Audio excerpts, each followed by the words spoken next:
Well. Look at you. Just every single alert you can possibly trigger, Stuart. Hi and welcome. Damien Hallmay here, your ghost host with the most. Felicitations, my family of fledglings and ghosts. It's so good to see you as well. I'm going to do a triple self-care starting at the stream, top of the stream. Hello. Also have to apparently fix a whole litany of things that are only half working so far in the stream. Hi and welcome. We're doing a robe stream tonight. I'm comfy.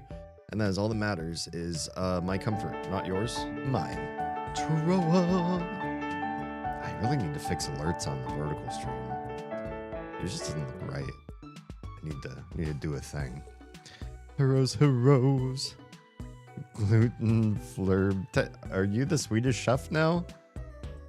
Tendusdorf Paldordia Klapachok. Yeah, I think you became the Swedish chef. Hi. Hello and welcome. First, let me fix the Instagram feed, which is definitely doing a broken live view. Hey, it's working. Okay, that thing's working. Next is Trovo chat properly signed in. Cause sorry, I have to like break the sound in the background to make this working properly. So I see a chat, or sorry, I see a live stream. Where? How do you get a chat on this? Test. And I hit test, and I see nothing. Nothing comes through. So that still doesn't do what it's supposed to do. Toggle visibility. Does that do it? Does it need to be in monkey mode to show up on that? What happens when I do that? I put it in monkey. I think monkey kills it. Monkey is the opposite of what I want. This chat used to work. Reload. Maybe I just need to reload it. Give me a Trovo chat. Why? Why will this thing be so broken? Why must it? Why must it break? Sign out. Clear the session. Sign in. Keep the session. It says close this window after signing in. I could, but I'm just trying to get my chat to work. Bear with me, I'm just doing some tests. Trying to make literally one of these come through. Just one. Oh, maybe this isn't where... Hang on. I got an idea. I can send a chat here. Not this. Yeah, this? No. Yes? No. That's not it. Chat. Filter. Trovo. Sorry, I'm in a weird angle to see this. Didn't do the test. I don't think it did the thing. Do to stream fix. I'm trying to do to stream fix. I ended up clearing my chat, which is not ideal. Now everything's empty on that screen. Okay, well, I don't know how to get Trovo to show up. I will fix it on another stream, not tonight's stream. Tonight's stream, I can't be bothered. What about Instagram? Instagram actually work? I don't think it's ever worked before. But it could work tonight. Just kidding. It's probably not going to work tonight either. Why are these windows not letting me look behind them? There's too many of you. Close this window after signing in. You say. Something went wrong. WebSocket, you're offline. I am not offline. How dare you say WebSocket error? I can see me online.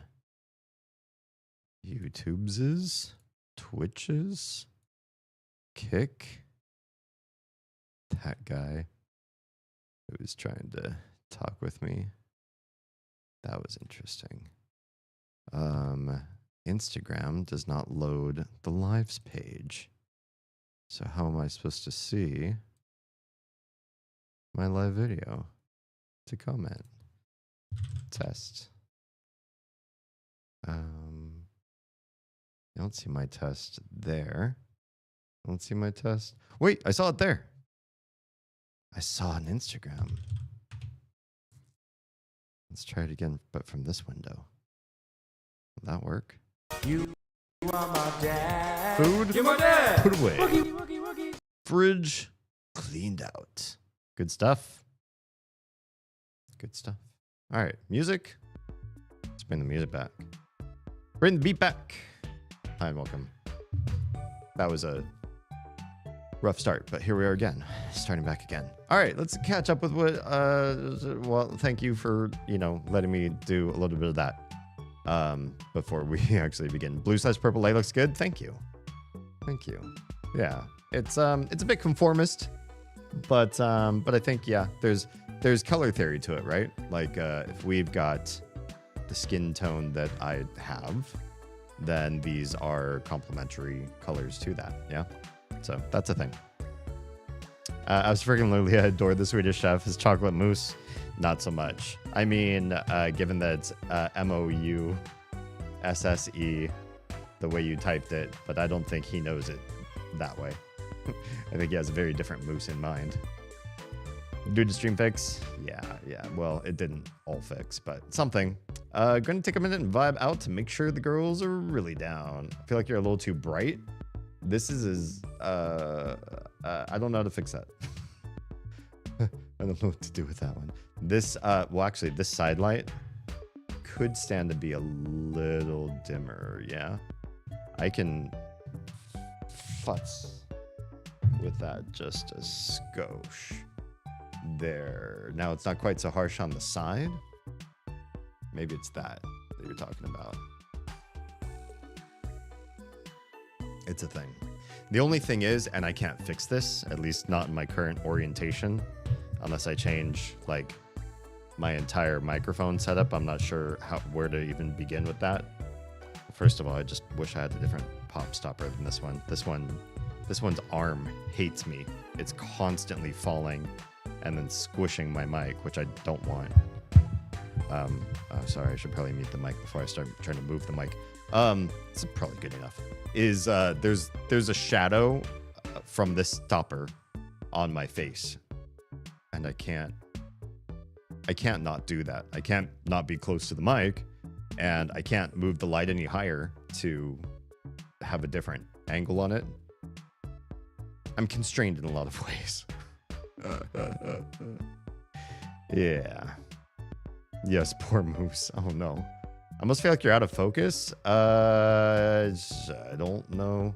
I was trying to focus on the backdrop and not on me. We had the light brighter. When the light was brighter on my face, the camera would focus where it needs to focus. So we could mess up the lighting again and make me as bright as you said was not good for stream. But I figure that was a problem. We could also do manual focus, but then I have to sit somewhere. Like I need a mark. I don't have a mark when I stream. So that's a problem. Focus. Wow. That's a DMV test for your eyes right there. Like I can set it. Actually, I can't get it better than that, can I? The focus slider goes from my face is in focus to it's out of focus. That's it. I only have 2 focuses. I mean, I have a slider, but every other slide on the slider is out of focus for my face. Can you use arrow keys? Why? Like I can get so granular with focus. I can do a 1 to 100 scale on my focus slider. And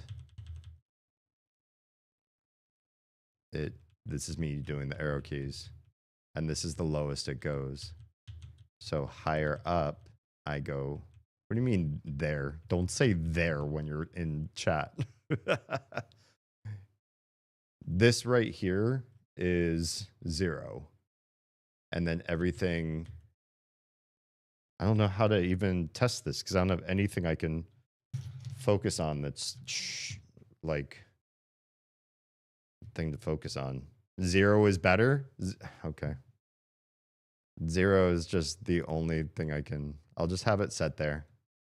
That means if I sit in a different position, it's just gonna not be in focus, and I don't know how to fix that. Power frequency, flicker, this needs to be 50, yeah? Boop. Boop.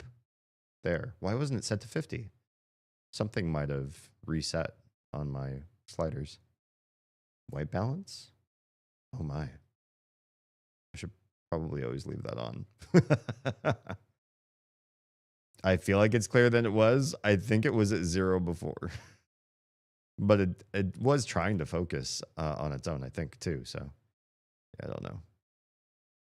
I really wish this one camera would go to its full 4K also. It just won't. It won't do it. I was like blobby before. Thanks. You too. Risa, hi. I was extra soft. Well, I'm just a softie. What can I say? I can't tell if I can see anybody's chats in Kick, in Trovo, in Instagram. I have no idea if anything's actually going to work tonight. I know that the Kick stream is actually working. What is that abomination? That did not end in a you were trying. If you were trying to make an image, there's no. That's not an image file. It has to be a file. It has to end in a file extension to make it work. Yeah. We'll just pretend that didn't happen. Anyway, and welcome. We're late because we came home really late from a late visit to the park, a late dinner, a late getting home. There it is. You got it. You did it. You did the thing. It's beautiful. It's gorgeous. Blobby. Dang it, Blobby. I'm really bad at my Hank Hill impression. It's okay. Got the kids late to bed and got on stream late. Everything late. So, anyway, we're going to play some Momoni tonight. How are you all doing? Let's do this mode. Okay. We are in Otherworld, I believe this place is named. And we have a little side quest with the space pirate captain here. He's really down and out. He really needs to listen to his mixtape to make him feel better. His pirate crew told me that, boy, what this guy really needs to get out of bed is his mixtape. And they even gave me a special way to the junkyard where they think they threw the mixtape away. Oh God. Okay, I'm gonna lurk, but I love you. Space pirates. Hell yeah. Oh, that was such a disturbing scene. Me and my typos driving me nuts, only on Twitch though. Sure, I'm sure you don't typo anywhere else. Well, this is a different yard than the junkyard that I was expecting. The earth looks peaceful. Would you like to disturb it? Probably not yet. Let's leave Earth alone. Can we look at the other planets? Mercury, Venus. Nothing? These other guys won't let me interact with them. They're just out of reach. Kind of, hello? What's that over there? Hey, you guys. Space pirate dudes. It's because I'm on my phone. It's too inconvenient to scroll back to proofread. Oh, if I were in your shoes and didn't have like littles around me always trying to talk and filling the airspace with their voices, I would use speech to text all the time. We've really done it now, dude. I hope the captain won't be too mad when we tell him his favorite planet is missing. Uh-oh. You know how it gets when he's angry. But you're not supposed to call him Captain anymore. You have to call him Space Boyfriend, remember? Oh yeah, that's right.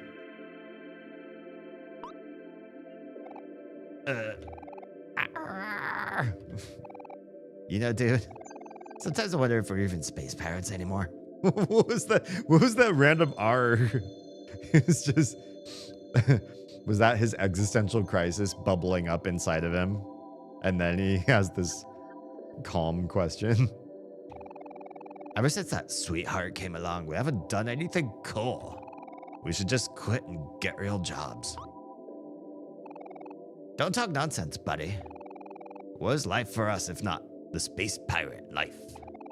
I'm sure the captain will come to his senses one day and we'll all fly again. We just have to believe in him.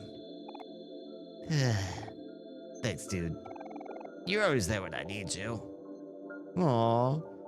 Space pirates being good buddies to one another. Good buddy pirates. Good dude pirates. Okay, what's going on there? Why does that one have arms and legs? And it's just like a cutout. Something's wrong. Okay, is this the junkyard then?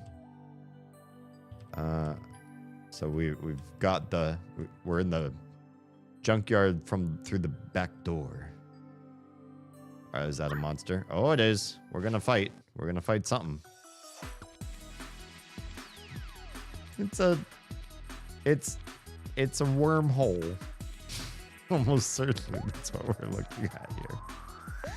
Yep, that's a wormhole. Oh boy.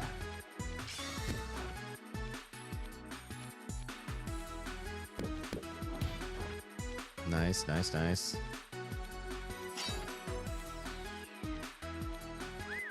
Uh-oh. Wormhole's doing what? Wormhole opens up a wormhole. UFO crashes. Hi, buddy. Oh my. These guys have a lot of health. We need to keep... Oh no. We are grossly under leveled, skilled, or something. Yeah, this guy is taking up a lot of damage.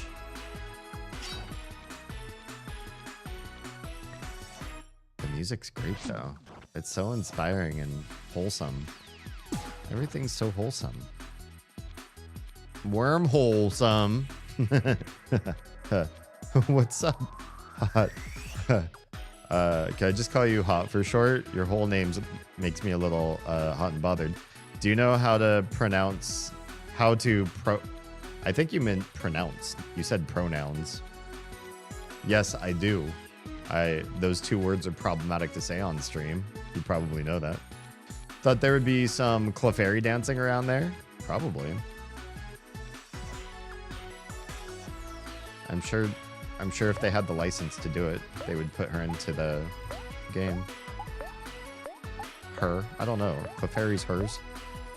Or am I just making an assumption? Ow. Stop hurting everybody. Let's do a double attack. Pacha! And then... Oh, that was the attack again. Wormhole's wiggling around. Can Wormhole stop wiggling? Bye! Alright, let's get this UFO. Oh! UFO only took one hit. I was like nervous that it was actually going to be like a real hard fight. Because we were fighting two things and the first thing had so much health. 32 experience, 15 clams. Good stuff. What is... As I'm just searching among the junk for stuff. There's a lot of antennae around here. Yeah. Oh, we're not even in the junkyard yet. We have the junkyard key now. Wait, what's going on over here? Hey, you. Hey, buddy. My good man, I am looking for some art. Fear not, for I will know when I have found it. Oh, sure. You got backpack. Wait, what's a backpack? Is that a thing I have in my pocket? Is it a toy? It is not. Is it important? It is not. Hello? Who's there? Well, well, well. Hello, Riel. How we doing? It's not a snack. Is it an equipment? Got the shiny knife. Oh, backpack. Convenient storage device. Defense +2. Yeah, let's give it to him, Modi. For now. Cool. Just a little bit of extra defense for the shiggles. All right, let's go straight to the junkyard. Why do I feel like this is going to be a hard area and I'm in trouble?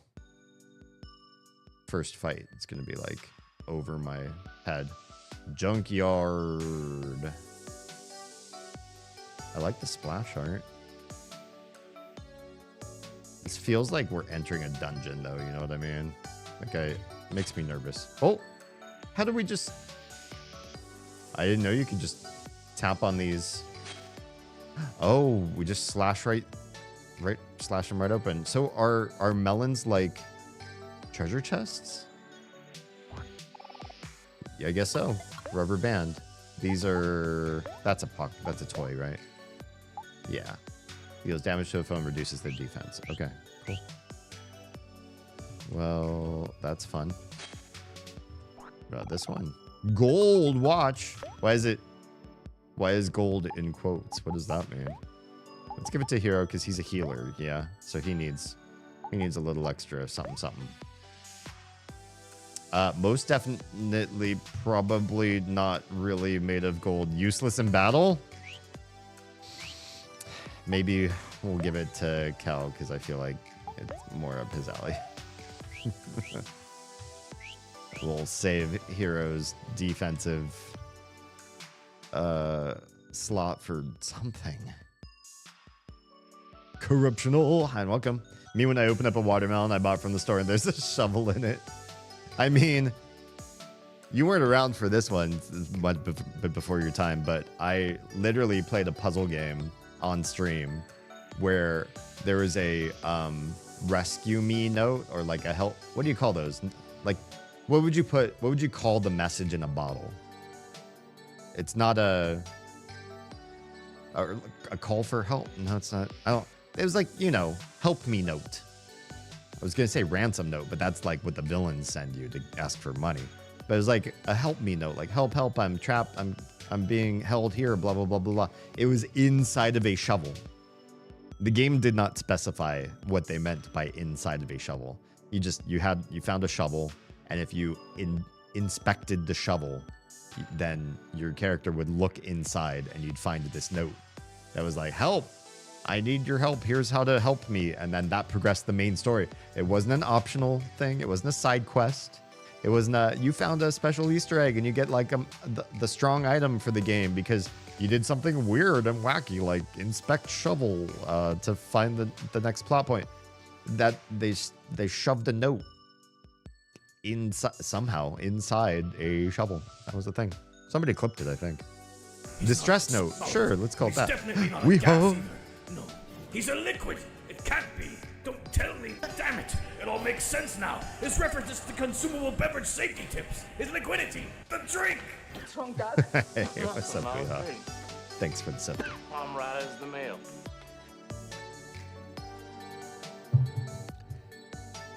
You know what I feel good about this week? Just in streaming, just in the world of streaming, is I've been trolled at. And I think it's endearing. I think small streamers, like you don't get picked on, you don't get hazed. But the bigger you get, the more people try to like fuck with your channel. It feels good. Feels good. It makes me feel like my fame or infamy, Tiffany, my infamy are slowly developing towards something. How you doing? What's good in the world of Weehaw? When are you coming back to streaming? Okay, so we can't go past these. We can't drive them.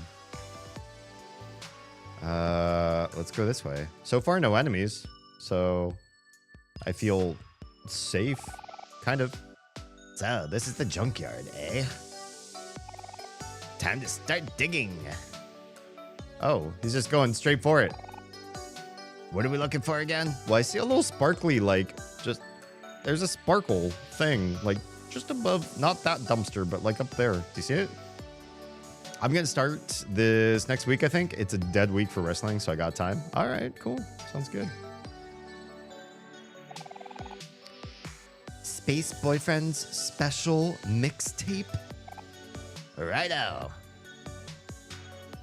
Okay, you're just... Hey, look, I found a can. Well, I guess we can recycle that. We got a can. Thanks, Kel. I guess it's a start. I want to... Yeah, you can get up here. Cool. You got glass bottle. That looks like another thing that we would probably be able to recycle, right? Whoops. Pocket. Toys? Yeah. 10 clams, I guess. Yeah. This isn't the sort of game where you use the glass bottle, like, shattered on the ground and, like, shiv your enemies. But, there's something. Okay, so... Oh, these are enemies. Oh, boy. Okay, this is our test of metal. We got 2 enemies together. Also, that looks like a mixtape. Kel is digging through trash. Kel finds a rubber band. Oh, thanks. Good for you, I guess. You fight the mixtape? Let's fight the box first, the Doom box. You can use toy. Can we rubber band the Doom box? Attack the Doom box. You attack the Doom box. Ow! That hurt.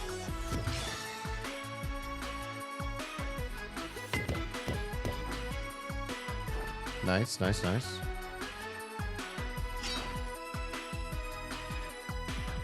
Oh, now Aubrey uses the rubber band. Oh, it took a lot of damage, too. I thought it was just going to drop defense, but they're also doing damage. Uh-oh, Doombox got angry.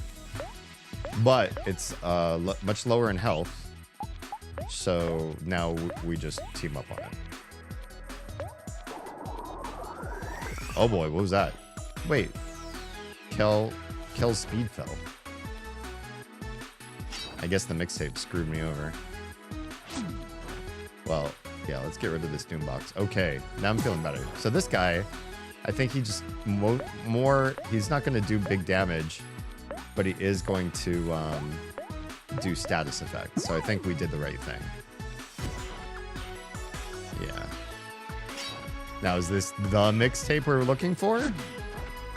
Because if so, man, we finished this area a lot quicker than I thought. We're hunting a mixtape down. I'm gonna head out though. I work tomorrow. You work? Gross. Who works? I mean, have fun, sleep well, make that money. If you're, you know, thinking about devoting any of that, a percentage of your income to your favorite streamer, keep me in mind. Just kidding, don't do that.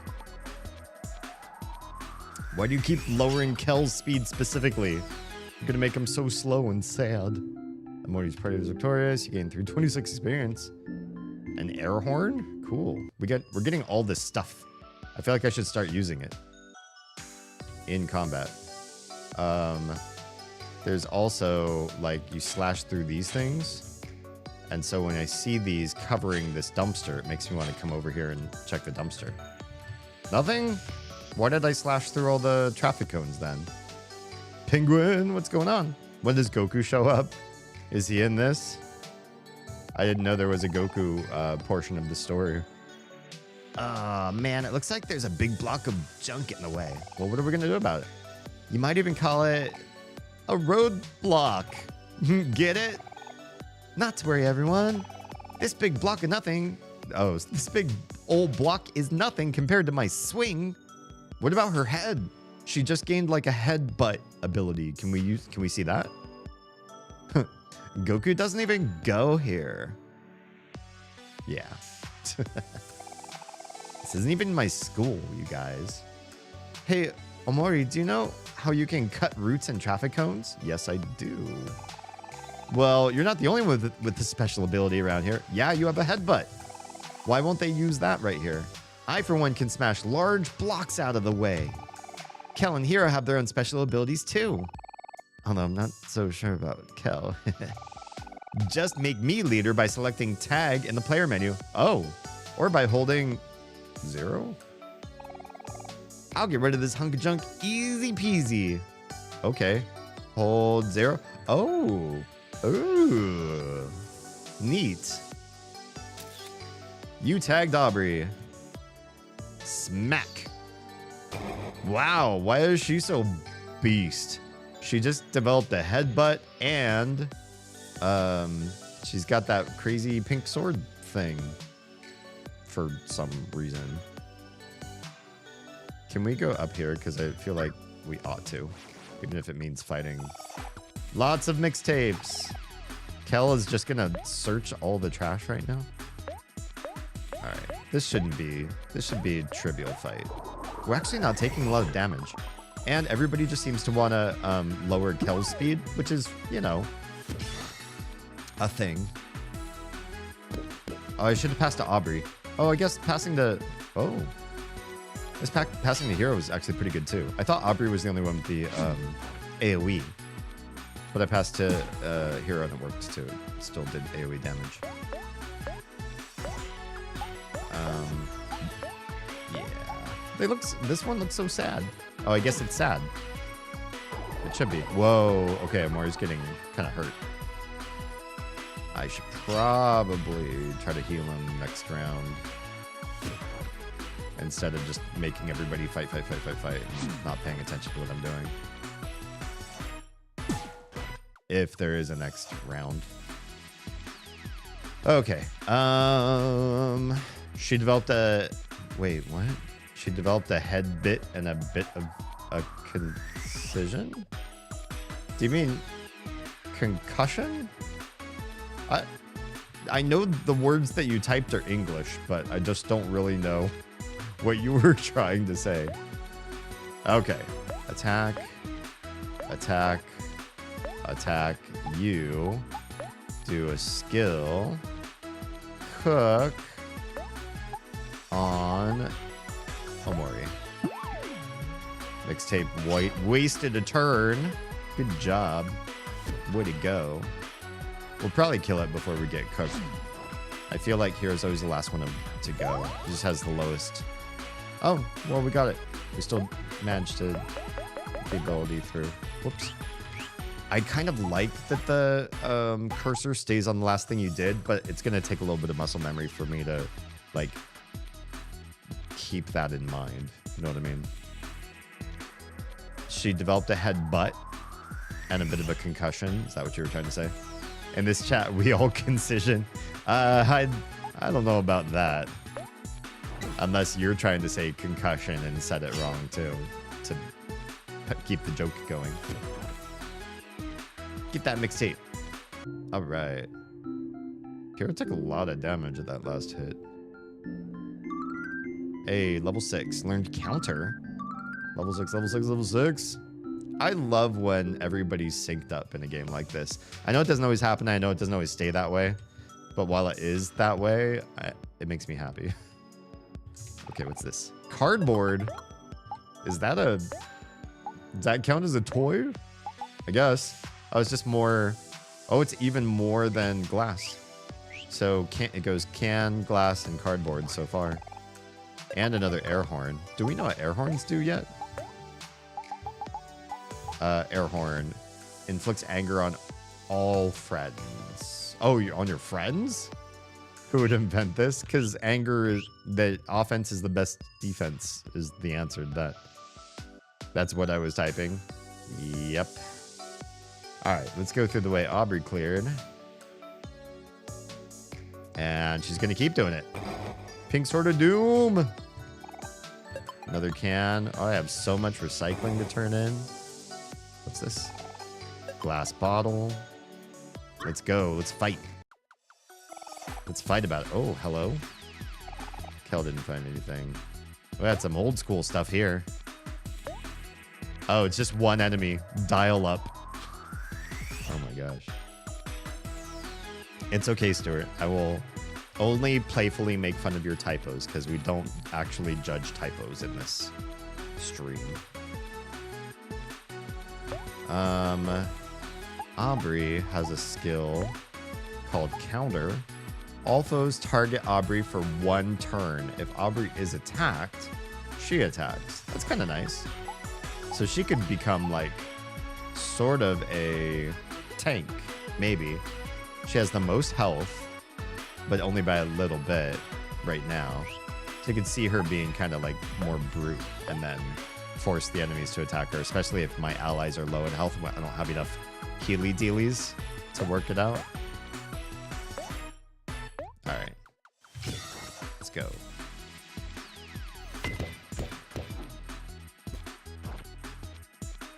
This thing does not seem to take a whole heck of a lot of damage. Either that or I'm just pulling low numbers there. Yeah, I'm pulling some low numbers. Dial-up slows down. Everyone's speed fell. Oh boy. That sounds like dial-up to me. But it looks like we'll be able to finish this off. If it doesn't do damage to us at the end of this round, then we pretty much got a free combat. Yeah, we just get free experience and stuff. Nothing wrong with Concision either, though. Yeah, I like Concision, assuming we're actually using that that thing. Some could say it's beneficial to express ideas and concepts with as few words as needed for clarity, aiding in comprehension. I personally wish, there was an era in my life where I felt like being concise was extremely hard. When somebody asked me something like, you know, hey, how's it going? It was hard for me to soundbite it for them. I'd be like, well, you see, it all started when I was 17. Like, I'd open up or like, you know, do you feel like we're still friends, or, you know, where's this relationship going? And I'd be like, all right, I have a 3-piece treatise on this, act 1, and I just go into like dissertation mode. And I've since media training learned to pull back and find the sound bite, right? Obviously, when I'm live streaming, I'm filling dead air space, so it's a little bit different.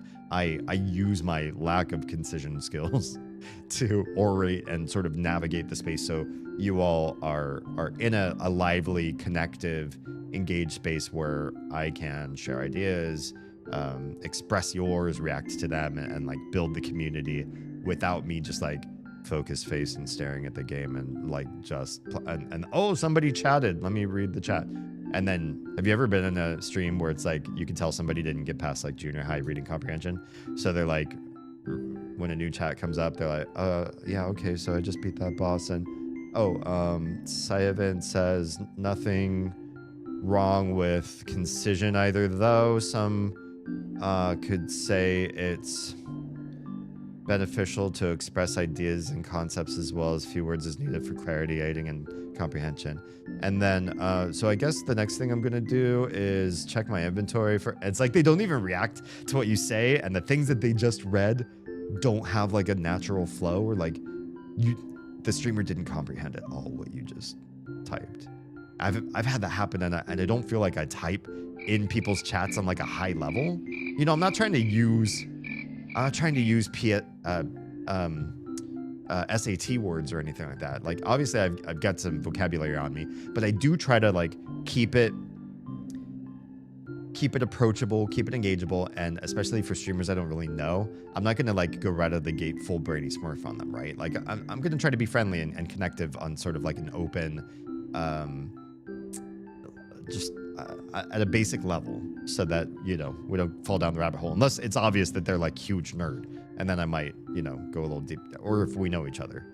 But yeah, man, just typing typing something out and then having it read like they have no idea what they just read, and then having them not react to it at all and just like move on, because obviously they didn't. They read the words out loud, but they didn't comprehend a single thing that they just read. So I do try to keep things in sound bites, especially when I'm in other people's chats, but also if I'm in somebody else's stream and it's their stream, I'm like a cameo. You know, I'm like a guest host, so I'm not going to go off unless they ask me a question and they want me to sort of like fill in for some of the content. I'm the backseater, right? I'll say random quips and little bits here and there, but I'm sort of like just a one-off. I'm the supporting actor in that case. And in real life, a lot of people, I think, like to be asked questions and they want to be prompted to do the talking, unless you're like really socially anxious, in which case, you know, just being left alone and being in the same space where two people can surf on their phones and not engage with each other. Some people I know just like that. But I try not to monologue out in public, because the easiest way to make friends, the easiest way to get somebody's buy-in is be curious about them. And I don't do this as a social constructivism. I don't meet new people and then start asking them questions I don't care about. Oh, tell me about your job. Oh, that sounds really stressful. You know, how's that make you feel? Like, what do you do to decompress when you get home? And then I don't care. I ask questions I care about. So if you start talking about your pet a whole lot, like how special your dog or your cat is, I'm not going to ask follow-up questions. I will literally change the subject on you. If you start talking about the weather, I will literally change the subject on you, because those subjects are boring. You might like them. You might like talking about weather and your pets, but I don't like listening to them. And I will ask you other questions that are more meaningful. Like, what's your motivating quality and factor in life? If you didn't have to work your shitty day job, what would you rather be doing with your free time? Or if you could have a dream job, what would that be? I'd rather ask like more meaningful stuff. Yeah, so point being, concision, super important skill. It's good to have. It's good to know when not to use it. Like if you're live streaming to an audience and you really don't want to be concise because you're filling in the space because you're the host and it's a talk show of sorts, and so you're here and you're engaging people on a deeper level like I am, and it's really not about the game, it's really about us and building a community and exchanging ideas, then obviously I'm not going to be concise. But there are many places where I think concision is critical, because people will glaze, their eyes will glaze over. They won't glaze. They won't glaze you for it. Their eyes will glaze over and they'll zombify it and they won't catch anything you just said, right? They'll just like, they'll no mind you, and they'll leave going, man, that D is just like, he's garrulous. He talks way too much. He's filling the space with his own, you know, he's like a narcissist about his own words, clearly, which I'm not. I mean, hope I'm not. If I'm a closet narcissist, I don't know. I will go Amori on myself. All right. Hi, Jam, by the way. Hello and welcome. I hate that some streamers do that. It bothers me so much. The people that's like, you're live with an audience for a reason. If you really can't read and engage with other people, like I've had this problem where I'll read chat, and if a sentence doesn't make sense, maybe it's because of a typo, or maybe it's because like you just worded it in a way that sounded right in your head, but when I read it out loud, I couldn't like parse it into proper English grammar. And instead of just moving on, I will ask you. I'll be like, hey, I can't make sense of this question. Can you rephrase it? Can you just restate it in different words or whatever? You know, I'm not just going to leave you hanging and read your sentence in a way that I obviously didn't comprehend and just like leave you. That sucks. Always respectful to know when and where the talking is warranted. Exactly. Like every tool, there's an underuse, there's an overuse, and there's a Goldilocks right in the middle, right? The meaningful questions I always struggle with, because sometimes I'll answer these and people are like, oh, okay. So you also have to kind of read the room, right? If you find that you are able to sort of discern a normie, then I think they don't want answers to their questions. If they even ask something that sounds kind of like a probing question, you might like serve them something that's kind of a soft pitch. Like if they're like, oh, like you deal with, you know, special needs children, what is that like? And you get this vibe like they don't really want to know the deep path. They kind of want to hear a little sound bite or something. You could always test the waters a little bit too. For somebody you don't know that well and you're not sure, maybe they are a little bit more engaged, but you're not. You're on the fence about them. You haven't decided if they're like live, laugh, love levels of complexity or if there's something more to them. So you could always say something like, you know, I could really go down a rabbit hole with this, but overall, I feel like it's just really rewarding work for me and something I've always wanted. Super quick. That's a great interview answer. That lets the other person, even if you're not in a real interview, lets the other person you're talking to follow up. Like further down the rabbit hole, what is there? You know, what is there, like something more, or like, can you expand on that, or what motivated you, or, you know, they can go further if they're curious, but then you're sort of opening up a door and saying there's this other room we could go to where we can talk more about this, but you also give them a quick out if they'd rather just take that.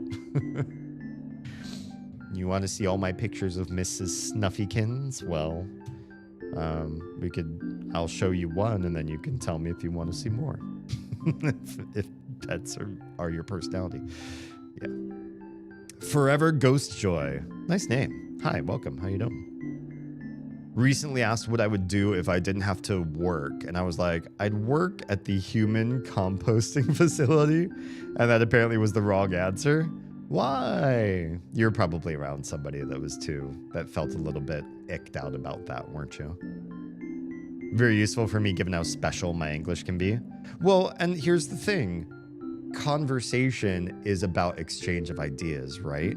If you are too polite or tactful to let somebody know that you're not getting ideas that they're trying to transmit, you're actually being rude. That's not tactful anymore. You are being rude.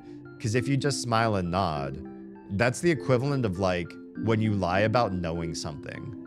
When somebody is like, oh yeah, you know, I just love, and my whole identity is around the Jurassic Park movies.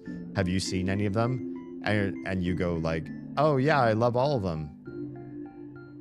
You've just opened up a really dangerous wormhole, a really dangerous conversation path with that person, right? That's their life. Now they're gonna ask you. They're like, you like all of them. What's your favorite one? What's your favorite quote? Do you remember the part in 3? It's like timestamp something like 23 minutes in when this like crazy thing happens and then now your back's up against the wall. You're gonna have to like retract your statement somehow and say, oh, hey, you know, I was just trying to be polite, but I actually I've never watched a Jurassic Park movie or something like that. But that can be dangerous for those type of people too, because I'm like, okay, well, I'll educate you. What are you doing this afternoon? Let's do a marathon. Let's watch as many Jurassic Parks as we can before you pass out. Let's drink monsters and watch Jurassic Parks. I don't feel not needing to work doesn't mean you shouldn't work. I feel like work is one of those things that needs to be determined by an individual. We're starting to get to a place with automation and resources where I feel like if every human being on Earth stopped working, we'd be in trouble. But if people stopped working that didn't care, I think we'd see some net loss in productivity and some net gain in stress and negative environments and like bad workplace. Everybody who has to work with somebody who hates their job and does poorly at it as a result, or is like low productivity as a result, drains their whole team and demotivates people around them, because those people see some jerk getting paid to do way less than they should be, and they hate it there, and they're a bad representation of the brand. If they're client facing, good God, you know, really bad. I wish some of those people could be taken out of the workplace. And literally, if all you want to do is smoke pot and play video games, like, the government shouldn't float you having a great lifestyle or anything like that. But if you could just like do those basic things and then the world didn't have to deal with you in the workplace, I think the workplace would be happier, the clients would be happier, the brand would be better off for it, and then that person can just do whatever they want to do with their spare time. But I feel like a lot of us do feel passionate about something. We're just concerned that the passion that we direct ourselves to maybe doesn't pay, maybe doesn't support the lifestyle that we want, and we might struggle, or it might just be a hard field to get into. And so that part kind of sucks. I wish there was a solution for all of those things, which, you know, it's a very complex problem, multiple sub problems. But I do feel like there's a motivating factor within a lot of people to contribute or to create or to provide or be a cog in some greater, you know, device, or, you know, leave a legacy. So for sure, I do see that as like sort of a innate drive in a lot of folks. Saw Live Laugh Love Omori meme. What? But it was Omori saying, "I lived, bitch." Oh, nice. Because in the Noxicum ability, I laughed, bitch. And Mari says, "I loved, bitch." Wow. I know a lot of my friends who need that type of guidance to exist, like just need like the structure of a job sort of thing. Is that what you're saying? What's going on, Cell? I'm just gonna call you Cell. I hope that's cool. Hello, hello. From what your background and hit points is, hit points or HP? Wait, they're HP. What do you mean by HP? Sorry, I'm guessing you're in space in the game.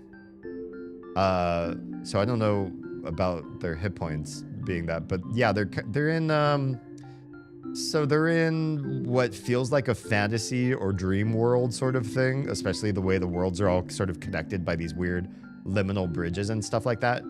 And the area that they're in right now is like space themed. So it kind of feels like Imagination Land, and now we're imagining we're in space. If you know more about this game and like why the different areas are the way they are, don't tell me. I'm doing like a no spoiler first playthrough run of this, and I really don't know anything. So for those of you that do know the lore behind where we are and why the world is the way it is, don't tell me. Yeah. Jamori. Why the J? My favorite character is Space Boyfriend. I'm liking him so far, but we just barely met him and he's still just in bed. My funployment stopped being enjoyable eventually. Now I'm bored a lot.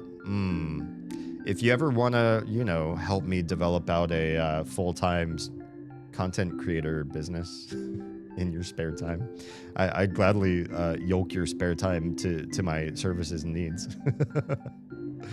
But the half-hearted potheads are what keep low-paying fast food places in business. We can automate that out. We don't need people to assemble burritos. And I'm sort of only kidding. Like, obviously, there's some people that are willing to do sort of like low investment jobs. I don't want to learn a whole lot. I just want to do like a week of training and basically be cleared to do this. I want to put in like my 20 hours a week. And if you cut me because hours are light or we just aren't making enough to keep everybody on, and you say, does anybody want to go home early? You know, that's like the first person to raise their hand. Like, good God, yeah, just let me go home early. I really wanted to play the next installation of their favorite game that just came out or whatever, you know, they just run back home. There are people that kind of are comfortable in that space having those types of jobs. So I don't mean like get rid of all of the jobs, but at the same time, we are at a place where some fast food can be assembled through automation already and or like prefabbed so that it gets to a restaurant and basically just needs to be like assembled and cooked sort of thing. So I do feel like we're moving toward an area where a lot of that like really low skill work it's getting close to being able to be removed or at least replaced in some places. My name is Alfred. Hi, Alfred. Yeah, I've completed the game about 3 different times, played for over 50 hours. Oh, nice. Favorite thing to do in this game now is to watch people play. I love that. Well, you can't get a more authentic first experience than this one because I know literally nothing about this world and story and like I haven't been spoiled on any part of the lore, the story, or anything. I've never watched anybody play this, and even better, perhaps, I'm coming from other games that were either inspired or co-designed with this game. Namely, we played from the start of 2024 till now, Mothers 1, 2, and 3 on the NES, SNES, and Game Boy. Is it Game Boy Advance that the third one was on?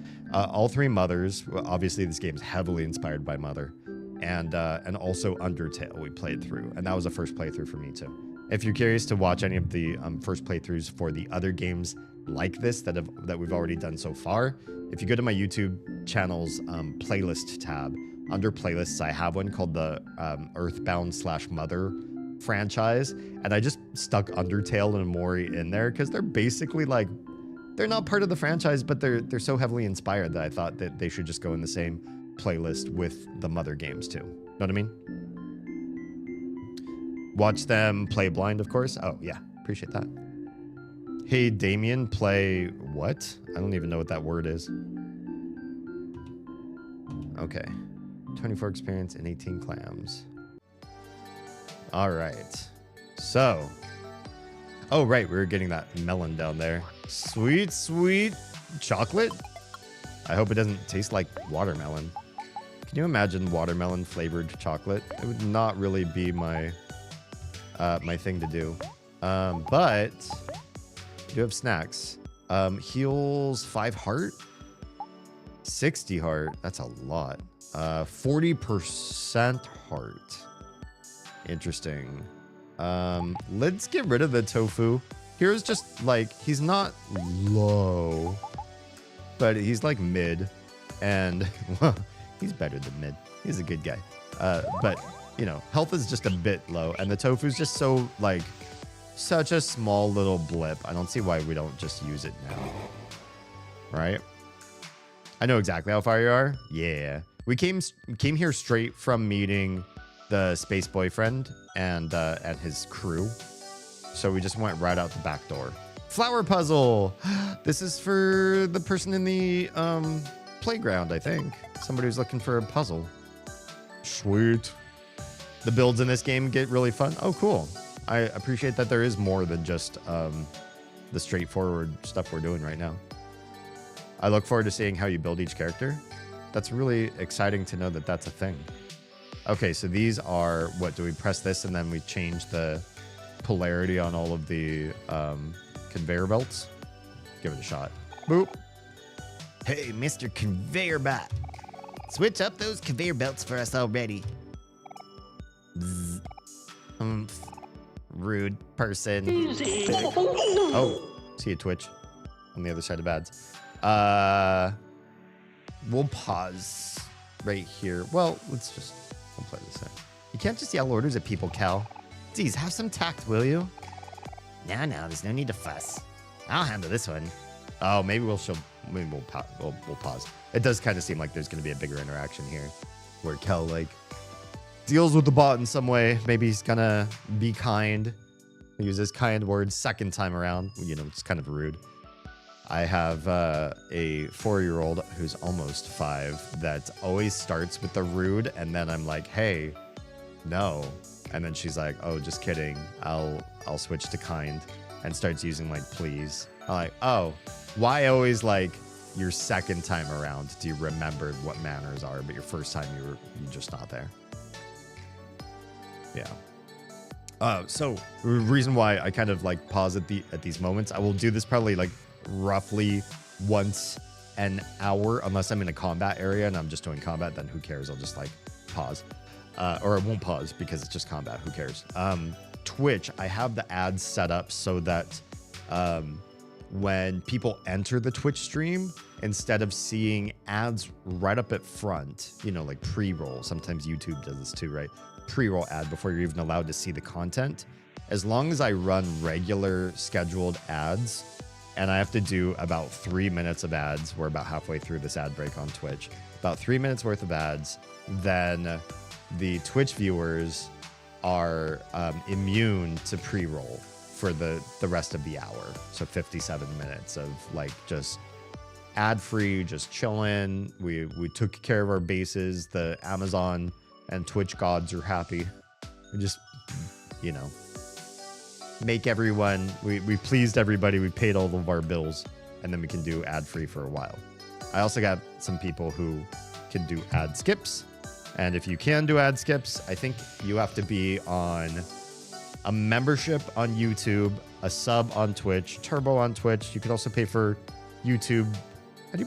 What's the YouTube service where you just skip ads? Didn't it used to? I forget what it used to be called, but I don't know what it's called today at all. I don't pay for it, obviously. And then every other platform that I stream on, who knows? I don't know how they do the skip. I do know that I think the Instagram stream just died though. So, Instagram's supposed to let me stream for 4 hours every single stream. And what has been happening this last month or so, for no apparent reason whatsoever, Instagram just dies right at 1 hour. 1 hour and 36 seconds to be precise. And sure enough, the stream died. We're just gonna kill it now. Say goodbye to the Instagram folks.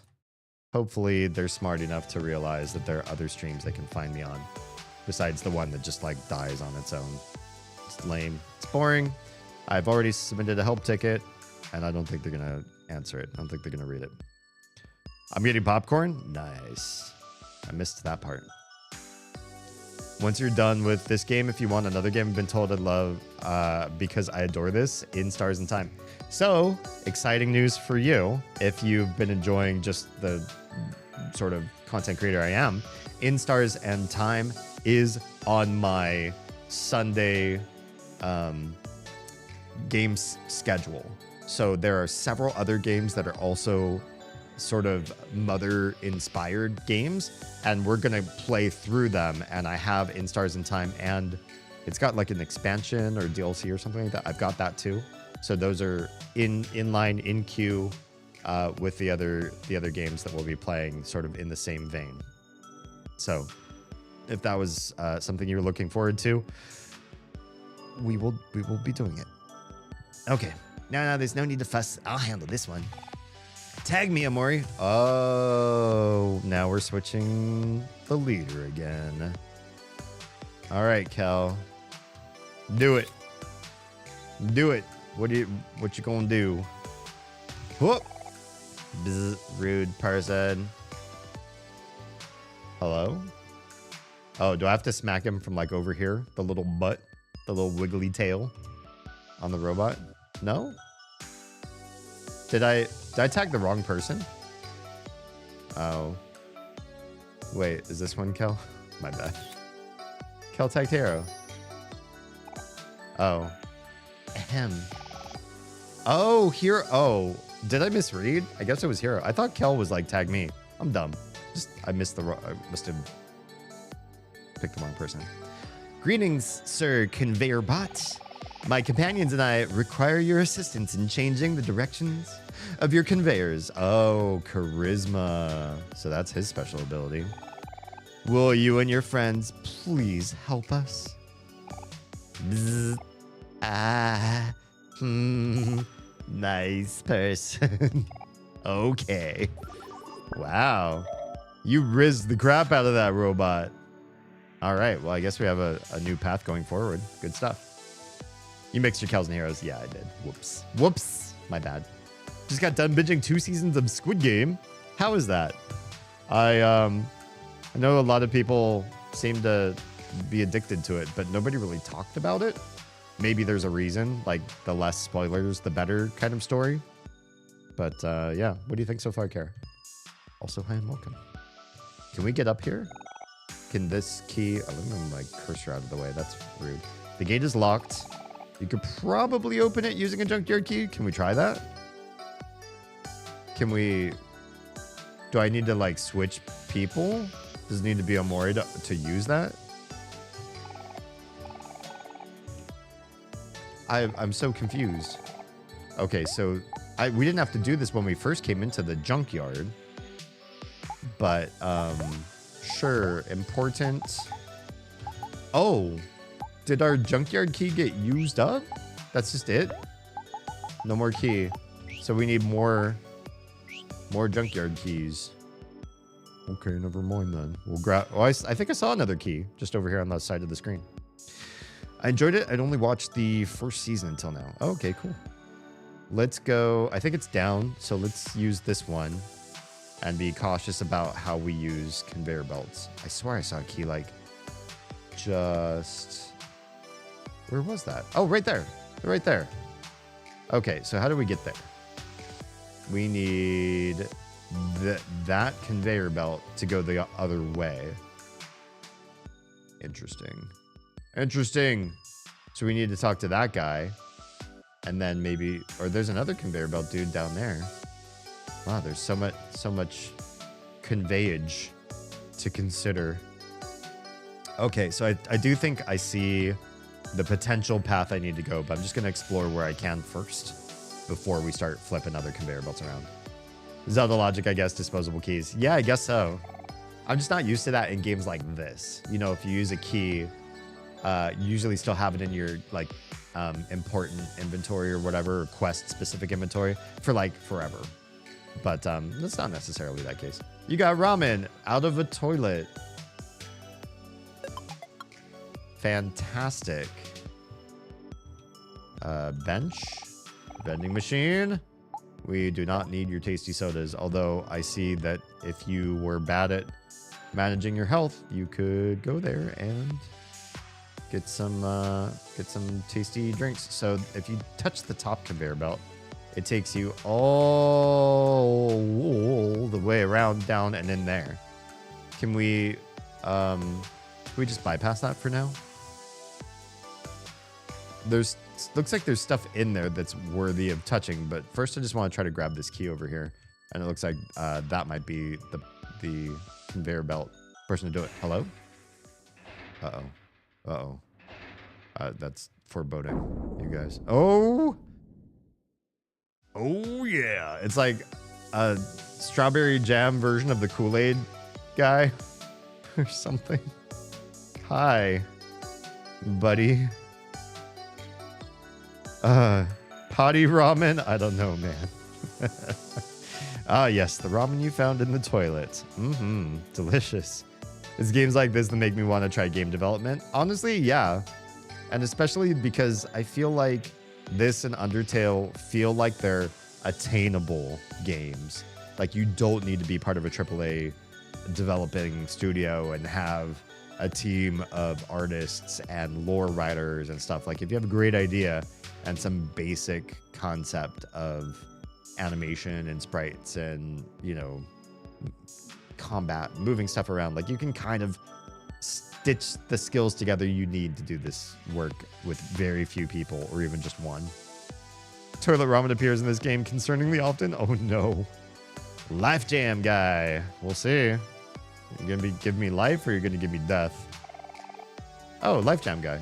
Oh, you spoiled his name. Hey kids, I'm the Life Jam guy. I sell Life Jam. It really works. Would you like a free Yeah, I would. I love free. Oh God. What will we do? Guard. Do I not have a guard? Guard. I don't want to hurt him. He said he wants a demo. Let's just see what he do. Laptop guy turns into toast. Well, that did not life me. Omori did not succumb. Use Life Jam. It really works. You got Life Jam. You got Life Jam. You got Life Jam. This feels awkward. Snack.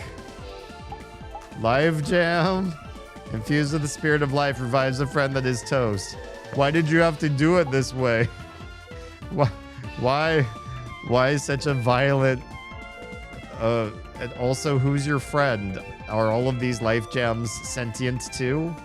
Am I feeding my toasted friends your sentient children's lifeblood? Aubrey recovered 34 heart. Life Jam explains the benefits of Life Jam. He did that. Okay, let's snack again because we got enough Life Gems for everybody. What's Aubrey gonna do? Also use Life Jam. Let's Life Jam, everyone. You really lowered my health by quite a bit doing this. Will you heal me? Will I get healed? Enjoy your free samples. Goodbye now. Haha. Sure, but my health. How did you like my free demo? It hurt. I had more health than this before you bastard. Okay, hey, good. Life Jam guy is also God. Yikes, seems like it. I don't see the comment about game development in chat, but you definitely need the creativity to make games like this. That's true. That's true. It's a tricky thing to get this level of creative oomph out of a person or a team of people. I'm used to extreme delay and fast movement. What? Oh, like in a game? Spread some live jam. This is my kind of jam. Did I ever ask you where you got your name? Maybe I did and I forgot. Could I ask again if I did forget? What's jam gabar mean? I suppose a practical example would be the only way to prove it. I suppose. But my health, it's so much lower now. I figured it out and forgot. Damn. This is the equivalent of someone walking up to you and say, hey, you want to buy this bulletproof vest? Shooting you, then putting it on you and shooting you on the vest. It feels like, yeah.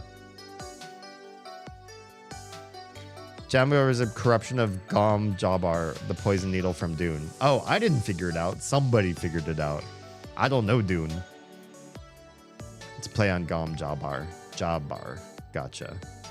Yeah, I was definitely not the one to figure that out. If you remember, you had to have misremembered, because my knowledge of Doom is I watched the old movie when I was a kid. The hand with the pain box freaked me out, and I don't really remember almost anything else about the story. Oh, Troa figured it out, maybe. It's in the old movie? Gotcha. Interesting. You said before I spoil his name. Oh, got it. Used to 20-second delay and main focus on the game streamer, so it might take a moment for me to adapt to chat first game app. No worries. It's the only part of the movie you remember. Me? The poison needle? What's the poison needle? The box isn't the poison needle, is it? Because the box, it showed like his flesh searing off. Or was it because you get stabbed by a needle when you put your hand in there? The pain box. Is the box called the Gom Jabbar, whatever? What did you call it? I have to back scroll to yeah, Gom Jabbar. Is the box called it or is the needle called it? I didn't know there was a needle in there. It's the same scene. The needle and the box are two parts. Which, did you get stabbed by a needle there too? See, this is why I know I didn't figure out your name, because I've never heard those words before, or if I did, it was because somebody else was explaining where your name came from, and I was like, oh, it's from Dune, cool, and then I forgot until tonight when you reminded me again. The box is called the pain box. Oh, so I remembered the name of that correctly. She holds the Gom Jabbar needle to his neck to force him to keep his hand in or die. Oh, she like holds him hostage that, you know, you have to feel the pain box or I'll kill you with this needle. Yeah, is that it? You've heard the words before because you watched that scene in the movie. I mean, I heard a lot of words then that I'm not going to remember. I don't remember movies a whole heck of a whole lot. I've even watched like really, really famous movies, some of them multiple times, and could not quote. Or somebody quoted a line from the movie. I'd be like, I have no idea what you're saying. And they're like, it's from this really famous movie. I'd be like, oh, yeah, I've seen that probably like 5 times. And they're like, why don't you know that line? I just don't memorize movies a whole heck of a lot. Hello, kids. Because men can overcome pain, but animals can't? He had to prove he was not an animal. Interesting. That was the whole premise behind why put your hand in a box and keep it there. To prove that he's risen above animal. My name itself came from Ghost Joy. I don't know what that is. I switched I switched to it from Killer Kai 02 after years, and after entering the Pokemon scene for 2 seconds, realized that the name was heavily taken. So Ghostly Joy. And oh, interesting. I don't know what that is. Risen above base instincts. Gotcha. Kid, did I ever ask you where your... I think I must have asked you where your name is from too. I feel bad. Like every once in a while, I feel like, oh, it's been maybe 6 months. I'd probably dumped out all the lore behind your names, but I must have asked at some point a long, long time ago and then long since forgotten. And then just I'll perpetually keep asking you the same questions over and over again. Maybe I should just pretend I memorized the origins of all your names and not ask so you don't feel like I'm being rude by forgetting. I'm not trying to forget the origins of your names. I just forget things. Unless they get repeated several times over and then they get stored in my memory forever. And then when I'm like in a retirement home, I'll be like, so here's the story of Jam Gabar's name for those of you that knew who that person was. I'm a Dune fan from the books to all the TV/movie iterations, so it was a fun thing for me to stumble across. Oh, cool. It's meant to be 2 words together. Most people refer to me as Ghost. Oh, cool. I could do that if you'd prefer. The beauty of not remembering. I do not possess this gift. Don't get me wrong. I memorize all sorts of things that are not very critical. So my brain is definitely a steel trap, and I remember things for years and decades. But a lot of it is like things that I regret or resent or wish I could do over, or commercials or trivia. My brain is an absolute menace as far as how many millions and billions of little factoids and useless bits and agonizing memories that I wish I could just forget stay and persist and keep coming back in the worst times, like right when I close my eyes when I lie down for bed. But then I want to remember something like somebody's name origin, or something we just talked about last stream, or something that we learn in a game like this, and then I stream next week, and you're like, come on, you should know this. We just did this last week in Amori. It's, you need to know what this person said in order to progress the game. And I'm like, I have no recollection of that conversation at all. So what my brain remembers forever is feels completely random. Comedies tends to be my favorites, at least those I can watch again just to enjoy.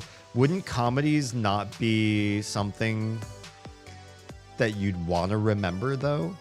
Because if you remember everything, then the jokes wouldn't land as well, because you'd always know what the punchline was, or like the surprise. Like, to me, a lot of good comedy is something where the setup leads you in a certain direction and then the laugh comes like unexpectedly. It's like a surprise twist, or you just,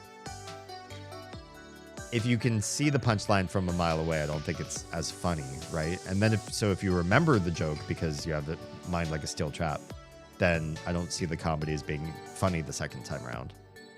There are a lot more of us than there are of you. Well, yeah, but I still like to try to hit that Dunbar number, that 150 closest people in your life. You should know stuff about them.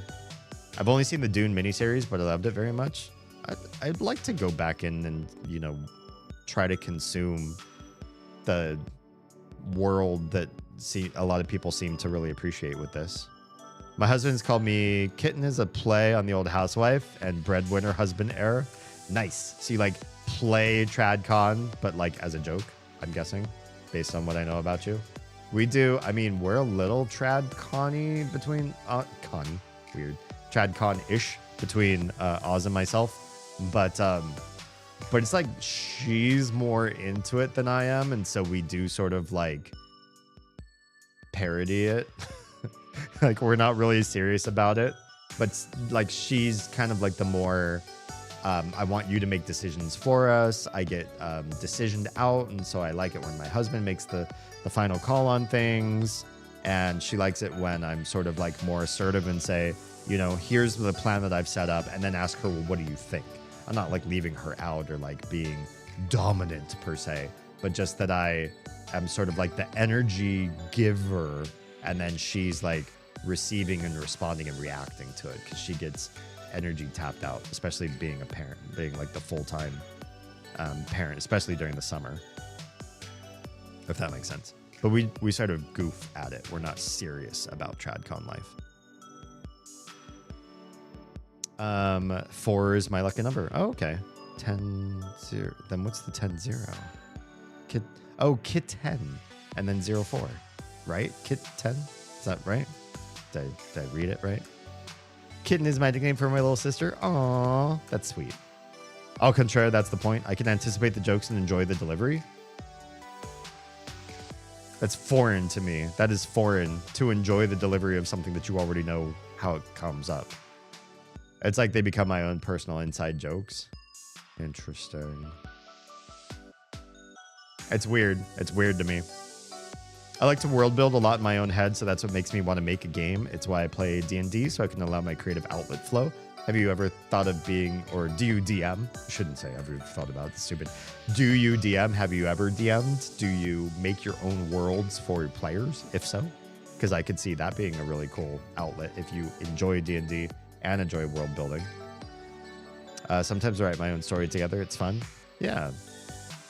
You and me, we're simpatico there. I love world building and creating stories and character arcs and all that kind of stuff. That's my jam. It's my jam, Gomar. Just kidding. How did you like my free demo? I'm kidding. I know you loved it. Can you heal me? Oh, I see you were still hurt. Thank you, life jam guy. No worries, I will heal you. Oh, we get the food cutscene. You and your friends feel like new. Very good, yes. A little bit awkward. You kept me hanging on the line there for a bit. Now, would you like to buy some life jam? Oh, here's where the feet hit the pavement. You just did that whole thing to shill your wares. You just got your merch and you're like, hey, trying to sell some merch here. By the way, if you're watching on Twitch, I don't think I have this set up for YouTube yet. You can type !merch. It'll lead you to damien.printful.me. That's Printful. And you can see my merch store there because I actually do have one. And I only did this not because I think that I can sell merch, because I feel like I'm in a place where, probably not. But I did it because some few excited fans said, make a merch store, asshole. And so I said, fine, I'll do it. And so I did. And that's where it is. I am a forever DM. I make my worlds around players' backstories rather than make my own world first. Oh, that's cool. I like that. So they all go through character creation, and you're like, okay, I've got an idea based on, you're like the cook in one of those shows that's like, okay, your ingredients are bing, bing, bing. They show you like the 3 things you have to put together, and then you've got to figure out, okay, using basil and salmon and mango, how are you going to make a dish out of these things, right? That's cool. DMing is too stressful for me. Damn perfectionism telling me nothing I make is creative enough to be enjoyed. The fun thing about playing with like a group of people that all want to play D&D is I don't feel like anybody ever has expectations that things will ever go perfect or according to plan. Thanks for lurk. It's too warm for me, so I'm gonna go downstairs and be a lump. Enjoy the lumping. I will enjoy the killing in a video game. I feel like the one thing that D&D players like the most is feeling like they're not railroaded in. And so if you're comfortable letting go of perfection and in fact letting go of your planned story so that they say, oh, we see that the quest giver is this person over there, but we're all going to mug him or try to sell him to you know, a interested party, or we're just gonna leave the quest giver and let's go, you know, down the back alleys of the local town and find our own secret quest. You could sort of just play with that. I think the only thing then is you might want to study a little bit on improv so that you don't get stuck in wanting to do the story the way you want to. But I've always enjoyed games where I felt so much more autonomy, where I felt like I could really nope out on the story and the DM would roll with the punches, than a story that was really well planned out by the DM. And then if we tried to do anything creative, they would box us in. And I've felt really boxed in before. Feeling boxed in makes me not want to play pen and paper RPGs, frankly. Yeah. What's up, bruh? What's up, Akumo? How's it going? Currently, my players have a barbarian who is from the frozen outskirts, a dwarf from the Underdark. Oh, it's a very like Forgotten Realms, yeah. A mechanic who is from Reverse London. A monk from a ruined monastery. Interesting. A secretive doctor who's the most wanted man on the continent for a crime he never committed. That's kind of fun. They all sound like they've got great ideas going on in their heads. What's up, Immersive? The only real problem I've ever had in TTRPG sessions is rules lawyering. So yeah, what I like to do, and maybe Ghost can corroborate on this, is I don't like to play by the actual rules of D&D. Like, I'll create my own homebrew creatures, and I won't tell you. Maybe I'll just it'll be a skin or a veneer. Like, I'm gonna pick a beholder, but I'm not gonna call it that. It's gonna look different, and I'll have the description set aside somewhere else. It does require a little bit of extra lead prep time to sort of fabricate or at least skin the world to your own interests. And then if people ask, you know, what is, you know, is this like a demon, or like, does it, you know, they're trying to like understand or figure out what they can know about it that's like player knowledge, but they want their character to know it. I will do two things. One, I will make them roll for everything so that their character is forced to do the actual, you know, identification. And two, I will really, really fight back that player knowledge is not the same thing as character knowledge, right? So if somebody's like, oh, you guys, I think this is like a dire wolf, I'd be like, excuse me, does your character know what a dire wolf is? You're this aristocrat from this town here, your local flora and fauna do not include that animal? Did you read about it in a book? Do you want to roll on, you know, knowledge of that type of, you know? So I will fight back. I'll push them till they realize they're here to tell a story with everybody and not min-max a game mechanic or push so that they get, you know, maximum benefits at every time. Also, I reward negative outcomes. When people roll a critical failure or when things go really, really awry, I try to make it interesting.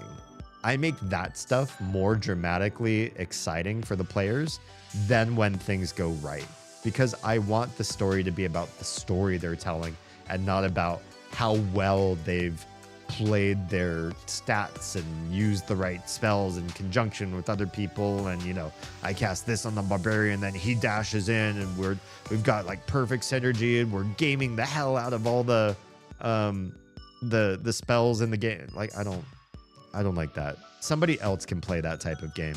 I don't like it when people try to break the game by combining spells and abilities and stuff to break the game with me. Not when I'm DM.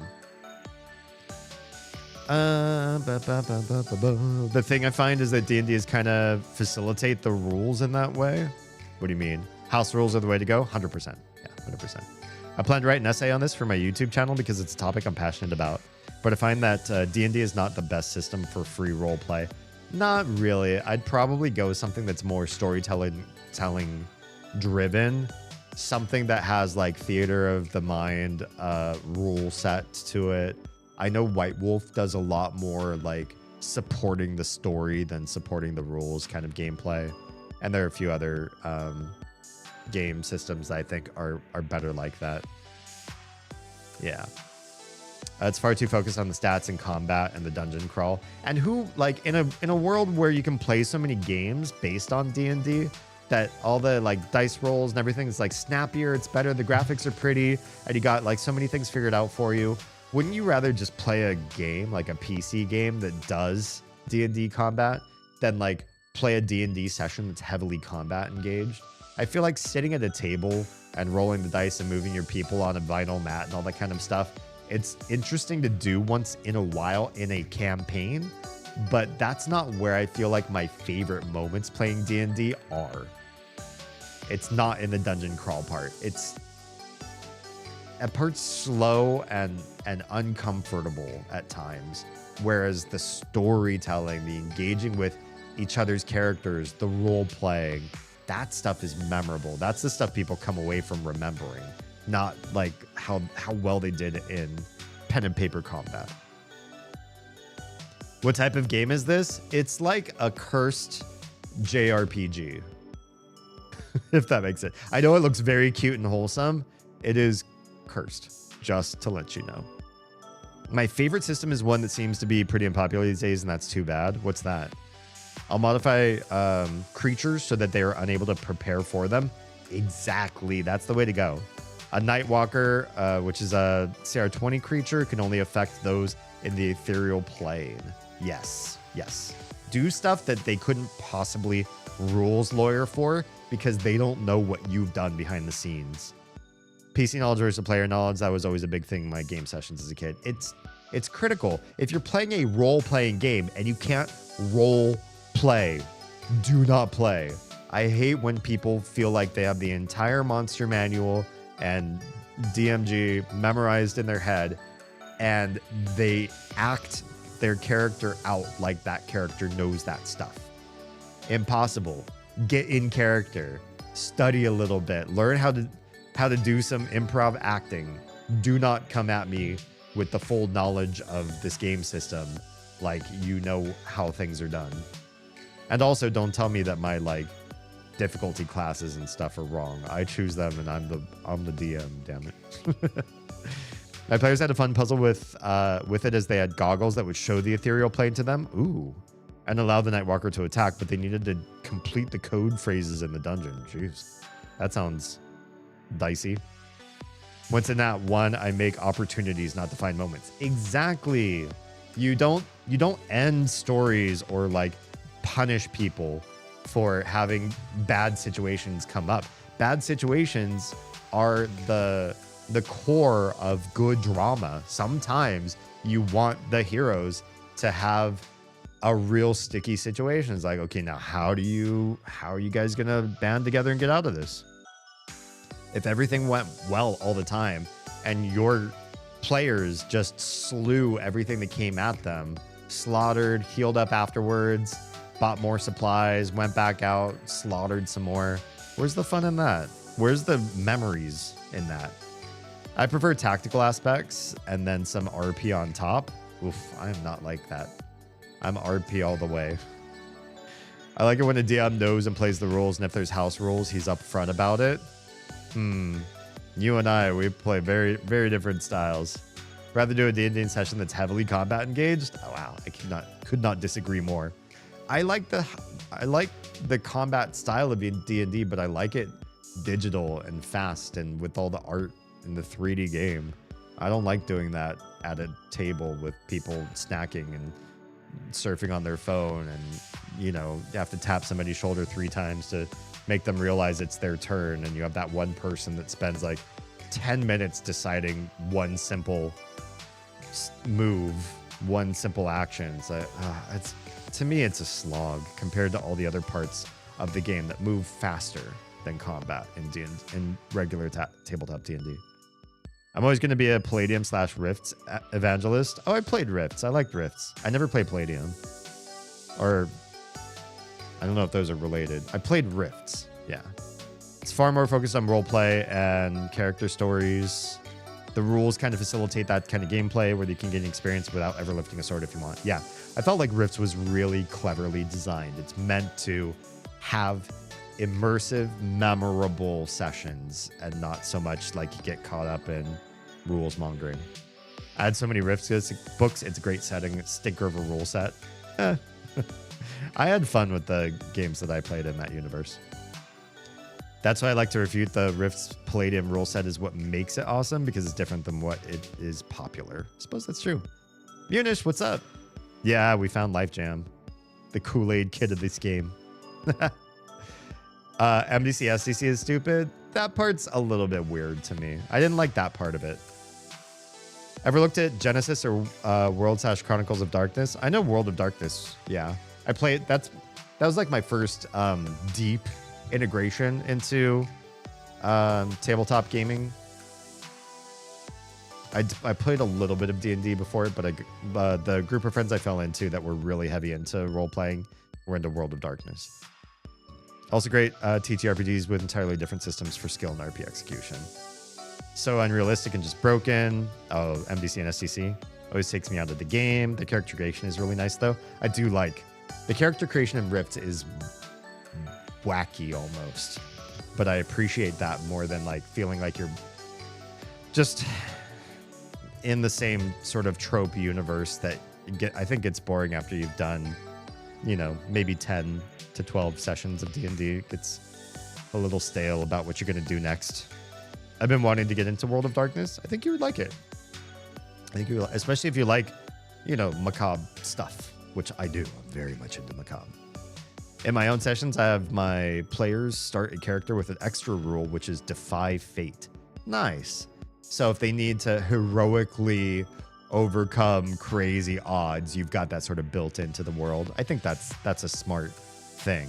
I used to do something similar. I called it like style points. So if you did something really, really snazzy, like really wowed everybody and made a very impactful moment in the game. And I'm not talking about like hogged center of attention. Like if you're hamming it up, you don't get a style point.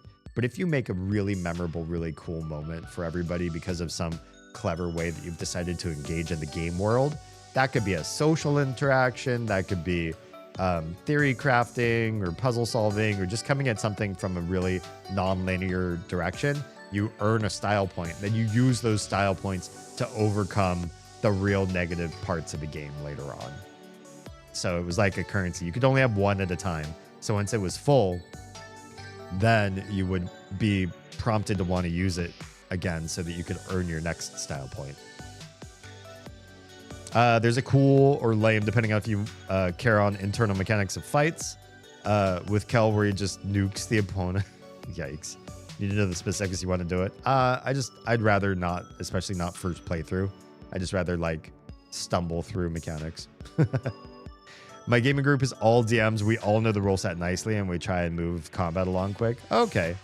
I don't often, almost every time that I've played tabletop or pen and paper in the last probably 6 or 7 sessions I've been in, there's always noobs. There's somebody who's brand new to role playing. So I don't have a group of friends that are all like high-end nerds there. I have almost all the Chronicles core books on Google Drive. Throw me a whisper and I'll see if we can get you access to them somehow. Oh, nice. If you find me on Discord, which I'm sure if you're on Twitch, you can figure out how to do, you can hit me up there. What Mina's pointed out about Kel I would not recommend doing is what's known the Kel nuke breaks the game heavily. Okay. You skip entire boss dialogues. Oh, yeah, not great. I've never heard anybody complain about SDC MDC. I always enjoyed that as a system where you can have a monolithic set of rules to govern everything from daggers to nukes. I mean, it's true if you really want to up the scale of the game to doing something like more than like hand-driven combat. Like I'm carrying a weapon and I'm gonna shoot you or slice you or whatever, and you want to get into large-scale combat. The game supports it, and you could ignore it. You know, you could avoid that type of stuff if you wanted to, and just focus on one system. The other Palladium games are better than what when they don't have MDC. Oh, okay. I know the Palladium system isn't perfect, but none of them really are. I guess there's good and bad in everything, yeah. It's only like Robotech and Rifts that have it. Ah, gotcha. Maybe ninjas and super spies? I don't know that one. Never heard of that one. I do not want to spend 250 clams on some life jam. I'm just gonna hope that I don't die. That's okay. You will need to later. What? That's ominous. That's very menacing of you. Okay, I want that key. And that means I want to flip this. Hi, buddy. Oh, not from... Oh, I'm leading with Amori and it was fine. I guess the robots all like me now. Well, thanks, little robot guys.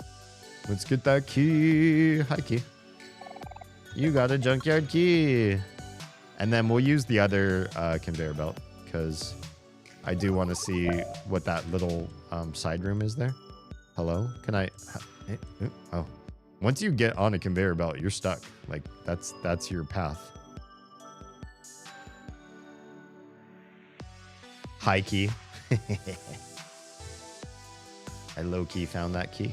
Okay. We'll talk to you in a sec. First, you got Comet Hammer. Does, would I, should I feel like... Kel, maybe? Do you want a cool... No? It's not a charm. I guess you can't use a hammer. Oh, Maury's a hammer person? Oh, no. You use the knife. Because you like knives. Would Aubrey use a hammer? You got a stuffed toy right now. Sure would. Attack up by 2. Luck up by 2. Well, the fact that this is a hammer made from meteors and it's only a little bit stronger than my stuffed toy is... That's a design choice. But sure. Stronger is stronger. Why not? Now, can anybody else use stuffed toys? Or... No, because you're a cook, so you're going to want to use cooking tools. You probably don't like stuffed toys, do you? Nope, you don't. Okay, then. Well, hey, that's interesting to find. And what's over here? Aubrey. Aubrey's your attacker. She seems like my tank. He can bring himself back to half health and allow access to the last ability of his class. I'll utter the phrase to him. You feel years of muscle memory for battling you never fought? What are we talking about right now? Palladium was the original RPG. Oh, okay. It's a fantasy setting and the company is called Palladium Books. Gotcha. Rifts is like the cyberpunk magic science sci-fi setting, but they have many RPGs. Okay. They had a couple licenses too. Officially, the Robotech and Ninja Turtles universes RPGs were in the Palladium system. Gotcha. Thanks for that. Ninjas and Super Spies was another one. They had a zombie apocalypse one called Dead Rain. They all basically have the same set of rules with some tweaks here and there. Gotcha. I mean, just like your D&D supplement books, your World of Darkness books. Yeah. Good stuff. Good stuff. Okay. Not interactive. Is this like an invisible man sitting in a chair wearing spectacles? Or does the chair have eyes? Glasses Ghost. It's an invisible man. Glasses Ghost looks around aimlessly as if it is lost. Can I help you? Guess not. Okay, well, you know, I'm sorry that you're feeling lost. I've split my messages to the limit, so you've been reading half of my messages. I mean, I hope I'm reading all of them. I'm trying not to like skip anything if I see it here. Yeah. You should play Yumeniki someday. This game takes elements from that game, and I think you'll enjoy it. Extremely non-linear. It's extremely non-linear nature. Interesting. Can somebody DM me that name? Yumeniki. Oh, this is such a long conveyor belt. But I think we discovered everything in that room set over there, so just basically takes you right back to the place where we unlock this key. Thanks, Tra. Appreciate your face. Dream journal in Japanese. Not with the double M, right? Yume? Yume Nikki? Yeah. I'll try and number them from now on so I don't confuse you if you're a multi-message. I mean, if you're... I think as long as you're sending them to me... I don't see anything like not coming through. I am using like a chat relay though. So if it does drop something and I'm not reading your full message, I apologize. It's not my fault. It's the tech I'm using. But I try not to skip anything. I'm just reading everything in order as I receive it, but through the relay. They ran into trouble a few years back because of some crap with the manufacturer over a Robotech tabletop game they'd crowdfunded. Palladium ended up holding the bag, and Robotech kicked them off the license and forced them to sell their stock and destroy what they didn't sell? What the hell? I think Palladium Books got a lot of unfair criticism over what happened because the screw-up wasn't their fault. They just had to take responsibility for it. That sucks. Lame. I might have to switch to Twitch. Why? What's going on? What's happening on... Is my YouTube feed doing okay?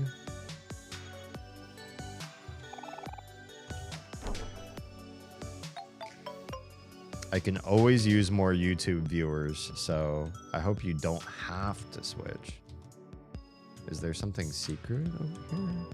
Feels like I shouldn't be able to go to these sides. So I'm like just looking for sneaky secret stuff. Tires, cars.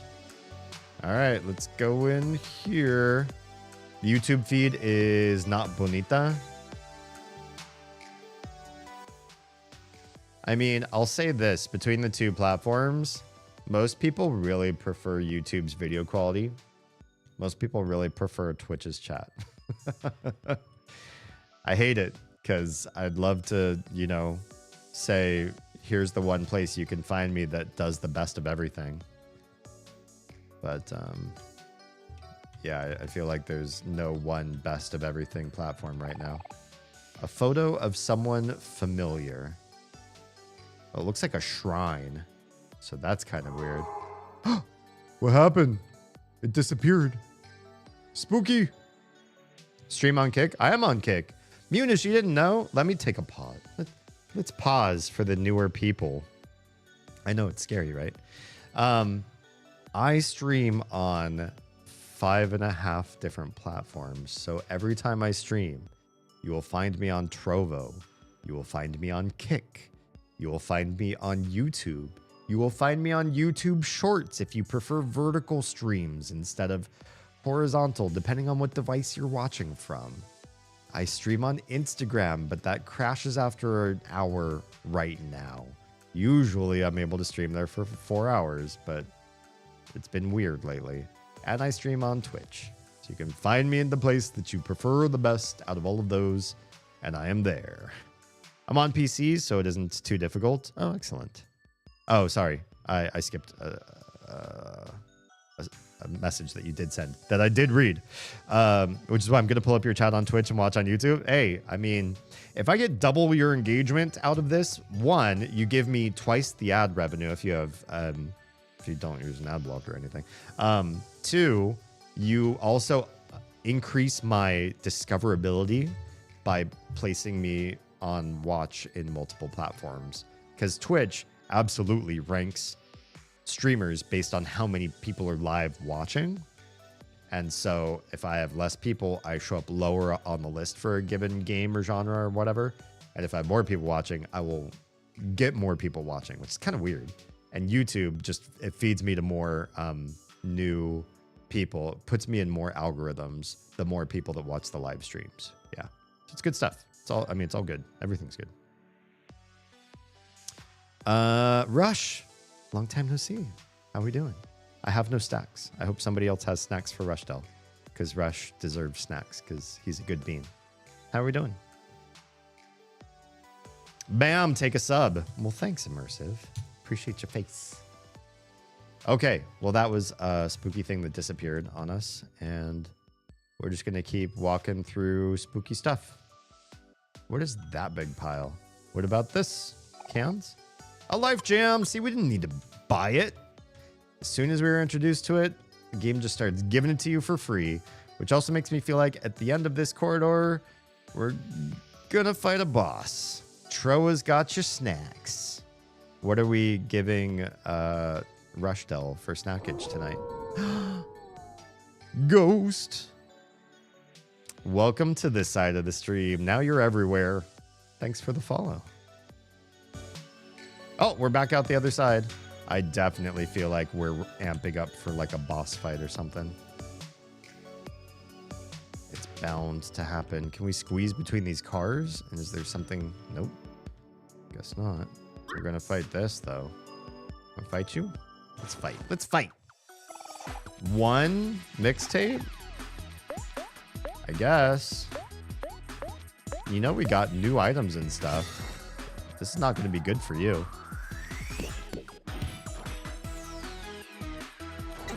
This music is so happy making. It's a really great soundtrack. We're doing a lot more damage. A lot more. That poor thing. Just because we leveled to level 6. But Rushy, I'm about to get into the cheesecake. Oh, snap. Do you all hear it? I got Oz. She really was craving cheesecake the other day. I tried something new because she's also like trying to be a little bit more mindful about eating like such heavy stuff late at night. And so I found her a whipped cheesecake, which is, you know, just a little bit on the lighter side, but still has that great cheesecake flavor. And this one is particularly on the tangy side, which we both really like. We like things with like a bit of sour, a bit of nuance, a bit of like, it's not just like gushingly sweet stuff. And it's Dolly Parton brand. Who doesn't love Dolly Parton? She's like the last late great, like everybody loves this bean in just American people that we love. I think there's a couple more that will backfill the Betty White and Dolly Parton everybody loves them seats. I think the next in line would probably be Brendan Fraser and Keanu Reeves. You don't need that live jam until you regret not having one. Yeah, that's true. That's true. Reba's no slouch? Really? I need to, I guess I don't interact with her that much. Dolly, I adore. Pink is another. I've seen some good stuff about Pink. I have friends who really, really love her, but I just haven't, I don't engage with her content or her quotes or her interviews much either. It's really funny on my side because I use Opera. Your stream on YouTube is just overlaid atop the Twitch. Nice. That's how you do it. That's a good way. And Troy, yes, I will take the cheesecake. Excellent. Rushdell will leave my family alone and stop haunting my house and stop demanding blood sacrifices because you fed him cheesecake. I haven't listened to country music since I was 11 years old. I don't listen to country. I'm in a very specific niche with my music right now. I'm narrow, and I usually like a wide array of different music and different eras, all the way back to like the 20s and 30s and into modern music. And I feel like people of my age and gray-hairedness stop listening to new music. So I'm a little bit weird in that I still like finding new artists and listening to new sounds, but I also appreciate stuff way, way older than me, way older than, you know, a lot of my family, a lot of my alive family. And that's just me. But right now I'm like niched down. There's like a few sounds that like really light me up, and a lot of other stuff just sort of falls flat right now. But country's not really there for me. Not right now. I could get healed there if I wanted to. How are we doing everybody's health? Pretty good, since the Kool-Aid guy's healy-dealy. Kel's just a little bit hurt, but that's not a big deal. Hi. Dial up, yeah? Yep. Kel keeps not finding stuff.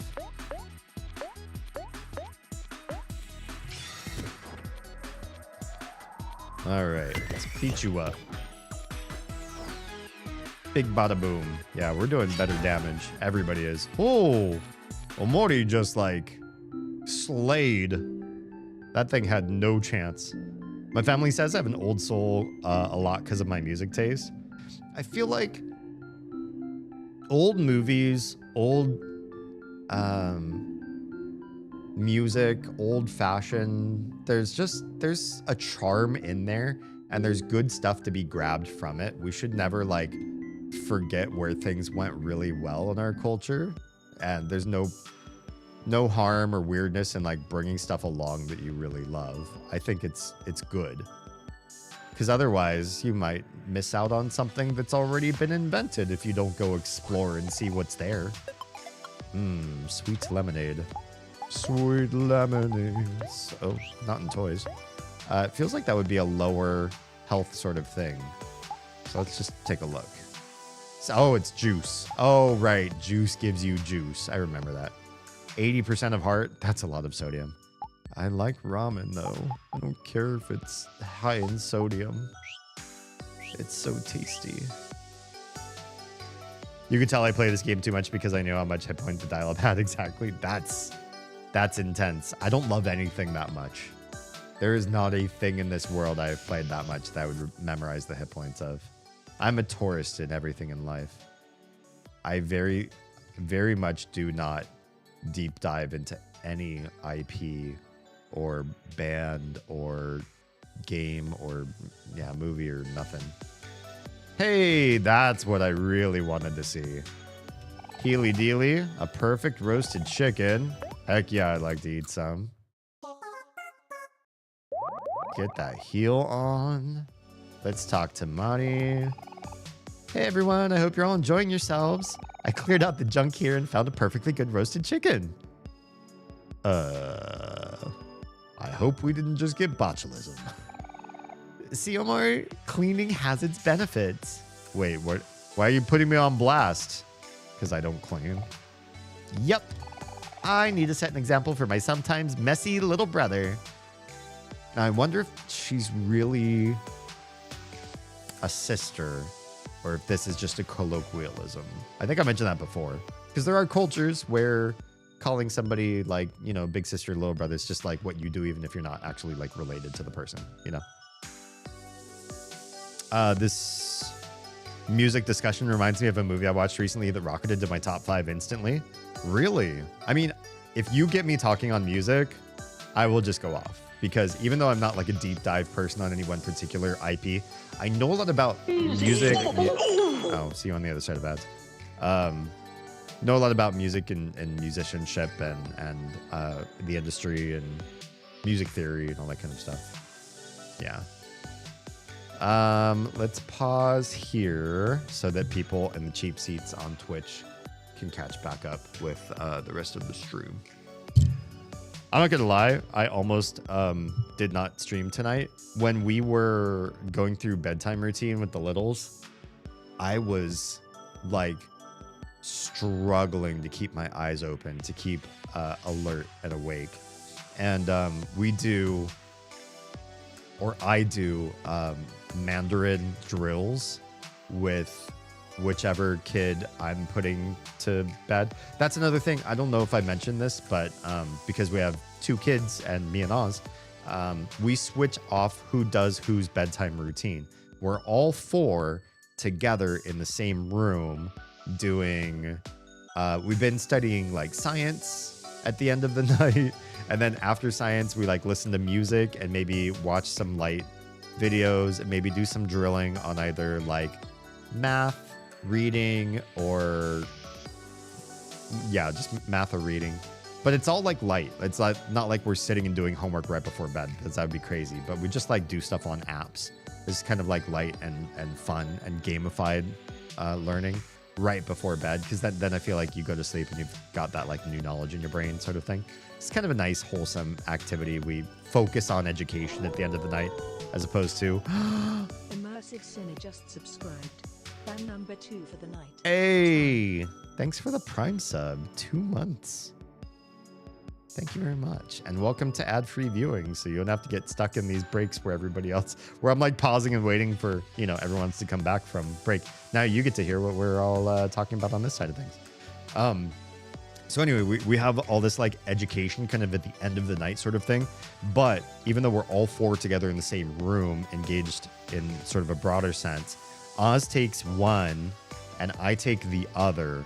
And then the next night we switch, and the next night we switch back. And so each one gets like a parent's full attention, full cuddles, full telling stories back and forth and being silly and just having like a full experience without having to share that parent.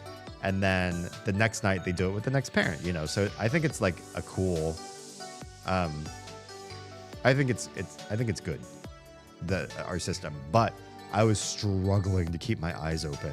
And we were doing some really heavy Mandarin drilling tonight, and I was just like almost not able to be there for support. And I feel like the little, she was struggling.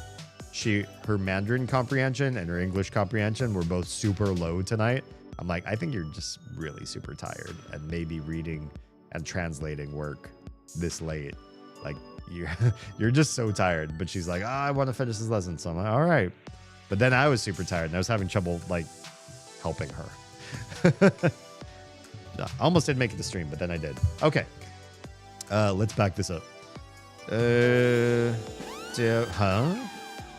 will save. I promise. I will. I promise you I will save this game. Did you just do a lemonade, sweet lemonade reference? I did. This kind of stuff just like lives in my head rent free. That's the stuff that takes up all of my space. Thank you, Karen. I'm right as the mail. And it just comes out of my mouth. So it's like a weird glitch where just random memory banks will fire off and I'll have stuff that is maybe appropriate, maybe inappropriate, but relevant, and maybe not even relevant. Just spit out of my mouth at random at times. That's just how my brain do. I haven't gone that far, but I bought the Omori plushie and pre-ordered the vinyl soundtrack. That's pretty far. I don't have merch from games. I don't buy merch. I also have only recently been somewhat solvent to like having a family and a roof and food and a vehicle and all this sort of stuff. That was not consistent in the vast majority of my life. I've been everything from like living in a 3-room shack with 2 other family members to living out of a car to like the fact that I'm here is impressive as it is. So yeah, I don't have an extensive background in being able to buy merch. This game was made in America? Yeah, I think so. Isn't this made by an American? I missed out on doing it for the Switch, and it's only on PS4 now. I'm just, I might just spend the $300 scalper price for the tiny piano in the collector's edition. Dang, that's quite the scalper price. It's called Perfect Days. It's not focused on the music, but the role it plays in the daily life of the protagonist is a big part of the movie. Did they like listen to music and it like becomes, what's the word? When it like, the music is in the world and it's not just like a soundtrack that's being played by an omniscient narrator, but like the person's actually listening to the music. Diatonic, is that the right term? Diogenic? I forget the term. We looked it up on another stream. Munish, who be trolling? Diegetic? Yeah, is that the word? Also, your usual reminder to no spoilers nor backstating unless aiming explicitly as for it. Rush, your best being. This is why we pay you the big bucks around here. I'm just being silly because he has it available. Oh, yeah, appreciate it. In situ. Oh, yeah. Situ? Is that right? I'm pressing right? Situ? I'm here once more. My brain is fried and my hands are murdered. What'd you do to your hands? Why? What did your hands ever do to you? Maybe don't answer that. I can't believe something happens to someone. What is that even mean? You were circle clicking? Yeah, I don't know if I know what that is or if I need to know what that is. Okay, let's have a picnic. Yeah. No, don't save just yet. I will save because you did do the thing. But first, let's have a picnic with the friends. Just have a nice experience. I just want to relax and take in the whole junkyard. This place is so gross and stinky. Yeah, I wanted this for you. I made you sit here and do a picnic in this.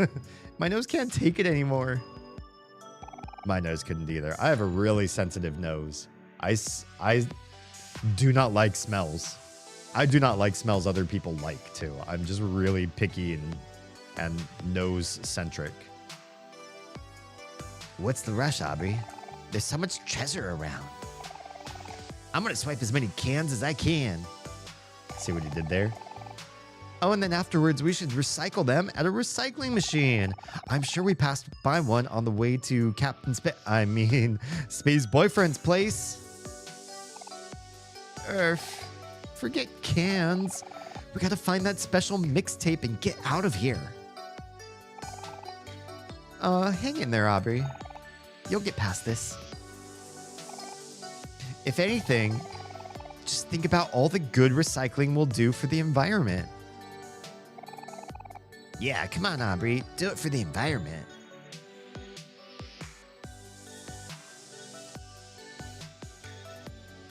Okay. That it? Okay. That's that.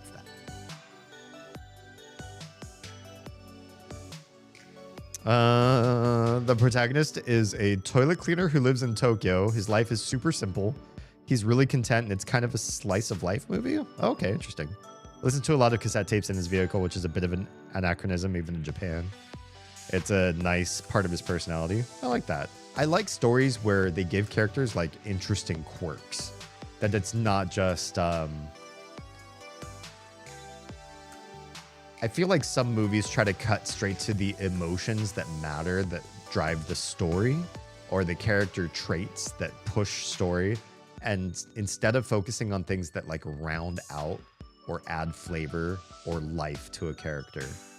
Quentin Tarantino gets a lot of heat for sort of just like focusing a little too heavy on like the violence and action and like long, weird, quippy, overly witty dialogue from people that shouldn't have that level of wit. But he does also add good characterization to people so that you learn something about their lifestyle and like how they are when they're not being witty and not killing. You learn something else about them. And I appreciate that in the way he writes characters or writes their, physication of other things that they do. I freaking love the movie. I'd be interested to see it. Definitely. It's a rhythm game. That's all you must know. Gotcha. Bans your Club Penguin account. Is it a Club Penguin thing? I feel the murder hands. My elderly cat had a bit of an episode when I was giving her meds. Oh no. She attacked my left hand. It's not pretty. Gnarly bite wound on my index finger. Oof. Oh, I hate when kitties are like, just, especially the older ones. Sometimes I feel like maybe they are just extra touchy, or because they're senescence or something. Like sometimes they just really do something out of character. And I also just don't like being punctured. But I love our kitties.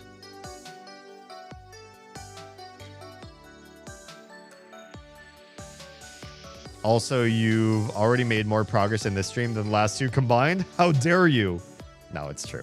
But I mean, tell me, do you really want to would you really want to watch somebody play through a game like this and not talk and not engage with their audience? I don't think that's streaming. I know obviously there's a whole bunch of, honestly, I do feel like the vast majority of people that try live streaming, what they really want to do is they want to sit down and play video games. Their focus is, I game already. What if I gamed and sometimes people gave me a sub and I did it just, I turned on the camera, but I used the time that I would already use to sit down and play my video games, and I just got a camera and sometimes I make a little bit of side cash. That's what I feel like the vast majority of people do. And I also think that's maybe why the statistics for content creators are so abysmal. They say something like only 4% of content creators ever make enough money to have it be considered a job. Like an actual, I can afford my rent and food and stuff with doing what we're doing. Hello? Hi, everybody. What's good, you beautiful beans? Welcome on in. This is a raid, it turns out. We're just vibing. We're chilling out at the picnic here, playing some Omori. That's part of why you made sure to wash all those blankets I packed with your Prezi box. Oh, yeah. Love that. Smell is a big thing for us. Death to Os. Project Sekai is better? What is that? Y'all got that Muse Dash? Muse Dash. Eco Crushing in the house. We're here to steal my cook. You better not steal Rushdell's cookies, because you know what happens if Rush doesn't have his snacks. Let's do a quick shout out for those of you that don't know who Nico is. One, he's the reason I'm a streamer. Two, he's the reason I have a day job that actually provides for my family. And three, he's the reason I have a friend, because Nico's a really, really close friend. And just, you know what? No. What a downplay. Nico is family. Non-blood related family. The kiddos call him uncle. The fam just loves the crap out of him. We miss him. And we can't wait to hang out in person again. And this is the kind of stream that you can expect from his channel. Only on Twitch for now. So we get him to convert to multi-streaming as well. Hello? Where's the stream? Let's put this back before someone else gets hurt. Oh yeah, look, new item, Nico. What's this? Duck bucket. Murder! No. Judas. Why? Betrayal. Such betrayal. Hi, guys. How is Strem? Let me catch up to everybody's chat now that you all scrolled a whole bunch of chat going on. What were we playing tonight? You're playing one of the older Final Fantasies, yeah? 10? Are you in 10 right now? Not complaining, to be fair. I'm still here for the chats. Good, because that's why I'm here too. I tried playing it once, but my mobile device couldn't handle it. What are we talking about? Oh, these games? These, like, penguin... Club Penguin games. Lost, my fearless leader. Hi and welcome. Lady Nico, how we doing? Copied the wrong fucking one? Oh no, that's okay. That's okay. We won't judge you.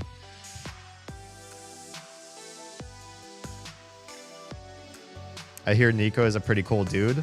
I mean, I won't inflate his head too much, but literally everybody I know thinks he's pretty cool.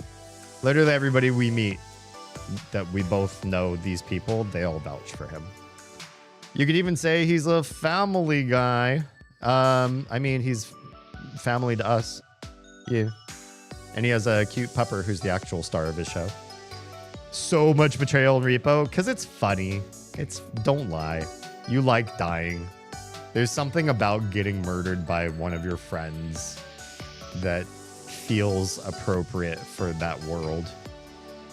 Disclaimer, streams are family friendly. That is not true. How dare you?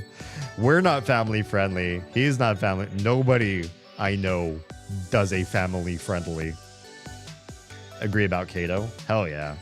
It's like the secret take about Iron Man that really Jarvis is Iron Man and Toadie's just a megalomaniac who likes to sit in the suit and play at being a superhero. Kato's the real Nico crushing around here. Only thing I hold against Nico is he got me into Final Fantasy IV. Wait, how did that happen? Toadie, maybe I never heard this like origin story. Did you really, were you not playing before you met Nico? I need to finish up my setup for the next session where the players are entering the City of Marauders. Good stuff. Marauders, City of Thieves, and Killers. Should be fun. Good stuff. No family-friendly streamers around here. By the way, yeah, I don't know why I don't do this enough. and I'm gonna start changing for the better. Pause that music. We also need to shout out We So Punny because Kit is an amazing streamer as well. And if you're not following her channel, please do so. Hey, okay, do we think she's in here? Hey, Grandma, can you tell me a story? Jesus Christ, on a bicycle, that was loud. Why the echo? Yeah. What is this? Like I'm getting a 0 on the EMF. super creepy Phasmo. Oh, is it that one demon game? I watched Oz and Mary play it like once or twice and then they gave it up. Was it that one where it's like demon summoning sort of thing in like a Phasmo kind of world build? Nico got me interested. I think it was Xander gave me the final post. Oh, I blame on both. Yeah. Demonologist. Yes, that's the one. How is it? Is it good? Did it get better? I feel like it kind of had a rough launch. And I know like everybody who started playing it, like pretty much quickly shelved it. And then I never saw anybody that I knew who initially played it come back to it again. Yeah, it is a Phasmo-like game. Took so much of my time and money. Final Fantasy, I mean, yeah, I feel ya. That's such a good game, though. Okay, so let's get whatever's up here. And then let's save. I know you redeemed save a while back. Promise we'd do it. Level 6. I like Demonologist over Phasmo. Ghost Chasers is fun too. I've never seen that one. I think Phasmo for me, it got... No, I just saved. Munish, how dare you? Unless that's just lag. I did it. I did the thing. We did a save. I liked Phasmo when everybody was new and it was easy to make mistakes. But then I took a break and Oz and a bunch of her friends got really good at it. And then playing with a bunch of people who are good at the game, it loses a lot of its charm. Phasmo is a game that's fun because of the chaos. And when you don't know what's happening and you panic and people like play it badly, it's more interesting when everybody grabs exactly what they need from the truck and dashes out and the salt's already there and there's the crucifix and here's the place with the green laser scanner and everybody's like, okay, well, I already just saw this. I took a picture of the bone and so we're getting an extra $200 and okay, well, it's got to be this or, well, we're gonna have to test for one more thing because it's A or B and the only way to test for A or B, let's go back to the truck and let's grab this other item and then we're gonna go bring it in. And it was just like fast, too fast. When you know people that are good at Phasmo, everything is a routine then. It's like you're clocking in at a job you know really well and you just do all the things. I don't know. I mean, I play Final Fantasy 14. You get into the same dungeons and boss fights and stuff and you've got the mechanics memorized and your character's only got so many skills that you're doing and some of them are combos, so you're literally just pressing like 3 buttons in a row. Or with the new jobs, you press one button over and over again that changes to the next ability. I guess in the end, all games are like this. Once you've learned the game, it's just... Now you're just going through the motions. Okay, so we're saved. We're fed. We've got full everything. Let's move on. I feel like we're going to fight a boss. Oh, that looks like a boss. I think this is a boss. You're a boss. You've got flames. You're brighter than everybody else. You look angry at me. And I got a rubber band. We're gonna fight you. Big bada boom. Let's have these 3 fight, but then Hero, you're not incredibly strong, but maybe we do a rubber band on you. Doombox. Nice. All right. Let's fight. So much damage. Wow, it's a lot of damage. That's actually really good. We're so happy. Oh, damn. Oh, I thought I thought we were fighting like a boss. Or did we just... I don't really think we stopped to like grind in this game per se. But that thing just... Oh, learned Muck? Well, we leveled up. We absolutely decimated that guy. Maybe we're just fighting harder enemies up here? Maybe that wasn't a boss. Wait, what are dead batteries? Are those also recyclable? Probably not. Is it a recyclable material? Oh, hey, twin quims. Look at that. That's just an enemy. Whoops. Well, rubber bands are not too not too rare. I totally felt like we fought something so cool though. A computer part. Is that also recyclable? Yeah, it is. Neat. Let him think it was a boss. How dare you? It was kind of a rhetorical question. You didn't need to answer me. Stop killing your damn plants time. Troa, I know you love on your plants. You will do them justice. Hello. You're just a regular mixtape. I feel like these enemies are now getting too easy. Now that we're all level 7, we're just gonna trounce stuff. Holy cow, look at the damage we're dishing out now. That's insane. We're scaling up in damage so high. Literally just 2 levels ago, we were doing so much less damage. Interesting. Interesting. I love plants. So does Troa. Troa loves his plants, at least. As far as I know. I love plants. We have a very verdant household. Our backyard's got lots of lovely plants. We have a little side garden in the side yard. Lots of good stuff. This is a game in which if you grind for levels, you can demolish everything. Gotcha. That's good to know. And I like that because I also don't like feeling stuck. Like as a streamer, if I'm playing a game alone, I'm off stream and it's just for me. It's just for pleasure gaming. If I get stuck or if I die multiple times, like I might get frustrated or I might get upset, but like I'll persist and I'll like try harder and you know, try to memorize and learn the game. I don't feel like a pressure about it, but as a streamer, being bad at a game, I get like a social pressure because I get this feeling like if you watch me loop through the same content 5 times, 10 times, and I'm like not getting it and I'm not good and it's not like this game, you just gain experience, so you'll get better whether you learn the game or not. You'll just eventually get stronger, right?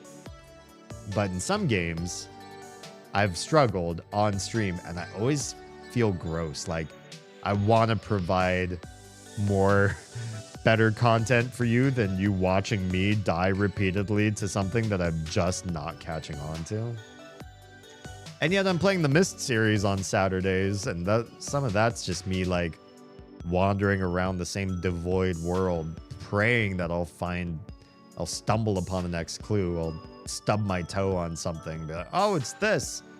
This is what I've been looking for the last 5 hours. This game's bosses have great music, so I don't care. Nice. Damien, buddy, pal. Most of us are not here for the game. I know.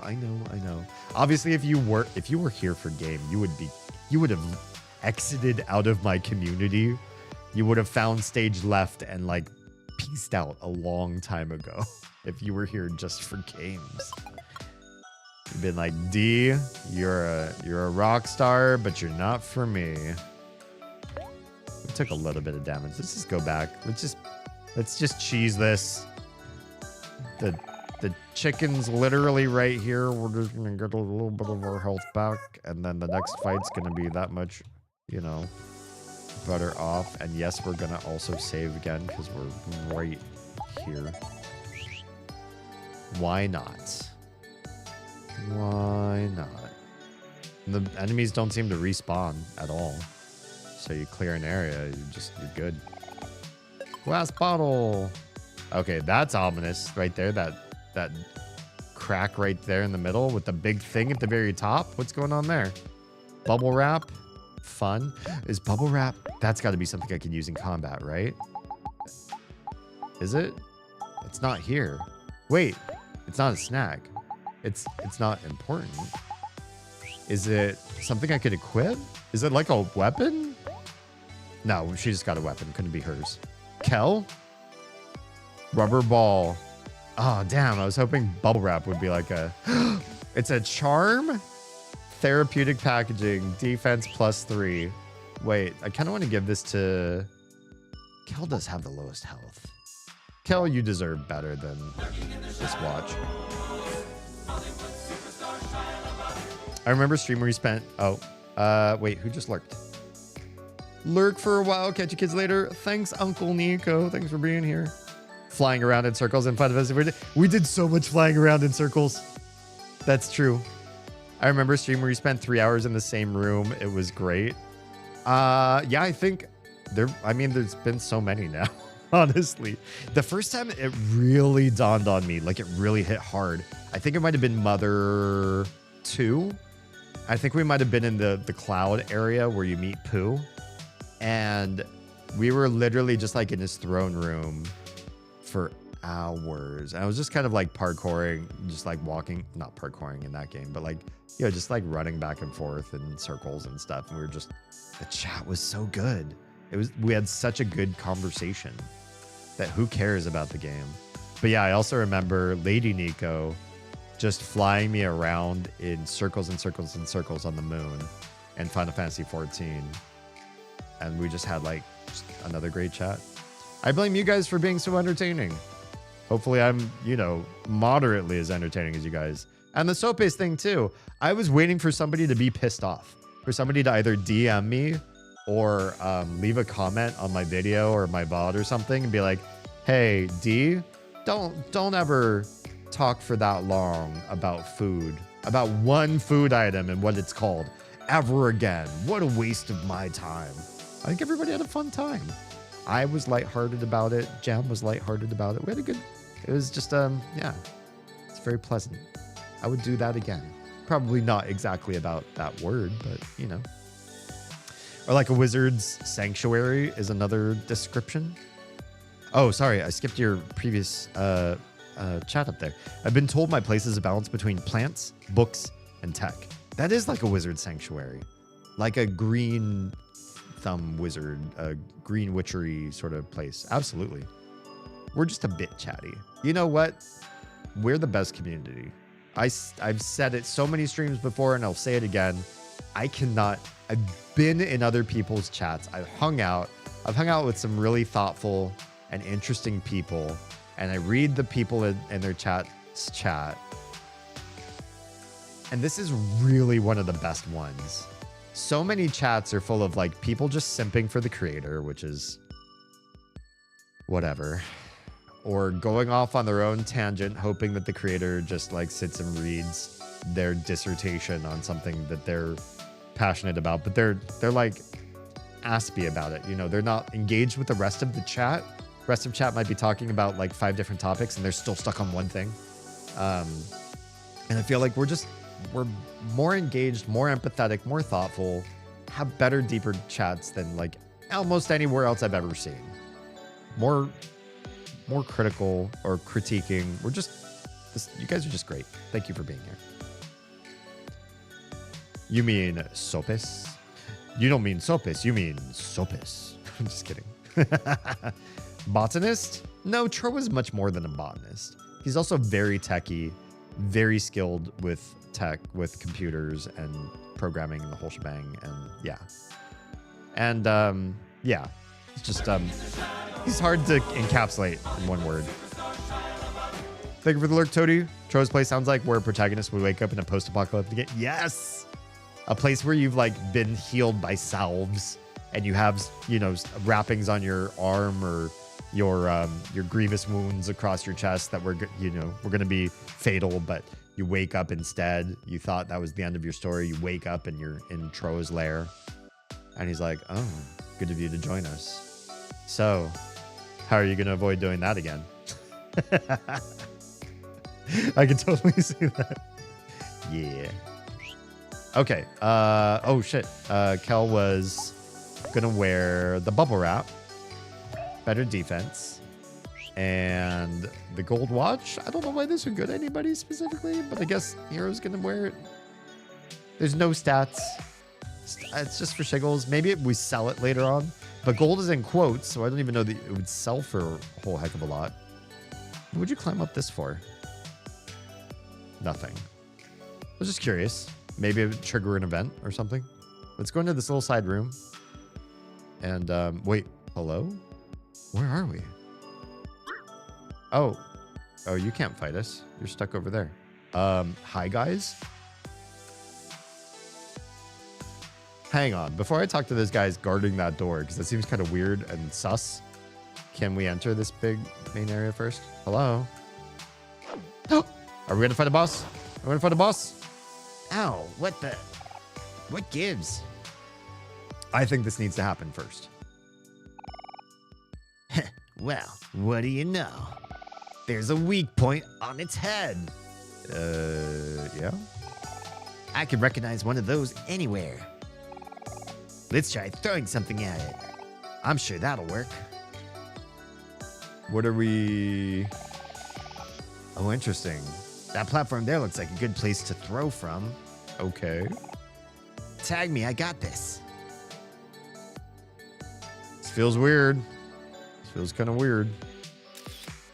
Oh, crap. Why do I mix up their hairstyles? All right. I love their little Polaroids. It's so cute. Okay. Toss. Did it work? Oh, snap. It exploded. Well, that was fun. Fun little diversion. What's in here then? There's more level. Oh, okay. This looks like... Wait. I don't know. Well... This is a good job for Morty, right?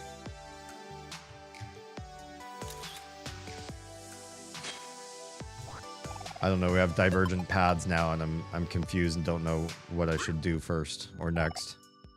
You got can. Like there's the other path right there with the two guys. Oh, they moved. They moved to the side now. Interesting. I feel like that's the next place to go though, for sure. But I kind of want to explore everything around here first. Poetry book. Hello?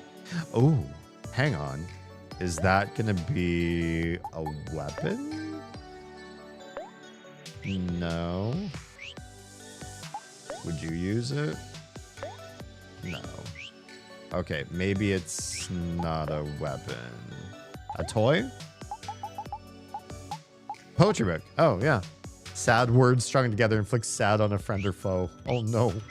It's sad poetry. I guess there's more loot around here. But now I kind of want to go into that other door over there too. Let's see what we got. Oh, got another rubber band too. I guess it was okay that we used that rubber band up.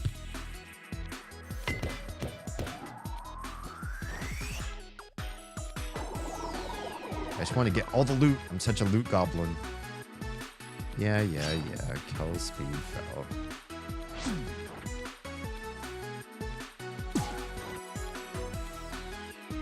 Man, these guys do not survive to do damage to me anymore. I feel so bad. Glass bottle. We're going to be so rich after this place, too. We're making all the moolah. I see another loot box down there. Another loot melon. Cherry soda. Holy cow. We're getting so much good stuff. Wait. Oh, the mixtape whiffed? It tried to do damage. It wasn't able to do any damage. Well, I guess we can keep just racking up the free EXP around here. Confetti. That's gotta be a toy, right?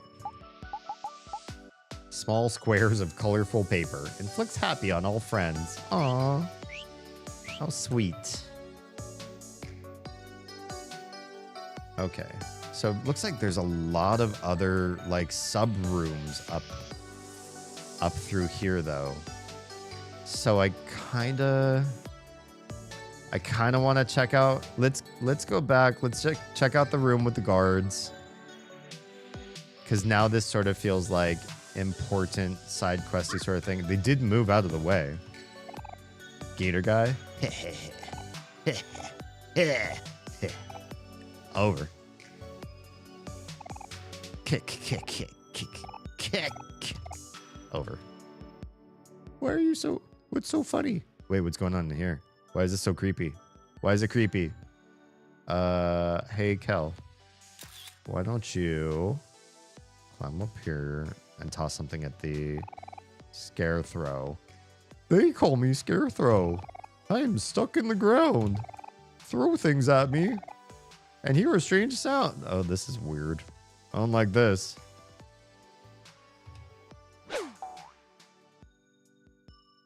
Is that it? Wasn't that fun? Come again another day and try again. Why? I don't get it. What the heck is this for? Why are the gators so laffy daffy about? Okay. Hey, thanks for those sounds. Was this like a secret sound test room or something? Yeah, I feel it's a little bit weird about that. Oh, that flamey guy is back again. Can we kill you so that...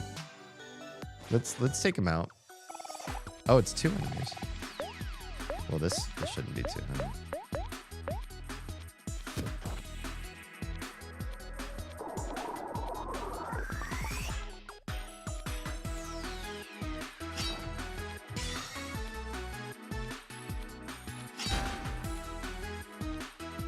Brutal.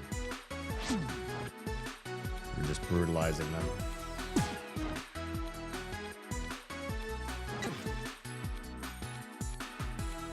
Oh, Doombox got angry. Okay, when we don't use things like rubber bands, it does last a little bit longer. But not terrible. We should still be able to take it out without taking too significant of damage. Oh yeah, that was pretty quick and easy. And the mixtapes are inconsequential now.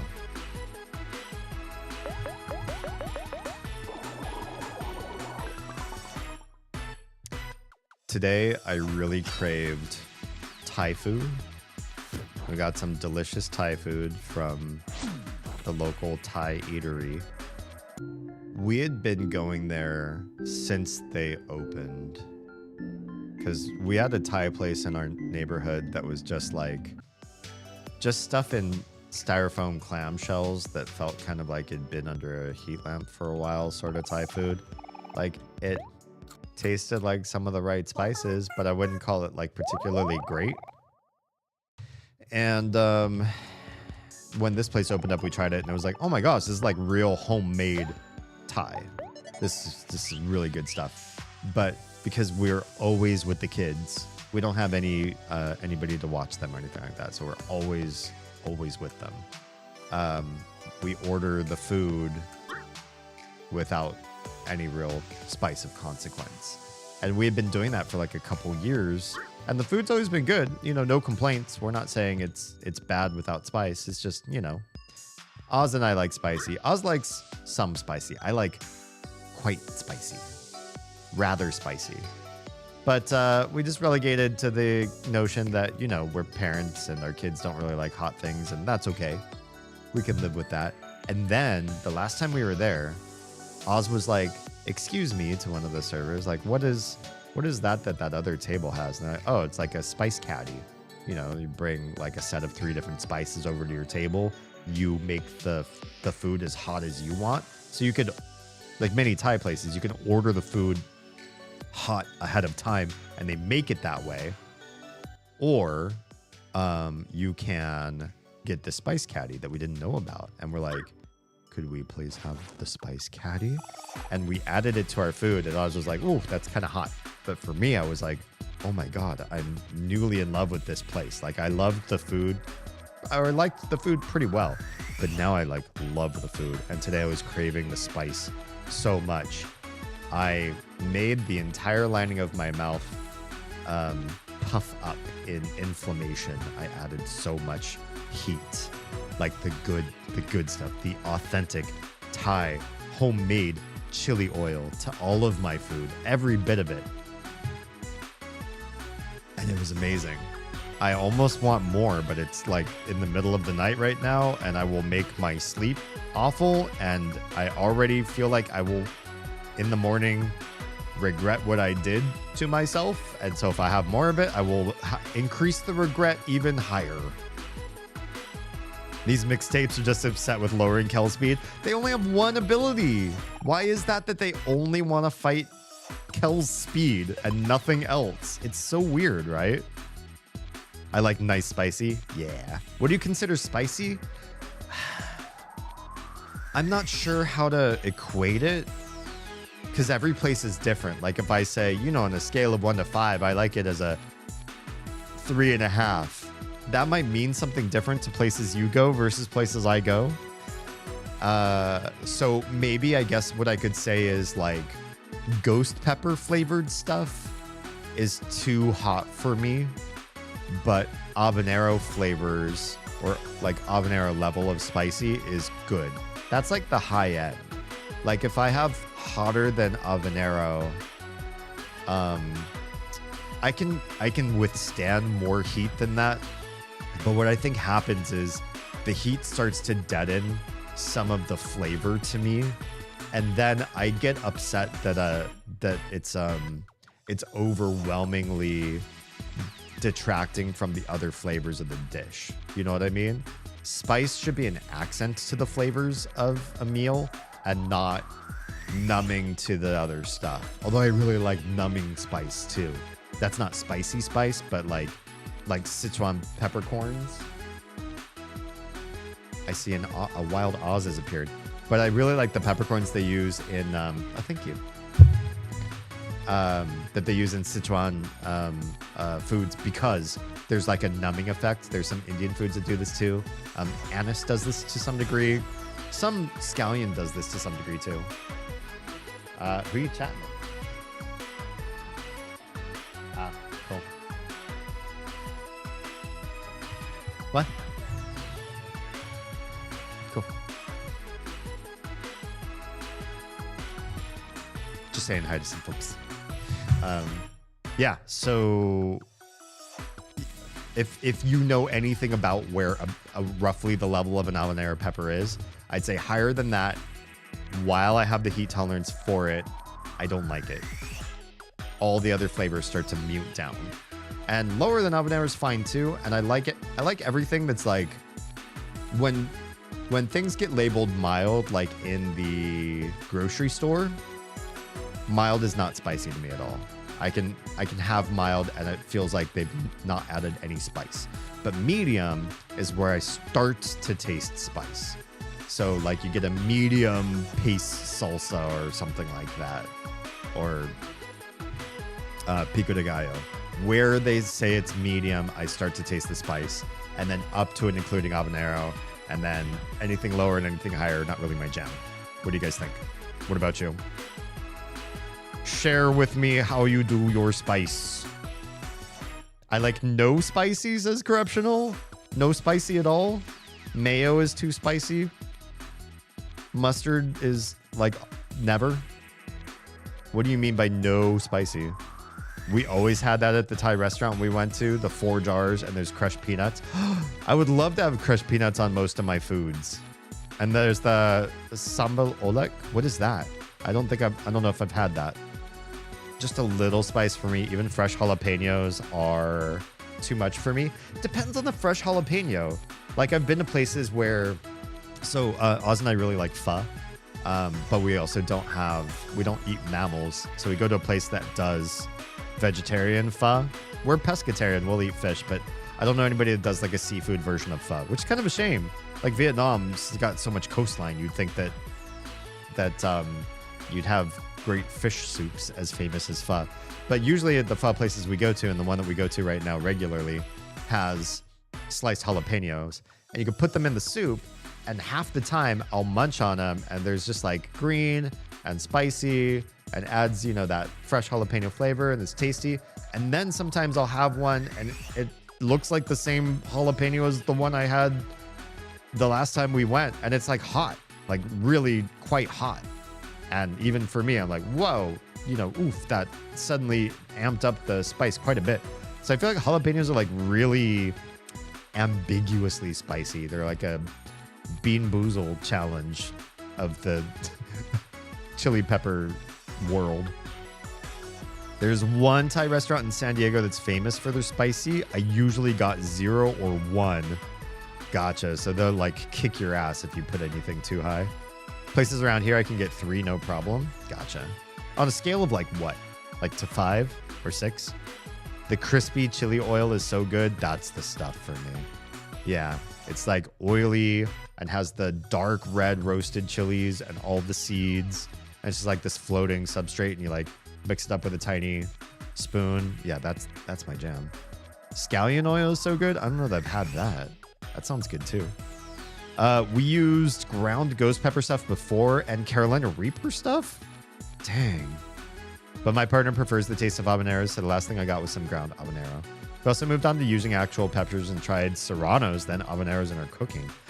You guys like real spicy. That's amazing. You've got me beat hands down. If habaneros is just something just for taste, but you go way hotter. Oof. Now, were you always into hot foods, Kara? Like, is that something that you have? What's the word I'm looking for? Like, you were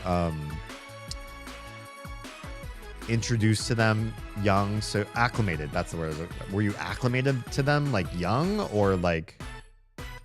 Just curious how you get that kind of heat tolerance. I don't necessarily want that heat tolerance. Might be like burned through my bowels like alien blood. You made me get out my medium salsa and tortilla chips. Nice. I don't remember the last time I had mayo or mustard.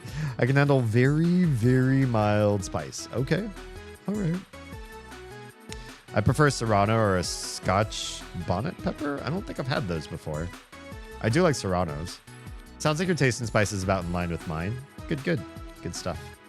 Yeah, I like good heat, and I've had hotter stuff, and I just don't like it. I had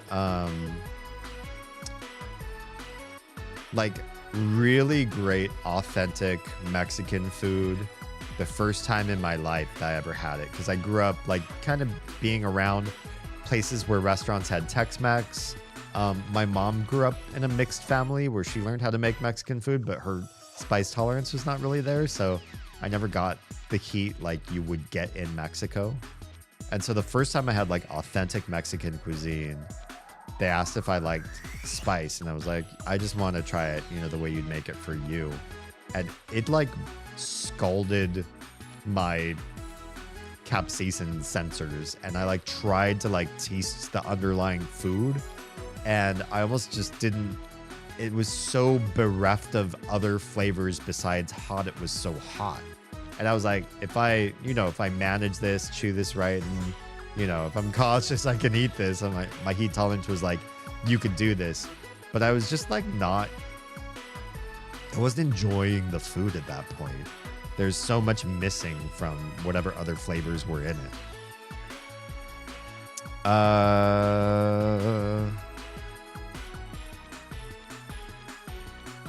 I have a bottle of ghost pepper hot sauce. It's a little too much for me, so I just use a drop. Yeah, I guess, you know, even if something is too spicy, you can always dilute it, you know, not have too much of it with the food on top. Yeah, my dad would eat habanero on their own like a snack. I've done that too. Yeah, I did that once. I was just like casually munching, not like munching on habaneros. Like, I'm not trying to like, you know, rip my intestines open, but I was like munching on an habanero just for, you know, just for the flavor, just like not chomping it down, but just like little nibbles at a time. And I kind of forgot what I was doing. Oz came home. This is like earlier in our relationship before we were married. She came home and I was like, hey, I'm home, and like came over for a kiss. And I thought nothing of it. Nothing. I just kissed her. And I committed biological warfare. Like, she tells this story like I tried to hurt her. I'm like, I'm so sorry. I completely forgot that eating a pepper, just a roasted pepper on its own, that I was basically like smearing capsaicin lip gloss all over me. And then went in for a kiss completely, you know, oblivious of what I was going to do to her. Scotch bonnet peppers are used in Jamaican food. I want to try more Jamaican food. We have a pretty good, like Caribbean community or expatriate culture around Atlanta. And I just really haven't been in places where I can try the food much. I've had few Jamaican recipes that I really liked, but I'd love to like really dive in and have like a broader introduction to everything. Especially like, again, island nations. As a pescatarian, there's probably great seafood that I just am missing out on. So they're slightly hotter than an habanero and they have a much better flavor. Oh, that sounds so good. Used in jerk chicken.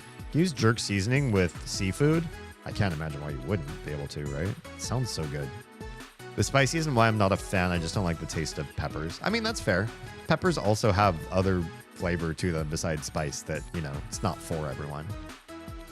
Kara says, I've always liked hot foods at Buffalo Wild Wings. I used to get their blazing sometimes, but I don't get it often because my mouth would be burning. So it's a bit beyond what I can comfortably tolerate. Gotcha. But sometimes I'm in the mood for it. I will usually dip tenders on the side or something if I get it. That sounds good.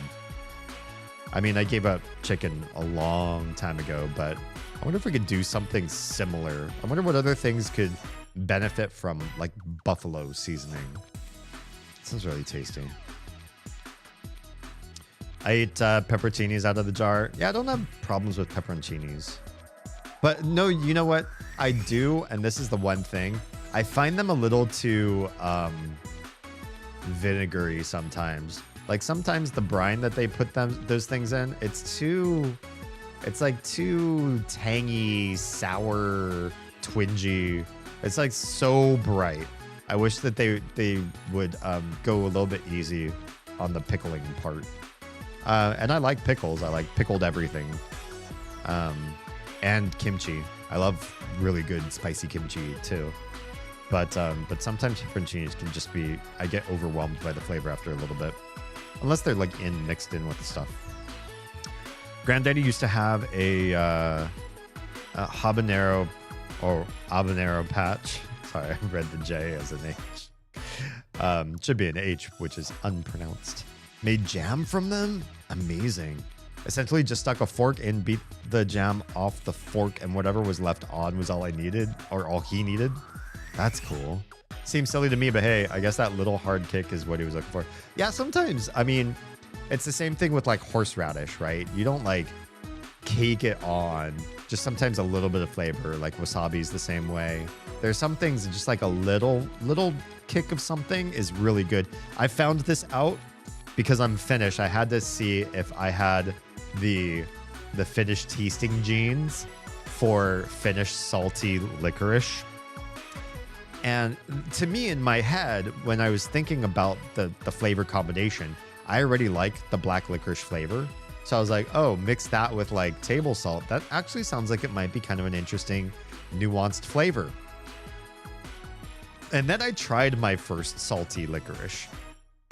And in Finland, they don't salt licorice with sodium chloride. They salt it with ammonium chloride. Have you ever smelled ammonium before, or ammonia? Have you ever smelled like a rotten fish before? When fish rots, it turns to ammonia.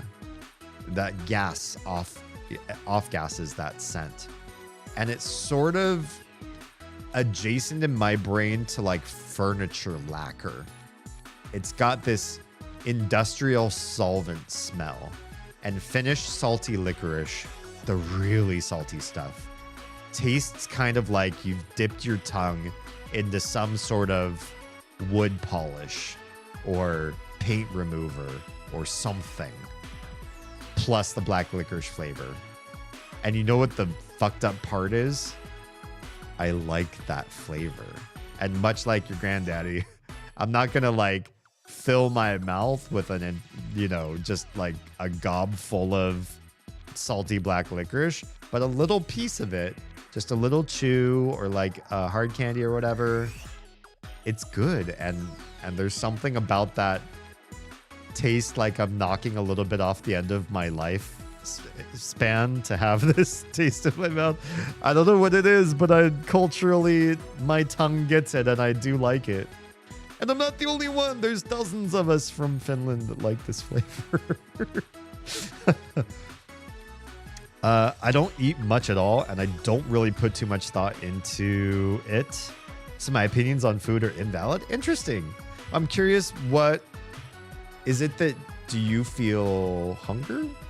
Do you just generally not feel that hungry? Or when you do feel hunger, do you feel like you are only interested in like limited foods? Do you know what ARFID is? Do you have something like that? Just kind of curious. You don't have to answer all those questions. It's very probing on my part. Is this a repeat fight, or have we just not played for like an hour? I think we just not played this particular fight for like an hour. But yeah, we fought this thing before. We fought one of these before. Yeah. I had to go to get the pepperoncini and eat it. You like the brine? I don't dislike all pickled veggie brines, but some are more off-putting than others to me. Sometimes jalapenos get this way too to me, pickled jalapenos. Sometimes they're just great and I just love the flavor with the pickling. I don't always care for fresh jalapenos. Sometimes I like the pickled kind. And sometimes the pickling is just as too vinegar and it detracts from everything else because it's so much of just one thing to me. It's radioactive. I love it. Particularly about my pickles. I really just like vinegar brine in my pickle. I don't mind it in pepperoncinis though. Oh, interesting. I love horseradish. I mix it with Kewpie? What's Kewpie? I don't know. I only know Kewpie is like Kewpie doll. Yeah, Windex. I don't think Windex makes their... Does Windex still use ammonia? Or do they not do that anymore? Smells like piss? I think isn't there some animal piss? Some cat piss have an ammonium smell to it? Yeah, but not every animal offal has that smell. It's widely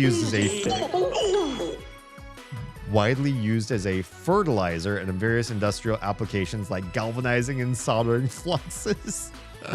It's also found in some cough medicines and is used in the production of certain batteries. And boy, it's great with black licorice. And I don't know why I feel that way, but I do. Yeah, I'm weird. Good thing you never got into huffing. Here's the thing. I'm a big control freak. I love having my own mental faculties. There have been very few times in my life where I have lost mental control, engagement with what I was doing, memory of an event, i.e. like Now, when people say blackout, maybe I just want to make sure I'm using the term right. When you hear somebody say like, oh, he was blackout drunk at the party, do you equate that to like he passed out on the floor and is unconscious, subconscious, or sleeping or whatever, like is basically out of commission and not moving?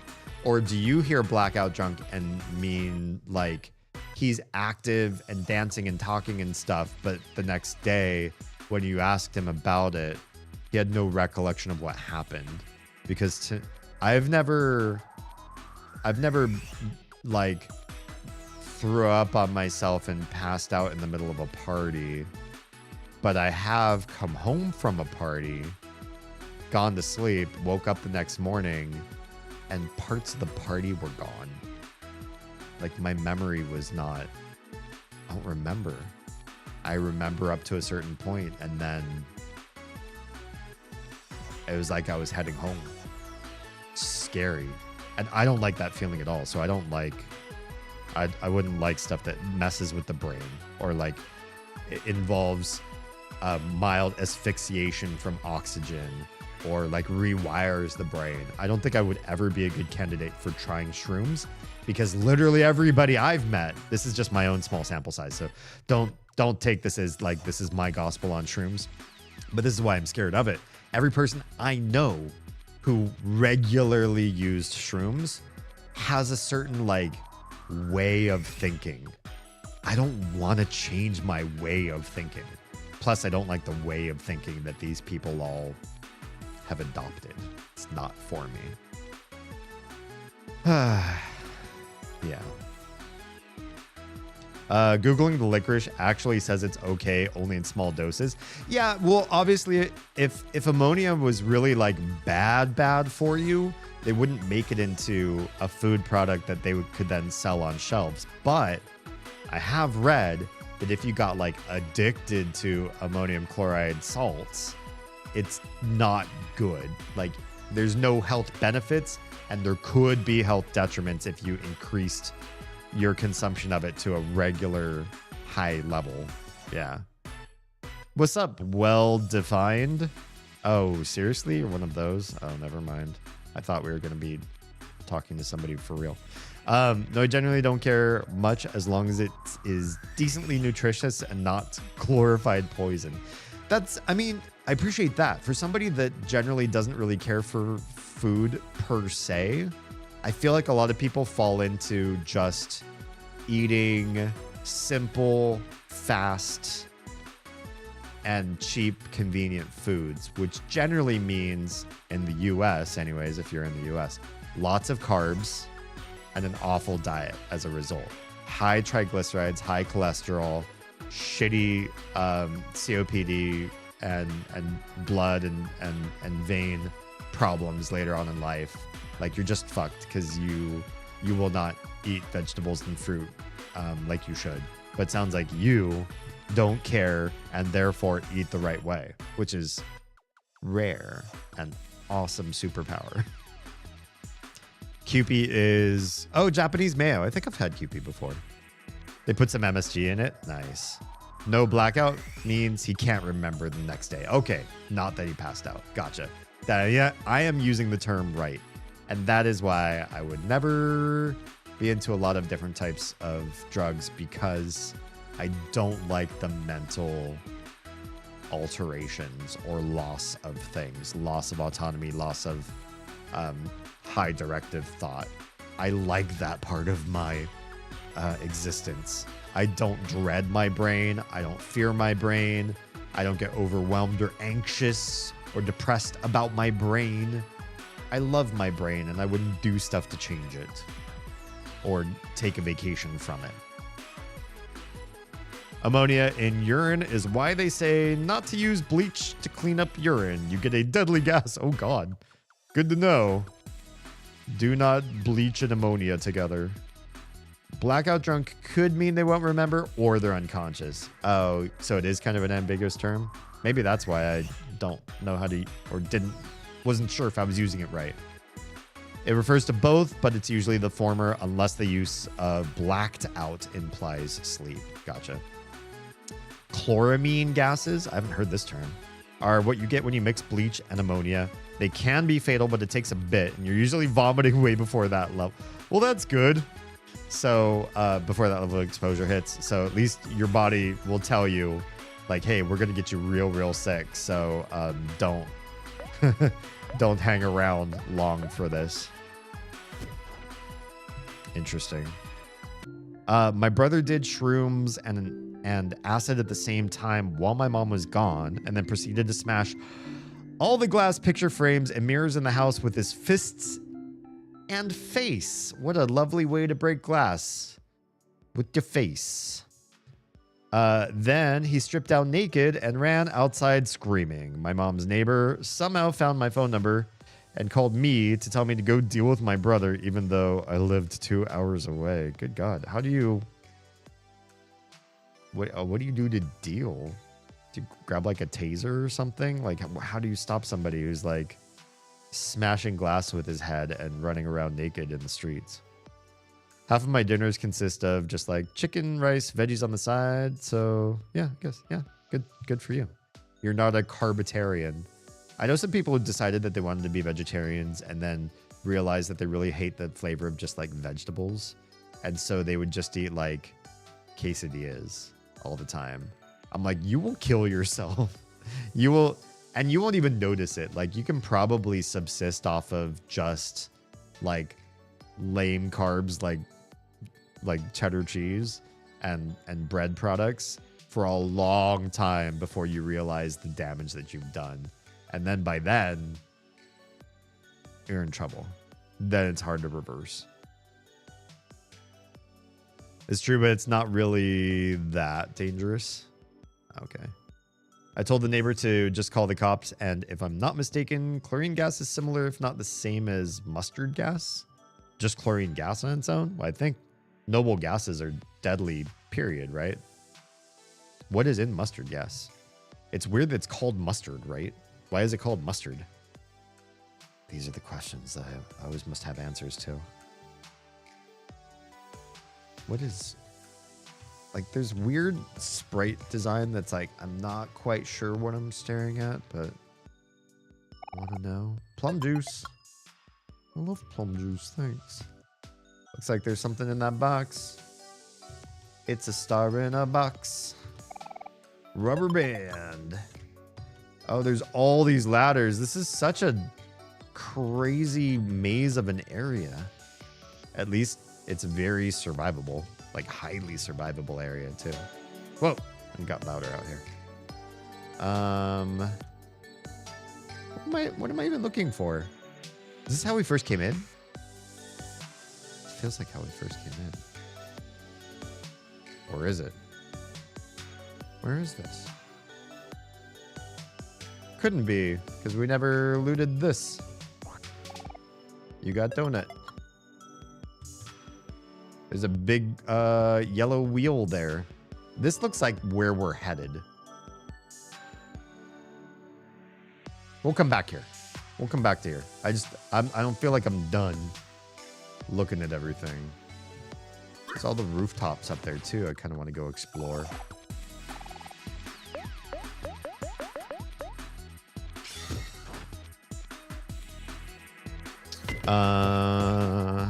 Mustard is in mustard gas? Like mustard seed? Or the mustard plant?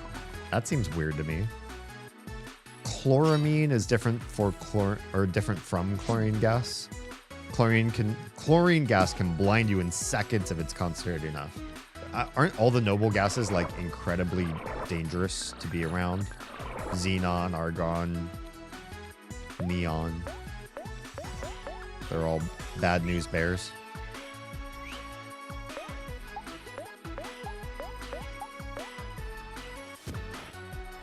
Kit received a lung injury and required medical help after 10 minutes of exposure to it.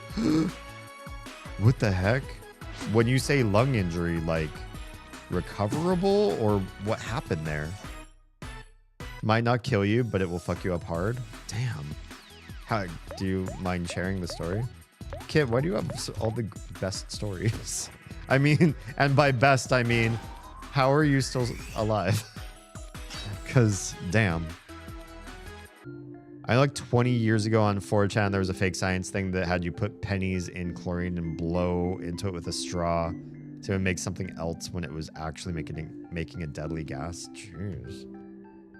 It's scary stuff. Level 8. Hero learned Charm. Also, Amori learned something, and I forgot to take a peek at what we have going on here. Was it Observe? This predicts who a foe will target. Doesn't seem that particularly interesting.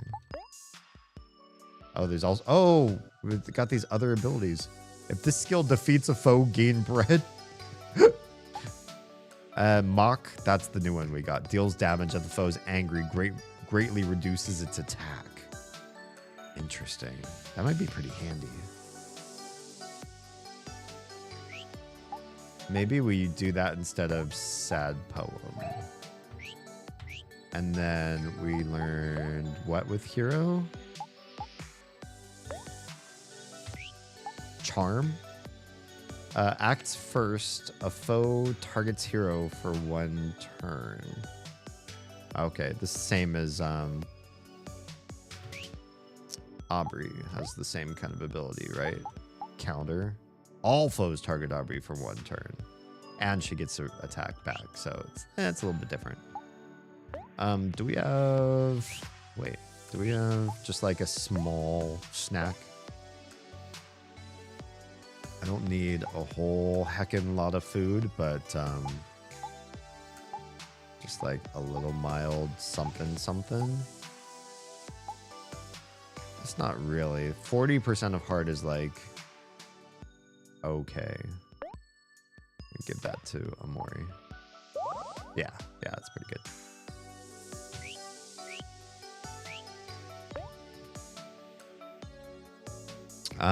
Mustard gas doesn't have anything to do with the mustard aside from its mustard-like smell. Oh, really? Is that why it's called mustard gas? It smells like mustard? It's a corrosive sulfide compound. I'd use inhalers and breathing treatments for a while. I was using bleach to clean up where some feral cats, oh no, had been using the restroom and a storage shed. Oh, jeez. I wasn't sure, so I asked the googly. Noble gases, while generally non-toxic, noble gases can be dangerous due to simple asphyxiation at high concentrations. Gotcha. So it's just like an oxygen replacement problem. You guys know about the explosive lakes around, like, where is this, like Cameroon in Central Africa? There are a couple lakes that from underneath bubble like CO2 gas, but it's getting squished by the water, and so it just kind of stays and accumulates down there. And in a lot of different lakes, there are like drought cycles or other drainage or whatever happens, or something tussles the water, and so that CO2 gets released into the air, or, you know, just innocuously little bits of it get cleared out of the undercarriage of the lake. But in these particular lakes, let me double check like where that, or you guys can do this so I can still stream the game. But I want to say it's Cameroon, that there are a couple lakes where the water was so thick and heavy and the CO2 built up so heavy in the bottom that at some point either a seismic activity or something in the water shifted and the layers were disturbed somehow, and suddenly like all the CO2 came out, and it comes out in this huge like geyser mist spraying into the air, but it's heavier than our natural atmosphere, and so it like stays low like a really thick cloying fog, like early morning fog. And where these particular happened in 2 different lakes, and they're theorizing that another one that's right between the borders of Rwanda and DRC has this problem with it too, but with methane, that once it's released, it doesn't fly away. It can't, it's too heavy. And that these lakes are high up enough that the CO2 starts spilling down. Hey, what's up, Blazo? We're talking about Rwanda, kind of the lake just to on the west edge of Rwanda. But we're talking about Cameroon, where this has actually happened before though too. The CO2 is spilled down into valleys and like fallen down due to gravity just being pulled to the lowest points. And those lowest points have been roads where people are trying to travel, and they just travel through the mist going, oh wow, what a crazy fog is happening right now. And within a minute, they just go. And it's not that it's toxic, it's that they don't realize they're not breathing oxygen anymore, and then they're just done. And then they're done. And in the other one, the second one, the really, really big CO2 release, it trickled down to several villages and wiped out most people in some of these villages. Like crazy scary. Can you imagine what it must feel like? What sort of like evil deific punishment for your sins kind of feeling to just look around you and watch your family and entire town, everybody just start to like drop, and either maybe you're one of like the 4 survivors in your town or whatever. It's just like, so freaking scary. Yeah, so like the noble gas thing you were saying. Radon, a radioactive noble gas, also poses significant health risk due to its radioactivity, which is why it's called radon. It's for the radioactive part of it. That's crazy. Kid says, I'd say my lifetime of WTF stories are a combination of wrong place, wrong time, and cosmic amusement. Someone has to defy the odds. If there's any proof that God doesn't have a plan for you, and if he does, you can defy it with enough luck rolls, you're proof of that for sure. Also, what's up, Blaisdell? How we doing? The Lake Nyos disaster in 1986. Yes, basically a deadly gas blanket just pouring down. It was Cameroon. Great. At least I remembered the country right. A buffalo or bison just died, and I believe Yellowstone from falling in one of the hot springs. Aw, poor thing. You'd think that there might be some sort of like knowledge about like don't be too close to those. I don't know how buffalo or bison could like talk or share, or if they are evolved to avoid certain places such that not being near hot springs would be part of their inherited. I don't know, but yeah, it's kind of tragic to hear. Kind of sad.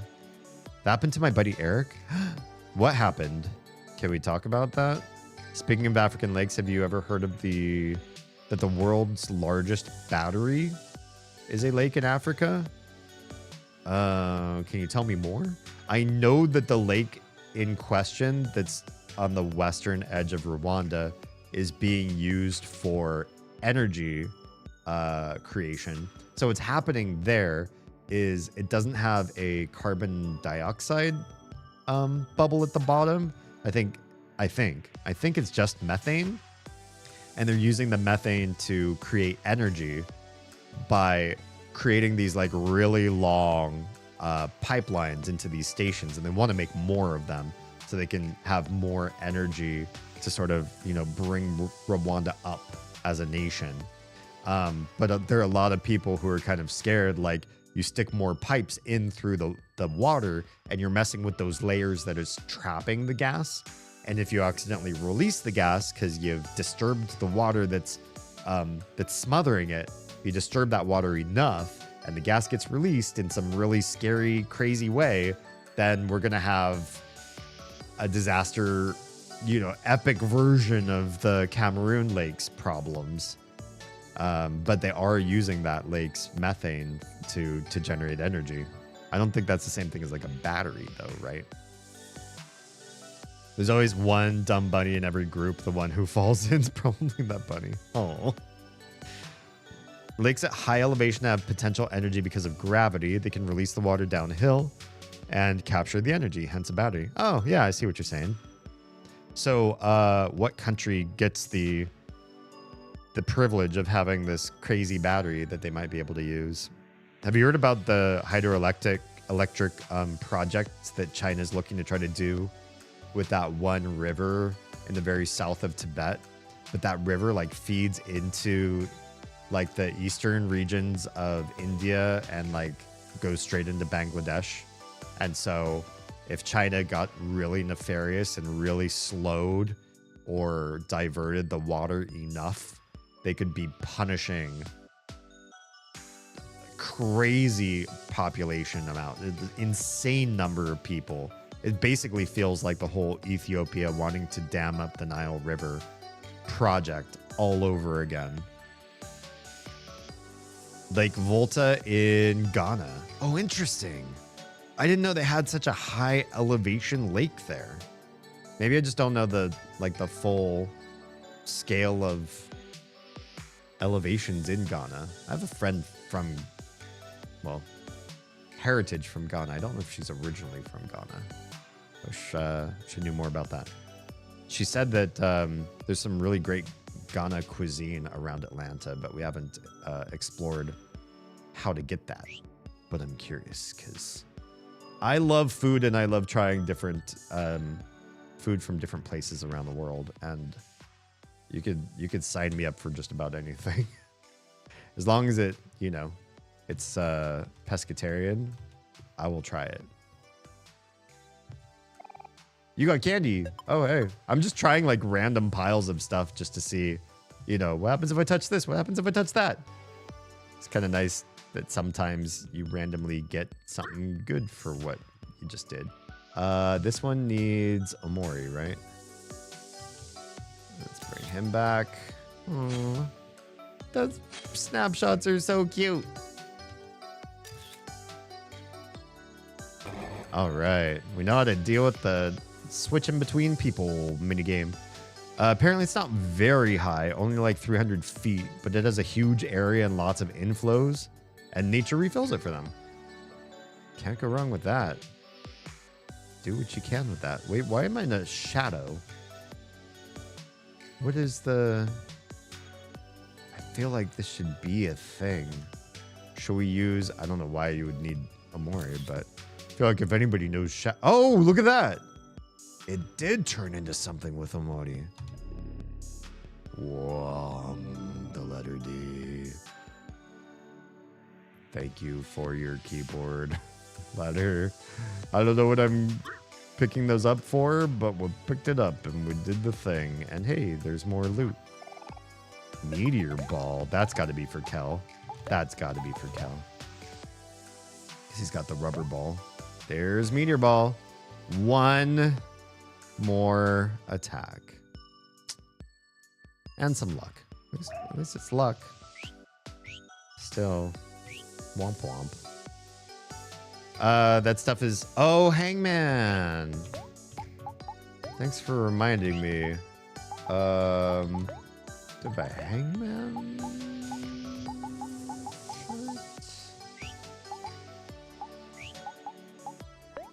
Options? Where do I have Hangman? Wouldn't be skills. I feel like it would be in important faux facts. Hangman. What's up, Dinoculars? Sondering Emily raid.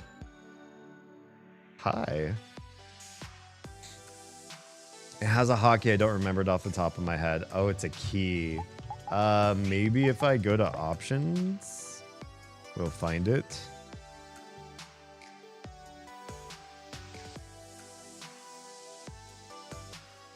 Controls. Sorry, I was like, what am I doing? Here. Where's my Hangman button? Run, tag, LB and RB. Maybe it's one of those.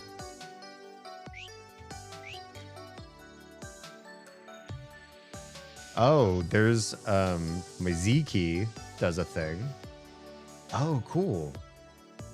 I forgot that I had a whole map of stuff going on there. That's fun. And then A says 3 of 26, but if I hit A, nothing happens. That's weird. And like, none of my other buttons work in that map either. That's weird.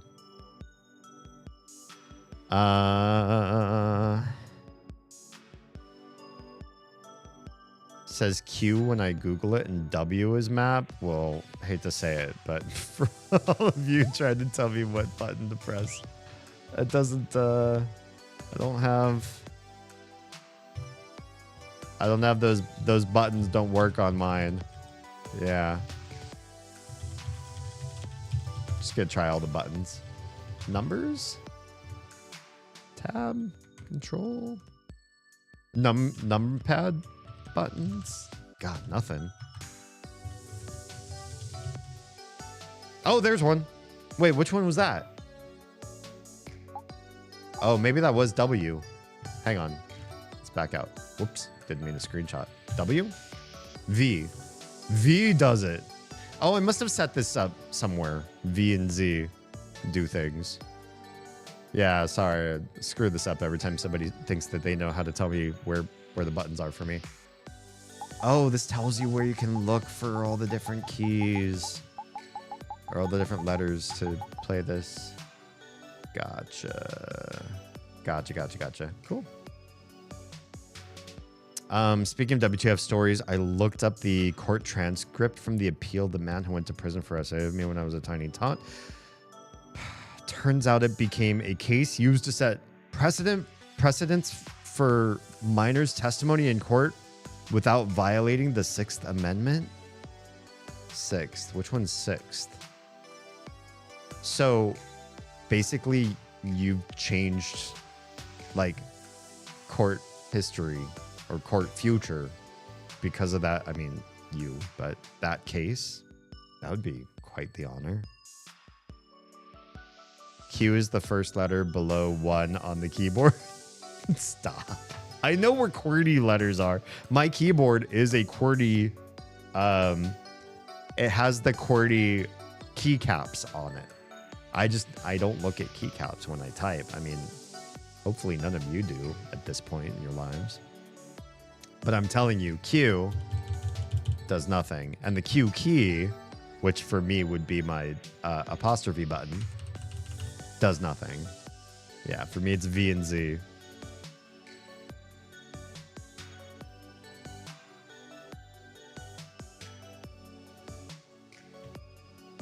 Okay, so that was that side of the map.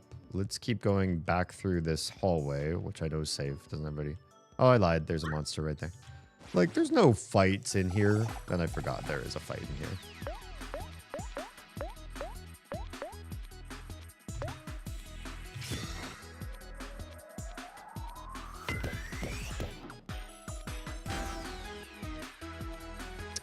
Six is the right to confront your accusers in court.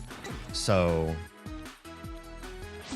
this case set precedent for the minor's testimony in court without violating the right to confront accusers.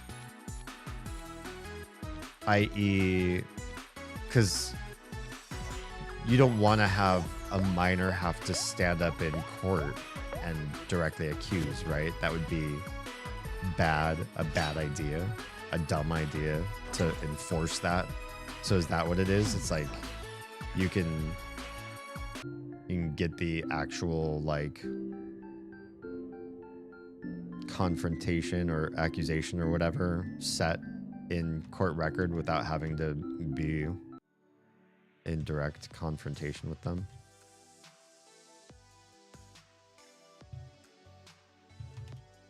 Interesting the music gets all quiet when you're in here. Oh, look. Big, this whole winding hall of... Hey, banana smoothie. All kinds of stuff in here. Jesus, just keeps going. Did we already find that little place? Looks like a bed. Looks like a nasty, abandoned bed. Binoculars. Wait, what binoculars? Is that a toy? I feel like that would be a toy. Or not. Is it an equipment? Will we give Hero something new? No. Is it a charm? Wait, whoops. Oh, it is. Two noculars. Noculars times 2. Defense plus 2 and increases hit rate. And it increases defense, so yeah, let's give it to him. He's like the person with like the lowest damage, so having hit rate should be helpful to some degree, I suspect. Since I was 3 at the time we went to court, seeing him in the room would have caused me more mental trauma, 100%. I was already terrified of any trucks like his and my own bedroom. Jesus. They set up a camera on me, hid him and his lawyer behind a partition, but allowed them to watch the screen. Ugh. Ugh. I'm so happy that you're in this phase of your life. And I hope that we hear... I mean, I just hope we never hear a story like this ever again from anybody else on the face of this planet, but I know my wishes can only go so far. So I was in the room accusing him, but not looking at him. Gotcha. I mean, that sounds like the way. The only way. Alright, come at me.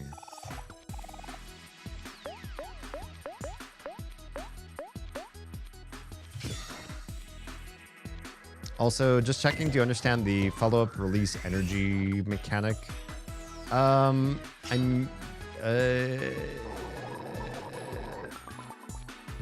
not really. I just kind of, I almost always just use Kel because it pops up on him first and I just like let it go. But I suppose if you held on to it longer, nah, I don't really know. I haven't played with it. But I mean, part of that's like my fault. Like I'm not actually experimenting with the system enough. I literally, I see it pop up on Kel and I'm just like, oh, do the thing real quick. And I'm not trying to learn it like I probably should. Damn, I'm taking a lot of damage here.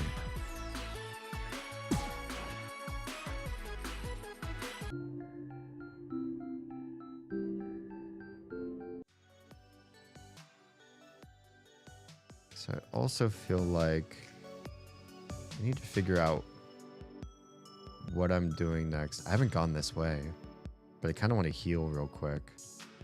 I know I can come back to the picnic this way, and then I'll go up and check out where the airplane section is because I've been avoiding that this whole time.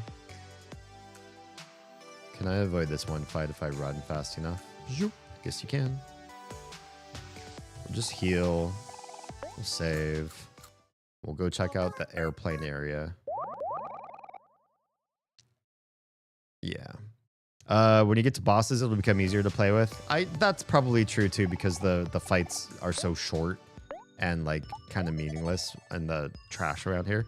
And I feel like I'm kind of like extra strong for this area right now. Yeah. You start the battles with 3 points, cost 3 points to use follow-ups, but if you save up points, you get 1 special team attack. Gotcha. Not too important right now. Not important, but it seemed like you might not understand it. It's true. I also haven't tried to understand it. Yeah, save up. Save up 10 points. Question for me? Always. I will answer any question you ask on stream. Literally any. But my answer might be, I'll talk to you in DMs. Depending on how doxing or, you know. I'm lucky that I received the help I needed. My parents were supportive, especially my mother. It's amazing. I think I'm so vocal about it now because so many don't get any support. And I'm sure there's some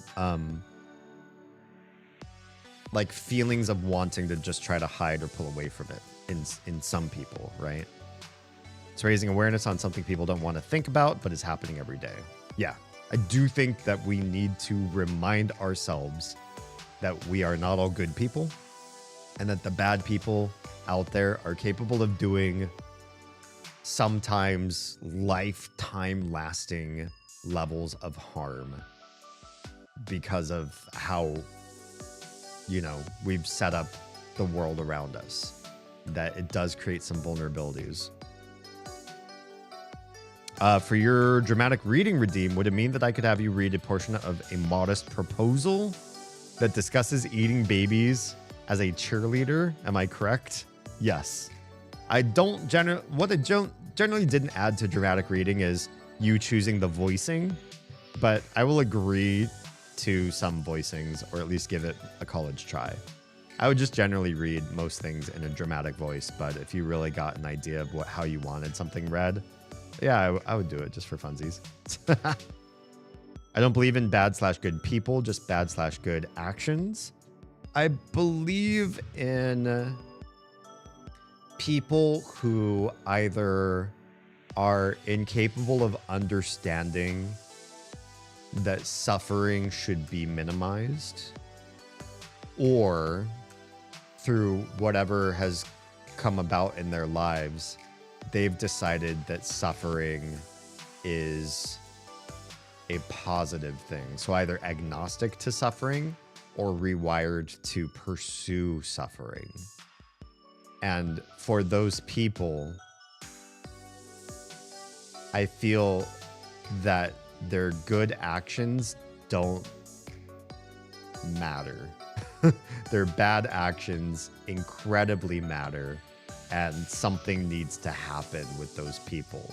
Now, I don't necessarily think the person is bad, because it's hard to say, like, in terms of good and bad, what those mean as far as a human being. But in there, that there's a thing that is so broken that it's incredibly dangerous to leave them in their natural state, that there needs to be some sort of healing or neutralization if there is no healing possible. And how healing / neutralization looks,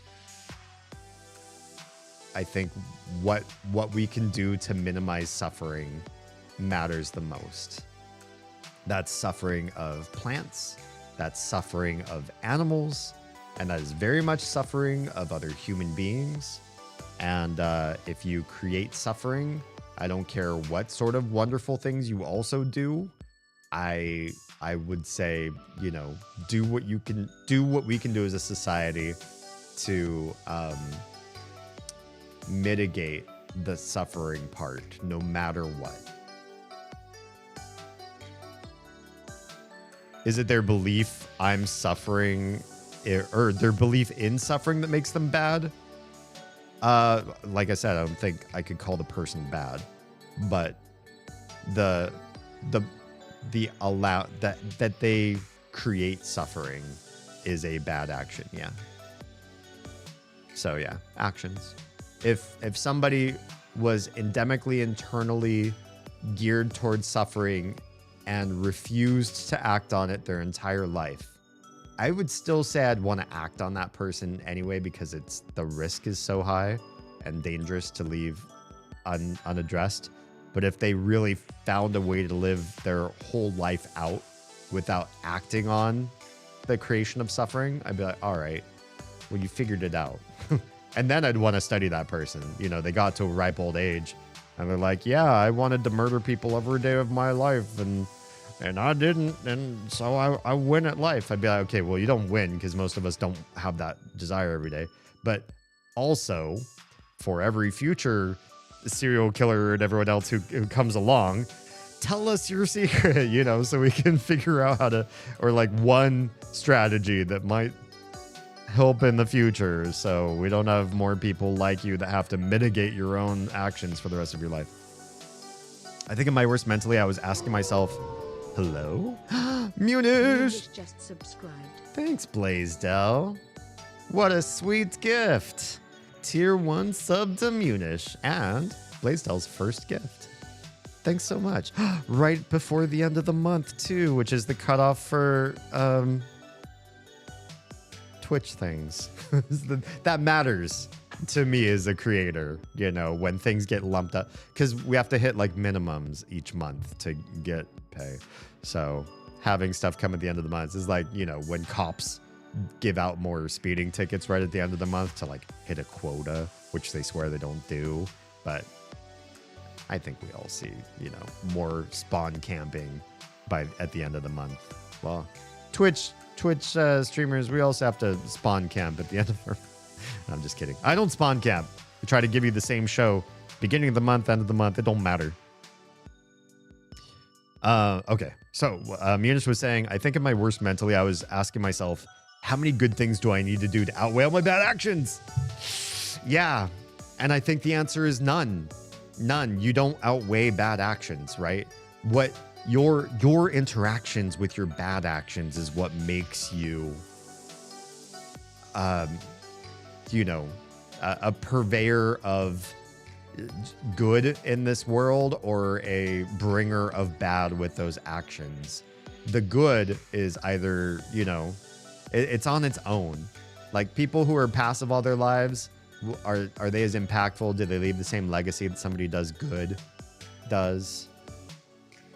Probably not. Somebody who's a do-gooder their whole life and is active all the time versus a couch potato is going to be remembered, their legacy, they're helpful. You know, it's all a good thing. But bad is bad. If you do lots of good stuff and you use that as a currency to do bad, you're a bad person. If you don't do anything good and you just do bad, and by a bad person, we're talking about the actions, right? I'm not labeling you as a bad or evil person, just the things that you do. I'm using it as shorthand. I'm sorry.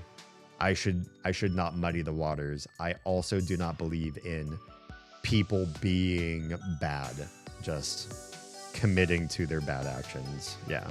Or not mitigating when they have a bad motivation and they let it manifest into the real world. Agreed. I think that supposed good people can do bad things and the reverse. I think, honestly, the vast majority of us do these things. Do the good, do the bad. Oh, that is not true. Wait, that's not playing. Where's the sound for this? Oh, there it is. Okay, we'll just mute that for a bit. I'm just going to slide that slider down. I don't want to hear this play. Instagram ended a long time ago because they're just awful right now. Sorry, Instagram. Going to throw you under the bus because you're throwing me under the bus. Yeah, and this is why I say I trust you if you're willing to say, you don't have to, confess, but if you're just at least willing to admit, I've done some bad things. I've harmed some people. I've been disingenuous. I've been a bully. I call people names that they don't deserve, or whatever it is. I'm bad in relationships. I'm selfish. Or I've committed some crimes. I've stolen some stuff, whatever. Just admit it to yourself and then tell people. You don't have to tell people what you've done, but at least tell people, I'm not all good. I'm a mixed bag. At least admit to that it's actually happened to you. I don't trust people who say only good things about themselves, or that when bad things happen, they're always the victim and they're never the perpetrator.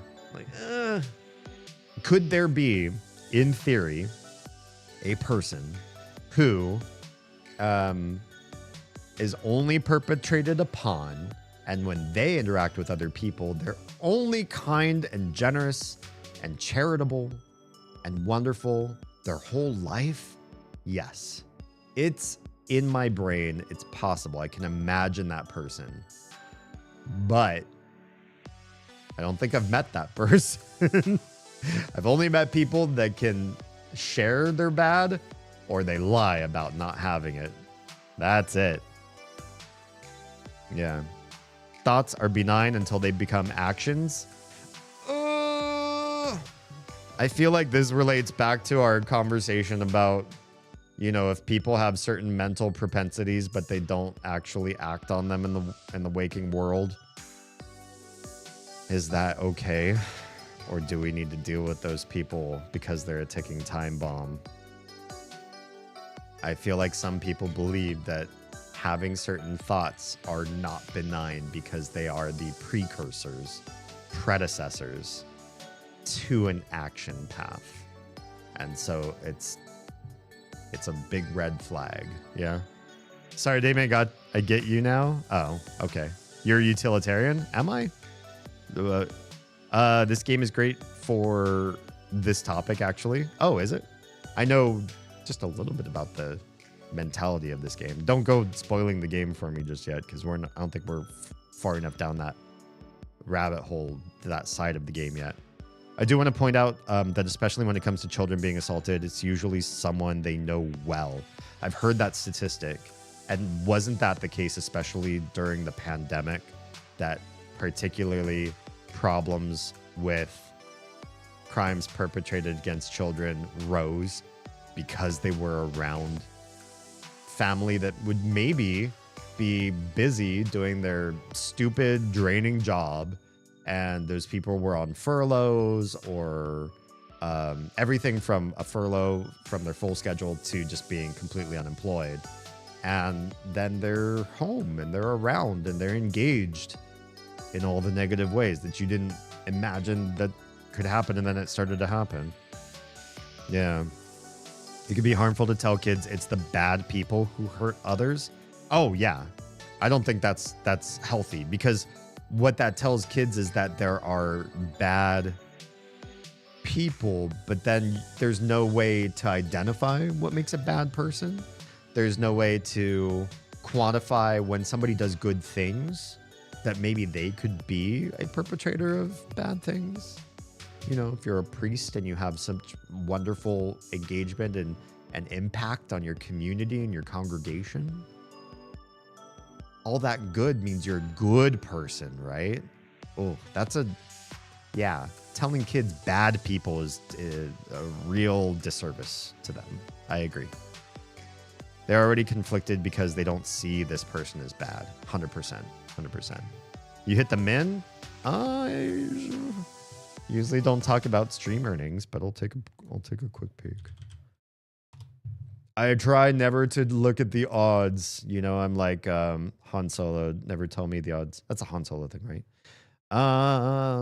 June. The June. Is tomorrow already July? Holy crap, tomorrow's already July.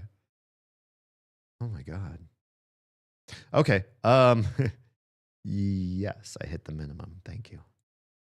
Although, you know, if anybody else wanted to still sub or prime sub or gift or bit or donate or membership on YouTube or become a patron on Patreon or anything like that, I'm not going to dissuade you just because we've hit a minimum target on Twitch.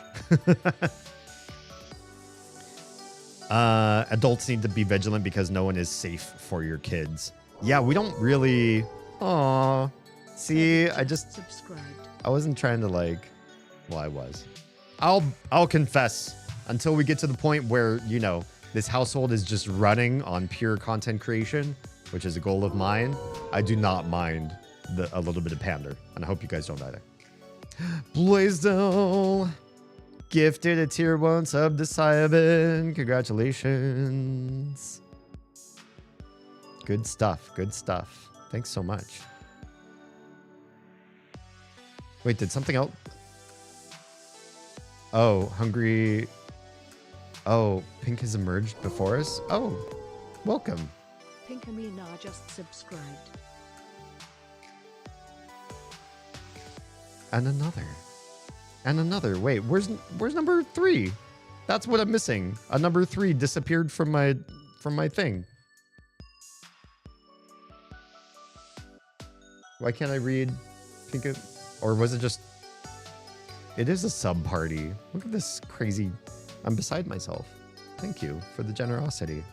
I love my community, and I hope that you love it as much as I do. And I super appreciate. Oh, thanks for the boots. That's one of my favorite alerts, by the way. I love my own bit alert. That's my tiny. I call the kids the little and the tiny for their age difference. They're like about 15 months apart. The tiny, the little of the two. One Corruptional One just subscribed. And a sub for Corruptional. Aw, Blaisdell just showing all the love. Thank you so much. The tiny, when she was really tiny, used to say wow a lot, just like really cute and bubbly like that. And so I just turned it into an alert. I might have elongated the first "wha" to like turn it into this amp up thing, do a little bit of audio engineering, but it's basically her voice when she was like really tiny. Well, just all the love. What can I say? I'm just effused with the warm fuzzies right now. Thanks, guys. Thanks for being here, and thanks for this great chat. Yes, this game is good, but damn if we don't have good chats on these streams. Yeah. But yeah, the idea that no one's safe for kids, like we 100% feel that. Like I have family members I've known, pretty much all my life, and I don't necessarily know them behind closed doors, alone, with a child. And I hate to say that. It's just, Also, our kids are basically, when they're not at school, they are with us all the time. We don't really leave them to do alone play. It also helps, like, for me doing like content creation work, like I'm scripting ideas right now for like a course I want to put on Skillshare or Patreon or something like that. I've got these ideas. I could just do this on my phone, so I don't need to be like, all right, well, Baba's got to go upstairs to the home office and I got to be here typing, and you kids go out and play on the driveway, but if any car comes up, you run back in. I'm just gonna hang out with them. Plus, I feel like I'm the sort of parent that even if everybody in this world became cool and nobody ever committed a crime ever again for the rest of their lives, I just like to spend time with my family. I like my kids. I like Oz. And so I don't need to have a hobby or an employment that pulls me away or makes me leave, or I have to drive and do a commute and wear different clothes and be around a bunch of people that aren't my family all day long. I don't need that. I like spending time with them. And if I didn't like spending time with them, I'd spend time with them more so that I could be a parent to my kids and get them to be more like people I want them to be. Not that I need to socially engineer them, but just, your presence does make people, make little kids more like the sort of people you want to be around. If you don't spend time with them, they probably won't be as much like what you like anyway, right? Yeah. Okay. Where did we leave off? You should always be prepared to protect your children, even from those you love the most. 100%. 100%. I don't care what sort of context you have with me. Mess with my kid, then yeah, big stuff happens. Pink, also back to this part since I'm now back in that part of chat. Thanks for joining. Yes, we do play Omori. Yes, I am playing Omori. We're just also very chatty stream. And so we have a lot of us hanging out and chatting on some really like deep topic on the side. It's just how we do. It's just this community, this particular niche of the internet. So thanks for finding us. Tomorrow is June. Yeah, it is. That's the cutoff. Never tell me the odds was Han Solo. Ah, I'm so glad I remembered something. An actual quote. Appreciate I don't have much disposable at the moment. Don't ever think I'm shaking you down. I really, because this was the vast majority of my life, and I've, like I said, I've been homeless. So I never want anybody without means to feel compelled. If I start talking about things like merch and follows and subs and bits and donos and all this sort of stuff, that this applies to those people. And I will never,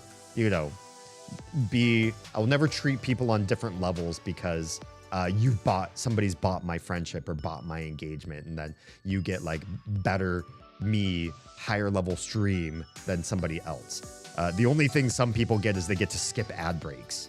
And then we will usually, for a game like Omori, because it's so story driven, I will still not give them story that you don't get, because I feel like that's super unfair. We'll pause on the story plot parts if I'm in dialogue. We'll stop right there when the ad breaks starts on Twitch. So you're not disenfranchised from the content. We'll talk about other stuff so they still get, their worth.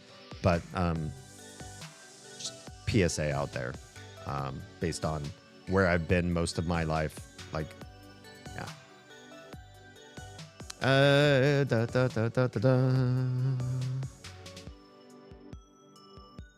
Have you ever played Deltarune before? It's on the list of things I want to play in this same vein. So we played through all the Mother games for the first time ever in 2024. And then we played Undertale after beating the last Mother. And after beating Undertale, we started Omori. And we have more games in the same vein. All these sort of like inspired by Mother, sort of the same. They all feel like they're kind of an intellectual grouping of ideas together, a genre, a subgenre, if you will. So yeah, Deltarune's on my wish list of games I would like to have. It's not on my actual Steam wish list though. I should put it on my wish list just in case. Just in case. Yay for warm fuzzies? Yeah. It's a Pally Pal. I just realized that was Gavin. Hi. Let's say hello by doing a shout out. Gavin is one of the... Now, I'm one of the least wholesome people you'll find on content creation. But if you want real wholesome, go to Gavin. I don't have my booster seat today. Oh. That was bad and I forgot last time. You're so short. You still love me. Even though I was bad. He said yes. That is so adorable. Why are you so adorable? Please go follow Gavin because the world needs more wholesome, family-friendly content creators, and that's Gavin to a T. And it's just great. And goblins are just great. He's my second favorite goblin on all of Twitch, next to Oz. Yeah. Okay, so cat box done. Car cleaned. Dishes taken downstairs. Dishwasher empty. Dirty dishes loaded. Dishwasher washing. Wow, you did. I mean, that's all a long way to say. Well, those are all different steps, so that is important. Yes, busy Oz. Drinks put away. Oz is adulting like a boss, which means tomorrow I better do my part while she's streaming and get some real stuff done. I love seeing the dishwasher bit now, though. The fact that we have a dishwasher. Did you guys know, those of you that are kind of newer to the stream, did you guys know that we did not have a kitchen for like a year and a half? No kitchen sink, no dishwasher. The fridge was in the dining room, so we had a fridge still. No stovetop, no ovens, no counters. Just one big empty room where the people that were putting together a kitchen decided to do a cut and run and left an empty room and then went on the lam or something, or hid, or went and sought out a bankruptcy lawyer, or whatever it is that they did. Had a mental breakdown. And so we're just bereft forever. Yeah. But now we have a kitchen that you can actually make food in and do dishes in with a dishwasher. So we don't have to do them by hand in the laundry room basin sink or the girls' bathtub.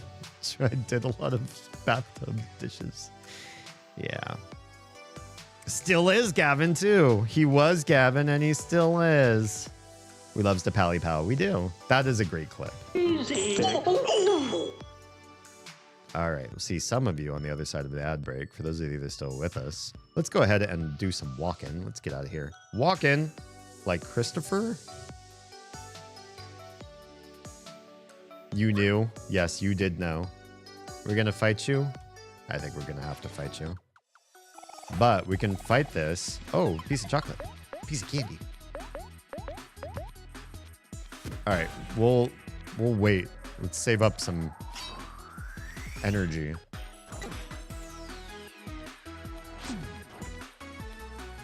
Man, these guys do so much damage now. Wow, that was brutal. It's best to not save if you don't want to deal with them again. I mean, if you save after you kill them, they don't respawn. These guys don't.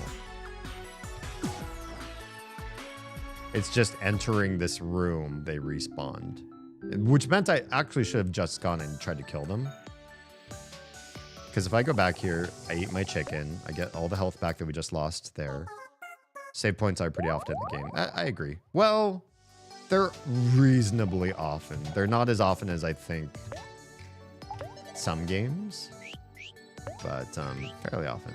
I feel like the worst contender, just because it was on a mobile platform, was Mother 3. There's just way too many save points.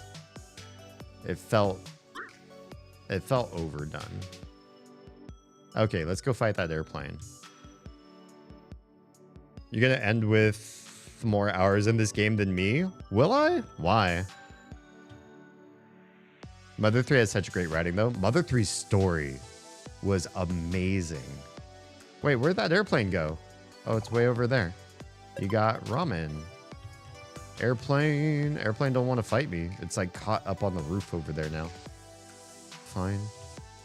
It's fine. There's also something...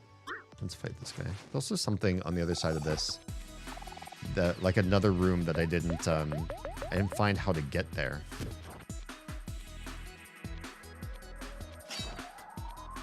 You have 17 hours in the prologue. Oh, that's just because I'm sitting still. If you're just talking about like hours I have in game, that doesn't count for anything. And let's use up points. This gets the fight done faster, which means I have less chance taking damage. Yeah, that doesn't count for anything. I thought you meant like hours playing the game, not like hours walking back and forth in rooms and talking to you guys. I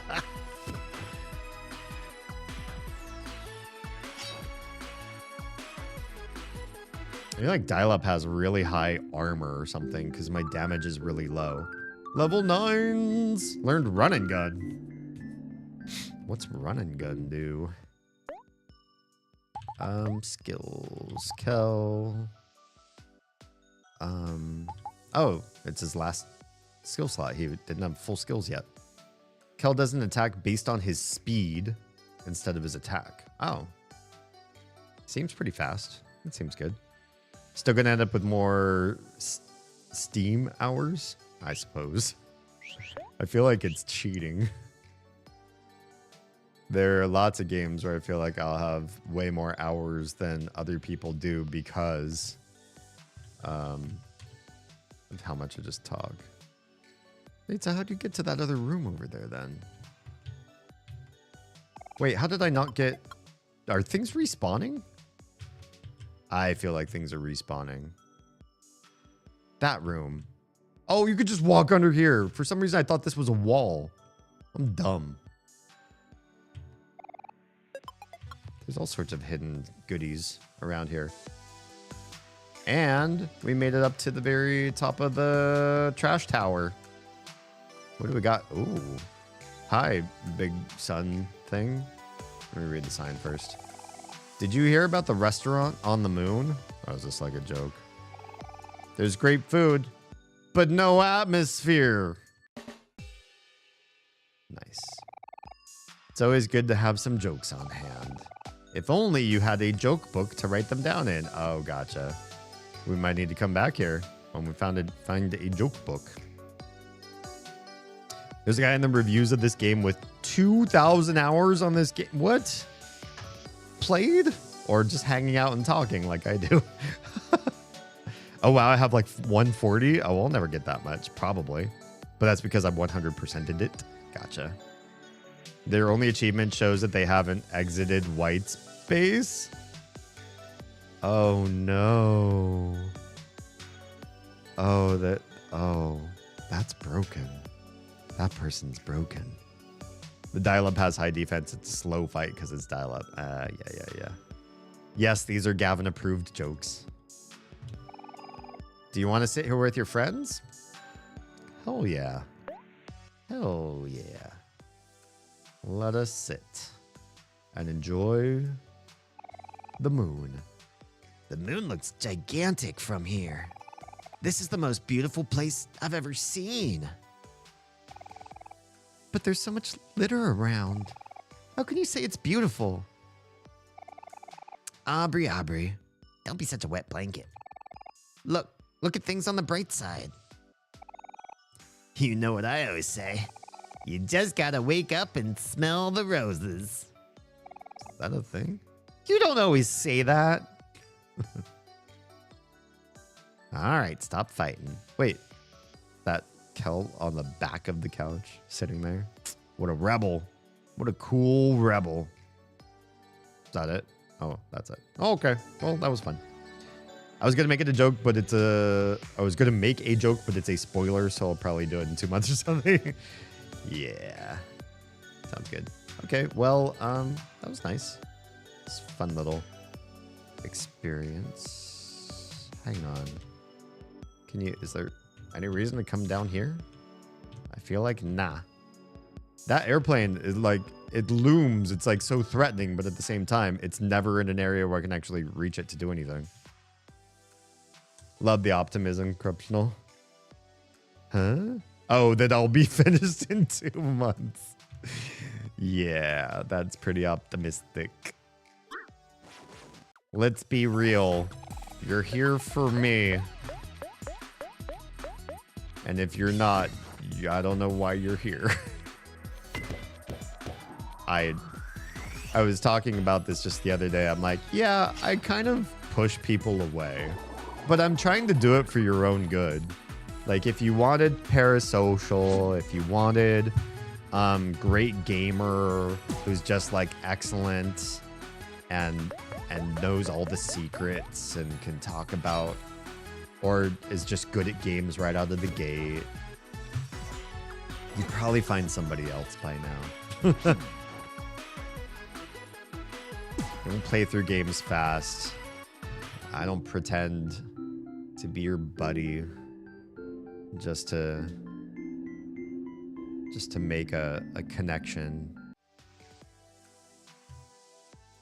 When I say this is the best community, I'm not saying that because I'm trying to make you all into friends. Wow, things just keep respawning.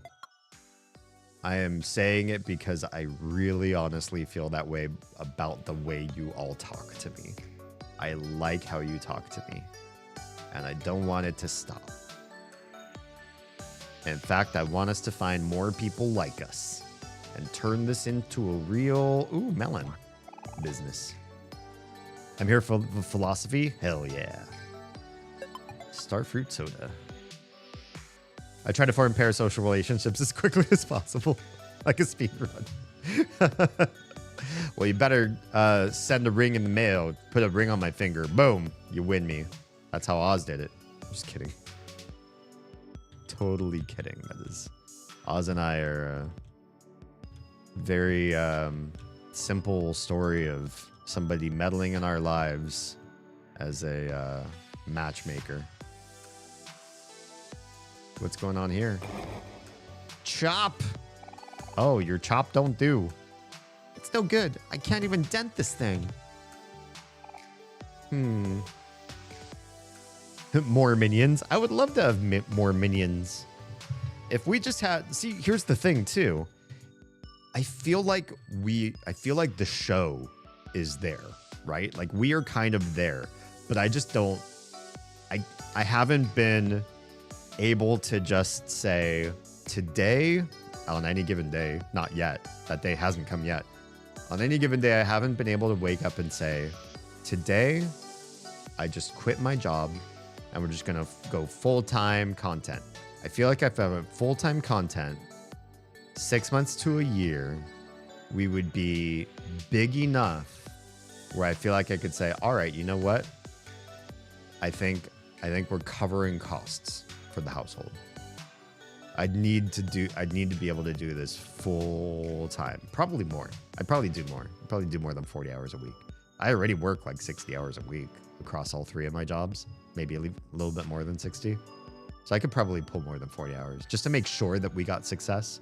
Because, you know, I'm not 20. And not that cool. Not really cool. I'm cool to some people. But I feel like there's a lot of the Riz side of things. I'm not on the inside track to viral. But I think we could get there. It's just a matter of how do you get that much time not working a job with no guarantee of pay for a bit to get to that place. But with enough minions, especially with AdSense and all the little trickle things here and there that bring money in, I think we can make it happen for sure. Oh, took a melatonin and I feel it kicking in. Oh, good stuff. Have a good night, Gavin. Please be well. Everybody, please show Gavin love and thanks for popping in and saying hi. It's good to hear from you every once in a while. I'm taking 40 Ambien and beating myself over the head with a shovel for an hour, no dice. And Gavin's like, 1 melatonin. Yeah. How many viewers to cover costs? I mean, I feel like we would need to do like a stream where we just kind of talked about finance. And because of where I am in small content creation and sort of like there's like a lot to sort of talk about with the way costs flux and all that kind of thing. I've done some of the math. If you really want to like do a deep dive into sort of where I've found I need to worst case math myself to, join the envy part of my Discord, and then you can get onto the knowledge board. Knowledge base? Yeah, knowledge base. The knowledge base has predictive math for success in this industry for this household. And among other things, like the game schedule's there too, a bunch of other stuff I've just placed in that part of my community now. I used to have them in all these like separate different platforms and just got tiring. Now it's all in one. Yeah. Okay. Hold on a sec. And the answer is also, you know, when I pulled those numbers and I did the predictive math, it was really just kind of based on like current earnings, where I'm really the big stuff that keeps my my budget for, you know, home studio and games and all that sort of stuff afloat it's really just done through Twitch and YouTube. But in the suture, I do want to diversify out to a lot of other things. I mean, I have some other platforms, but I'm not making active content for them. So if you were ever like subbed as a patron to Patreon before, and I wasn't like posting stuff regularly there, and then you decided not to do that, I get it. I probably would like more free time to more often post on stuff like Patreon, so that it would be worthwhile to be a patron, because you'll get this other feed that you wouldn't get otherwise for your efforts, for your support, right?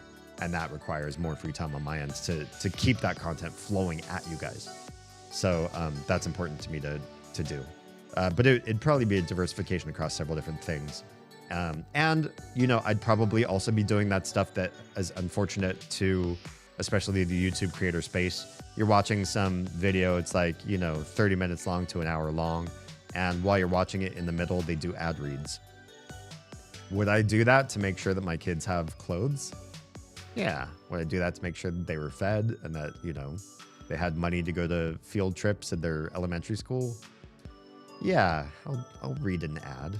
I got ad read voice anyways. I was doing it in the industry in Hollywood before we moved out here. I'll do it again on YouTube too.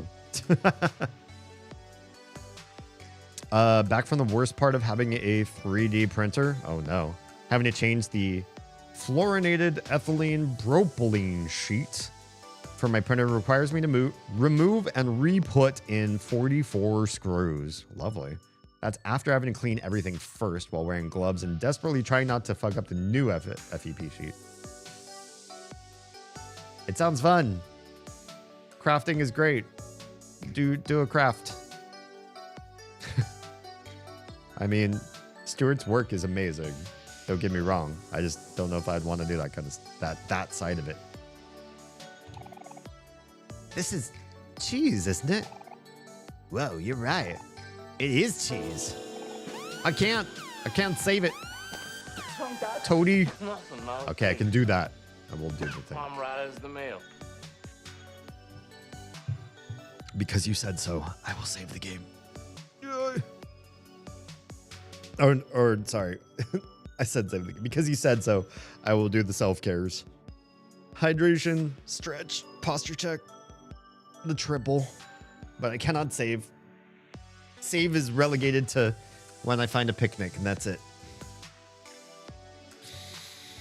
Thank you, Toady. Looking out for me in my back and shoulders and neck. Those are especially bad when I play spooky games. The creepy games get me so tight, tense and everything. And for some reason, I don't know if this happens to any of you when you play dark games or like games that have a lot of high tension. My bladder like wants to squeeze everything out of me. And so I feel like depending on the type of tension that I play, all right, I need another BRB. Okay, I need to BRB. All right, another break. Sorry, guys. If I had more money, I would be tempted to just toss the old print vat and send a new one that's already been done for me. Jeez. Somebody has to watch your back. Thank you. Appreciate that. Okay, guys, hear me out. This might sound crazy, but what if we eat the cheese? If we all start now, we could probably finish this in a couple of hours or so. And just a warning though, cheese gets me kind of gassy. Ew, Kel. Hold up, Kel, there's no need for that. I think I may have the perfect solution. Tag me, Omori. I know just how to handle this. All right, hero, what you gonna do? I thought his superpower was literally just charisma. Oh, is he gonna like try to convince somebody to grab the cheese or eat it? I'd eat the cheese. Doesn't make you gassy. My last laptop, I managed to kill the entire keyboard, including the power button. Oh no. The only way to turn it on from completely off was to unscrew the back, disconnect the battery, and connect the charger to force its hard wire startup. Oh my gosh. What a pain.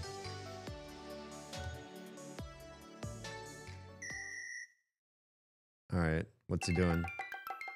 Wait, what is that? That's so cute. M's or is it EMS? I'm gonna say M's. Hello, friends. It's me, Ems, the humble, hungry hamster. Oh, wow, is this all for me? What a treat. How did you know that cheese is my favorite? Do hamsters eat cheese? Hamsters feel herbivorous. I don't have to guess, Ems. Everything is your favorite. Or are they just omnivores? Everyone, this is Emily the hamster, but I just call her Ems. She's a good friend of mine. And she also looks like she's the size of Hero's head, maybe bigger. You know what to do, Ems. I know it's just the art style, probably. I sure do. Be done in a jiffy. Oh, God. That's scary. Where did it all go? Ems has a hammer space tummy. Somehow. I know hamsters will eat their young. Okay. Well, I'd prefer that they ate cheese. Part of the sport. How does all of that even fit in her body? Yeah, that's what I was asking. Beats me. I try not to think about it. That was incredibly satisfying. If you're ever in need of any giant cheese-eating services again, you know who to call. Goodbye, friends. Okay, goodbye. That's... And, yeah. Yo, you know how she flies away? It's just like the photographer in Mother 2. I think there was some weird cross influence there. Why are so many animals cannibalistic? Chickens do that too. So I don't think animals are cannibals. Calories are calories in a lot of animals, and I feel like if something is just like bothering you, or you're just like curious or enthralled by the way something moved out of the corner of your eye, or you're just really, really hungry, you'll just like grab something, and there's no real sense of like proprietary, like, oh, I made this or I protect this or whatever. Sometimes it's just like, hey, like I've got 5 other mouths to feed and I can't feed 6 and I'm hungry. So bye to one of them. And they don't, it's different moral implication. The animal world is just full of that kind of like random chaos of things, right? Like just, I don't eat this food. I don't eat this animal, but It was walking past and I'm bored and I want to squish something between my teeth, so I'll just grab it. You see that with a lot of herbivores, right? Just randomly grab meat. Just, I don't know, wanted to chew. I understand that, but still. Yeah, I don't like it. It's gives me the Wiggins to think about, especially your own young. Ugh. Okay. Okay. Oh, is that the little thing up there? Who's saying okay? Wait, what happened to the game? Hello? Did the game... Oh, I'm dumb. This is my confirm button. I'm so dumb. I was pressing the Final Fantasy confirm button and I was like, oh no, I think the game froze on me. But it was obviously still animated. Makes sense from a utilitarianism POV. Why does that word got dumped out twice now? Am I a utilitarian and I just don't know it? Can we understand the world of... Can you define utilitarian philosophy to me? And I can tell you if I agree or disagree with the labeling. You say I am. Okay. Help me understand. Okay, that was weird. Oh, that little thing was watching us that whole time and then they just left. But I really wanted to talk with them. They were hanging out right here for the longest time. And they just pieced out. I like speaking philosophy, but I haven't necessarily... It's been a long time since I've studied it. I don't necessarily know subdivisions of like different standards for ethics, morality, worldview, that kind of stuff, per se. In ethical philosophy, utilitarianism is a family of normative ethical theories that prescribe actions that maximize happiness and well-being for the affected individuals. Yes, I feel that with some tentative caveats. Utilitarianism is this ethical theory that determines right from wrong based on the consequences of actions. It suggests that the best action is the one that maximizes happiness or well-being for the greatest number of people. That's where there's a caveat I'm feeling right now in that. And I think it's based on a movie that I saw called Mother? What a weird coincidence. We're playing Mother-inspired games. I think this was... Let me double check that that's the movie that I'm thinking of. What was that movie with the girl that's raised in like a shelter in the future, and there's an AI that raises her, and then she tries to like break out. Was it called Mother? Was it? I don't think it was called that. I don't know what that was called.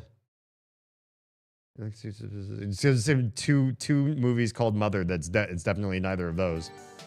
Yeah, maybe it wasn't called that.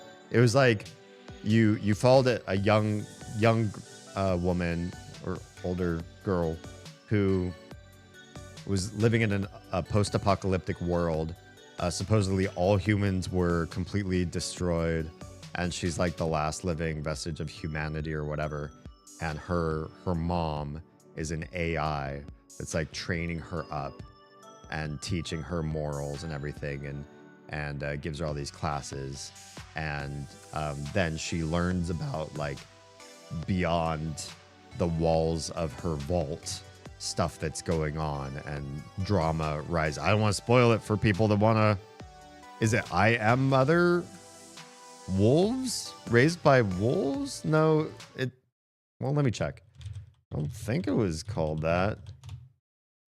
Raised by Wolves. Science fiction TV series? This wasn't a TV series. No, I don't watch TV series. What's the other one that you said it was? Or that you think it was? I Am Mother. Might be that one. I Am Mother movie. Was it this one? 2019? Did I watch a movie in 2019? Maybe we did. Give me video. No, images. Images from the movie. Yeah, I think this one was it. Yeah. Hilary Swank was in this one. Yeah. I Am Mother, 2019 movie. Well, it's like I watch movies that were, you know, relatively recent in the zeitgeist of things. So I'll mention why that movie specifically and why utilitarianism gives me one ick right off the top of my head. Maximize the happiness and well-being for the greatest number of people. Essentially, it's a consequentialist approach, focusing on outcomes rather than intentions. That seems weird to me too. Like, if your intent was to maximize happiness, wouldn't that then also become your outcome? Or shouldn't that matter? Actually, the more, like, because I have two arguments now. TLDR, comfort for all is better than luxury for some. I do like people being comfy. Yeah, I Am Mother. The robot was partly practical in I Am Mother. What do you mean by practical? Oh, like practical effects? Nice. The road to hell is paved with good intentions. Yeah, so that's part of it. Stuart, dumb. Like literally just a couple sentences ago. So saying utilitarianism is a consequentialist approach, focusing on outcomes rather than intentions. I don't agree with that in my own personal philosophy. I feel that a government, a system, a way of ethics and morality to guide people by, whether that is a religion, a government, a politic, or whatever happens to be, that I would rather see a government that intended to minimize suffering. I don't know about maximize happiness, but minimize suffering. I like minimize suffering, and maybe they failed at it or didn't succeed as well as I would like. I'd be probably more comfortable in that system than one that tried to incorporate suffering in their world model but failed to do so. And the consequence of their attempts, they ended up making a society that had almost no suffering at all by accident. I don't agree with that one as much, because if they ever got it right, they would start to increase their suffering. So their intentions matter, because their intentions could come to fruition. If their outcome was a mistake, like, oh, we were going for 50% suffering, we got 2%, and the average human suffering is like 15. I wouldn't say good for you guys. Utilitarian wise, I appreciate your system better than everybody else's. I wouldn't, because it's like they failed at their goal and they just got lucky. Then the consequences don't matter if their intentions are still shitty, right? That's part of it. The other part of it is the maximizing happiness or well-being for the greatest number of people. Or wait, who's lurking? Jam? Jam, have a good night. You're turning in for the night, yeah? I appreciate your face. Thanks for being here. I will never forget your name's history or origins now. Now that we had 2 talks about it, I think. And then Blaisdell also said earlier, ethical theories that prescribe actions that maximize happiness and well-being for the affected individuals. So here's my caveat with maximizing happiness. In I Am Mother, I'm not spoiling a big part of the movie, because this is an old thought experiment or old philosophical experiment, like the trolley problem. It's one that a lot of people know. The AI poses to the girl, you have X number of unhealthy individuals. They're suffering from some medical malady, and they are terminal, and they need external input besides you as a doctor, i.e. like parts that are healthy from another donor or something like that. It was like 4 or 5, suffering people. And then one person who is healthy that has a component within them that will solve each of the maladies that you are facing as the physician. So as the physician, what do you do in this circumstance to rectify the situation? And a utilitarian, I believe, based on what I'm reading, would say there's 4 suffering people and 1 healthy person. And if you take the healthy person and you disassemble them, you will have parts to increase you'll save these terminal people. They will all their maladies will be rectified, and the maximum amount of people in the end will come about in a healthy, outcome. You are maximizing positive outcome. But I'd argue that this doesn't maximize happiness. And I talked about this with Oz, I think, when we watched this movie.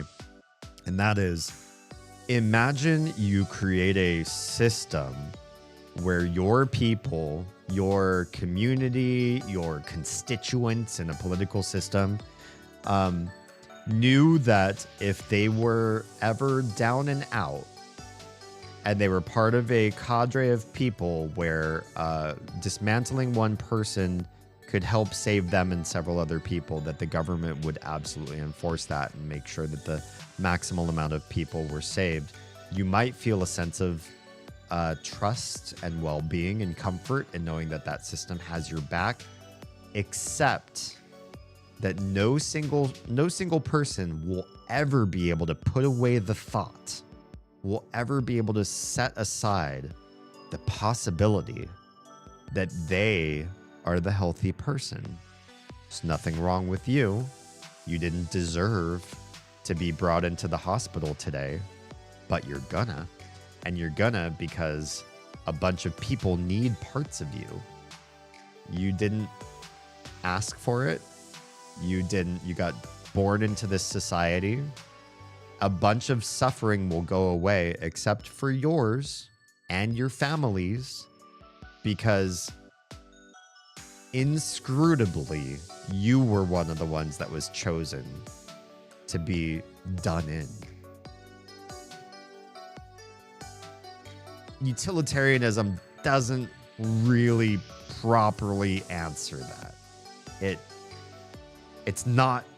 It's nearly there, and it's not quite enough. It covers a part of an idea, and it's half baked in my head, based on what I'm reading, what you guys are saying. But I mean, maybe that just means that in a question like that, the maximal happiness is living in a society where you're not ever going to be randomly dismantled. They've solved for that part too. And a real utilitarian society, true utilitarianism, would never dismantle a person to save 4 people.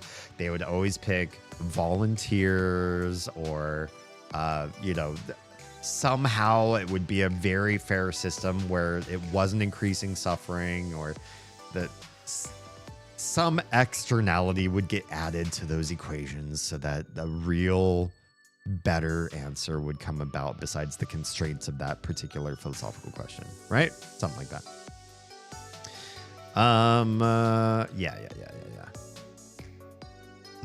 Consequentialist is the key. So, like, concerned just about the consequences, yeah. You wouldn't be more comfortable in that society. You're just describing a consequentialist view with more steps. Wait, what are we talking about? The society I described with the dismantling of the person. Funny, I'm glad to learn about this I Am Mother movie. I thought it was really good. I thought it was cleverly done. It's not the thinker of the year. You're not going to come away from it and go like, damn, I feel like heavy with thoughts and I need to talk about the movie for like 2 hours over coffee with, a good friend. It's not that heavy, but it's worth watching, and it does make you think about some things, but it's not like deep. It's just like, it's good. It's good. I think the game RimWorld references it with one of its prefab characters just based on the description. Oh, interesting. That's a big role in The Last of Us, the sacrifice of somebody to help out everybody else. Do the ends justify the means is an age-old philosophical debate, and it always seems to change depending on context. Yeah, I don't think you could ever decontextualize and just say black or white do the ends justify the means? You have to answer 100% of the time yes or 0% of the time. It's too we are not polarized creatures. We do so many morally ambiguous things. We do plenty of things that don't harm, don't help, they don't increase suffering, they don't increase happiness. Yeah. I don't think it's half-baked. One person suffers so that many can prosper. That's the world we live in today. And it's a bad world, right? People are anxious that they will be the one, right? People are afraid or believe they're already in the position where they're being exploited or used or stolen of their labor or their time, or are being in an abusive family with toxic family members that are using them in some way, that they're people being exploited every day, and they are being that one, and they don't feel happy. And this is not the world that we ought to strive for. This is a bad idea, because even good people are nervous about that kind of stuff, right? Why did the wealthy hoard wealth? Why do people hedge on so much of their, why do people avoid paying taxes when they could pay tons of taxes, but they're really skittish about giving anything to the government, and so they find ways to never take an income, or the $1 a year salary CEOs, so that they never pay any income tax on what they earn. It's people are afraid of being the next one. Why do so many people pursue so many different types of surgeries, or like shots, or procedures to make it so that they, live longer or without pain? It's messy. Utilitarianism is a tricky one. Yeah, I don't like it. I don't like it. Please stop kissing everything. Chaotic. I love this degen. Welcome everybody. Hi Raiders. My name is Damian Halme, variety streamer, deep diver, philosophical extraordinaire, breaker of the status quo and disruptor of your comfortable, chill, boring lives. Hi. Raiding and running. I spilled so much tea on my stupid... Okay, bye. For those of you that are staying over from the raid, if you also need to run and clean tea, I won't hold it against you. Drop a follow or a sub or a notifications on, or find my YouTube channel or my Discord server or whatever and cyberstalk me, and then go clean up your tea. Oh no, it's sticky? Oh, ew. And for those of you that are in my channel that don't know who this person is that just came in, we like Chaotic. He's one of Oz's and my favorite content creators. Just fantastic all around when he's not spilling tea. Let's watch a clip. The goodest of the boys can be a menace to society if he wants. Like they're taking pictures of me. You like what you see, boys? You like what they see, what you see? What is this game? Why are you so cute? Now perish. Oh, I did. This is a squirrel assassin game. Oh my gosh! Please go give all your love to Chaotic. He's a wonderful content creator. Yeah. Not for me. I'm a strict yes. Wait, what are we talking about? Ends justify the means. Age-old debate always seems to change depending on context. You think the ends always justify the means? The broad-based greatest good for the greatest number of people thing was used in Latter Day and debate a lot. Interesting. Yeah, I think a world where you have the overhanging fear that you could be one of the victims is not happiness. You're in a lottery, right? Everybody's looking their left and right. Who's it going to be? Is it going to be somebody you just fell in love with? Is it going to be your favorite family member? Is it going to be a child that you What are the constraints on happiness if the person in question, if you're not, you know, if you don't care about yourself, you're selfless, you're like, I would gladly give me at any point if it meant so much, if it meant 100 people's happiness or more, you know, everybody's got a price, right? Like, oh, you know, how much would I have to pay you to, you know, steal you from your partner and have one night with you, sort of thing. Everybody's got a price. You know, maybe everybody has a happiness price too. Would you sacrifice yourself for 1 million people's happiness? Is the million people, 1 billion, 1/7 or whatever, or 1/8 of the world's population could be solved and happier because of you? Everybody would have a number, maybe. But would you be able to say that as quickly about the person you love the most on this planet? Would you live in a world where you've lost your child or your partner or your parent or whatever, the most beloved thing on the entire planet, just so a bunch of strangers could be happy? Now it starts to get dicey. Now it starts to get weird. And if everybody's got that overhanging thought in their head, I think you're maximizing suffering in its own way. Because some people would be like, fine, I'm a zealot to this cause. I think about it and I think, yeah, let's make so many people happy. Let's make so many people happy. I'm for it. Yeah, let's do this. But a lot of people would say, I don't want to do this universally. I don't want to know the person or the people that get sacrificed ever. Well, that's a big constraint on it. And if you do know them, you'll suffer, right? Yeah, it's a strict, sticky one. Oh, for sure, I'm a communist. I think the world we live in today is bad. How do you, the supply chain problem? That's the one thing I always wanted to know. What's like the modern answer? I don't really know, like, macroeconomic systems well or dispersal systems well, but somebody said communism will never work because you'll always have to pay delivery. And so if you pay for delivery, the cost of goods will always be inflated in the place where you manufacture them.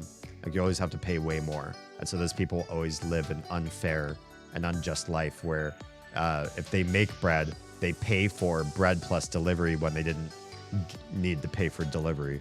And so you're always unjustly harming people economically, something like that.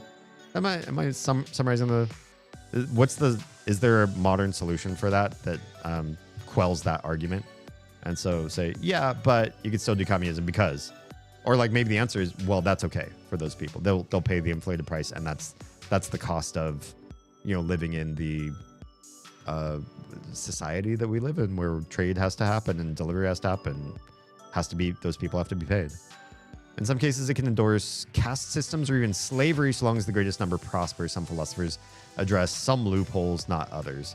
Yeah, great point. Like you will create a segregation of people, and some people will serve the others, right, to make the happiness happen.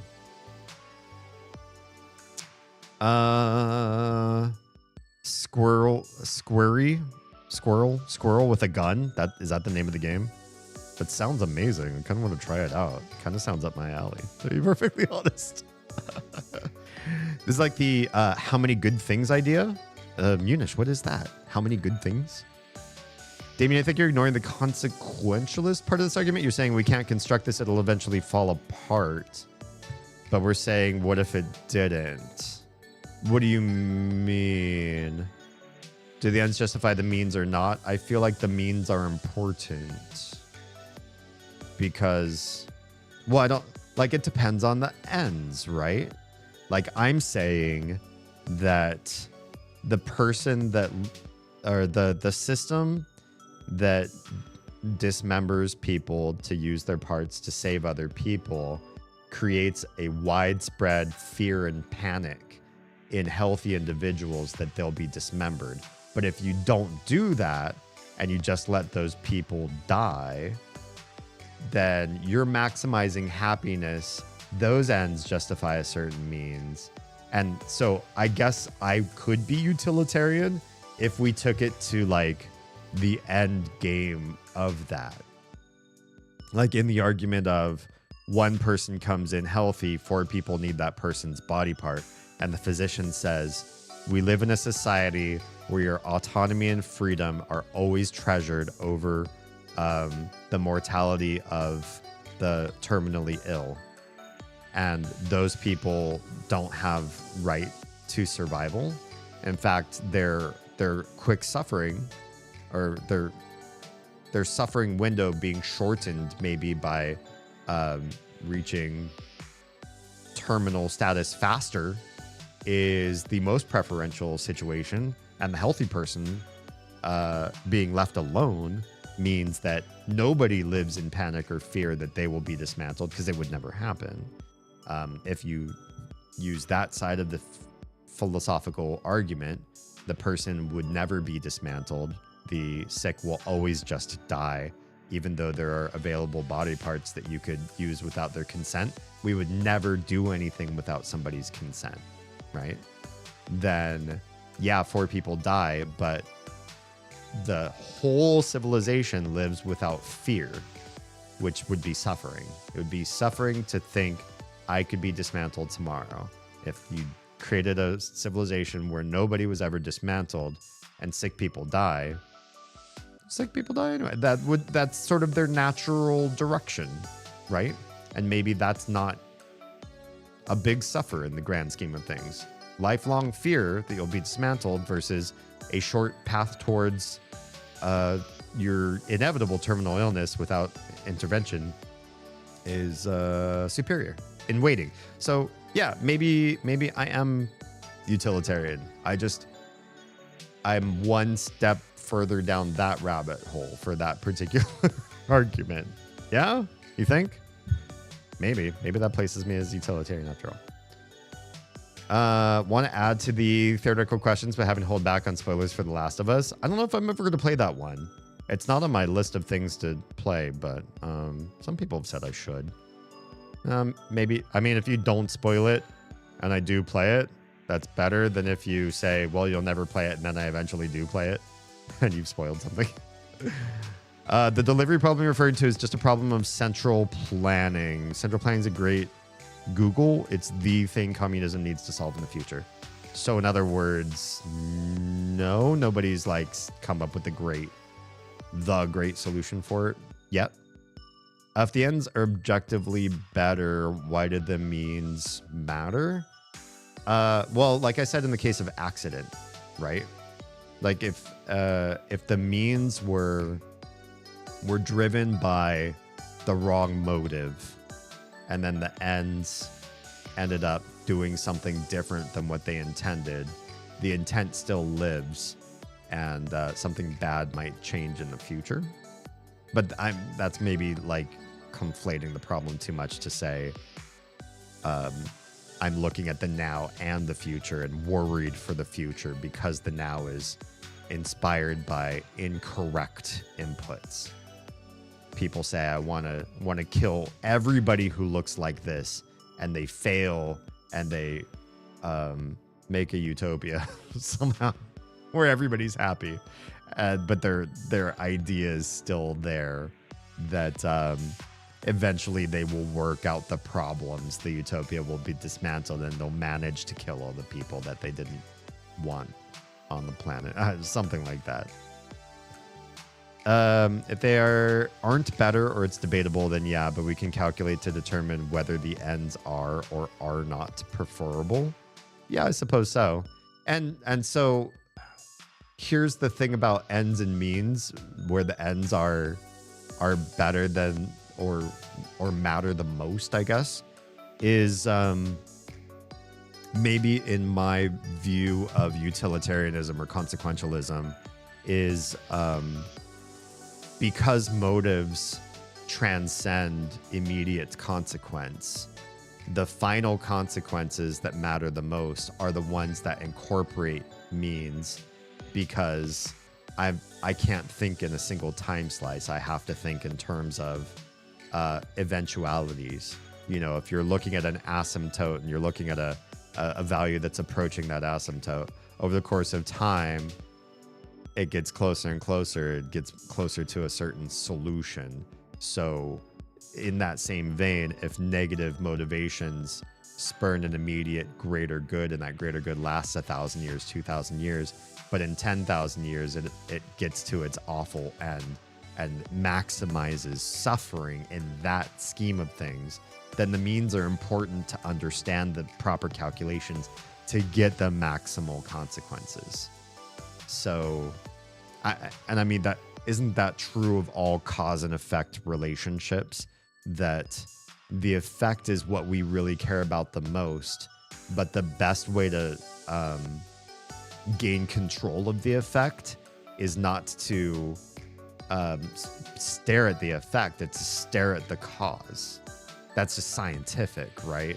You have an input to an equation, you have an output you're going for. The input matters the most because the only way you change the output to make it better is changing the inputs. You don't change an output by changing an output. Look at the medical industry, right? We have medical problems that could be solved by a change in lifestyle, and instead we throw medicine at it, and then people inevitably and always, irrefutably, have worse outcomes getting trapped on a pharmaceutical regimen for the rest of their lives than they would have had they not stemmed the cause instead of trying to treat the symptom.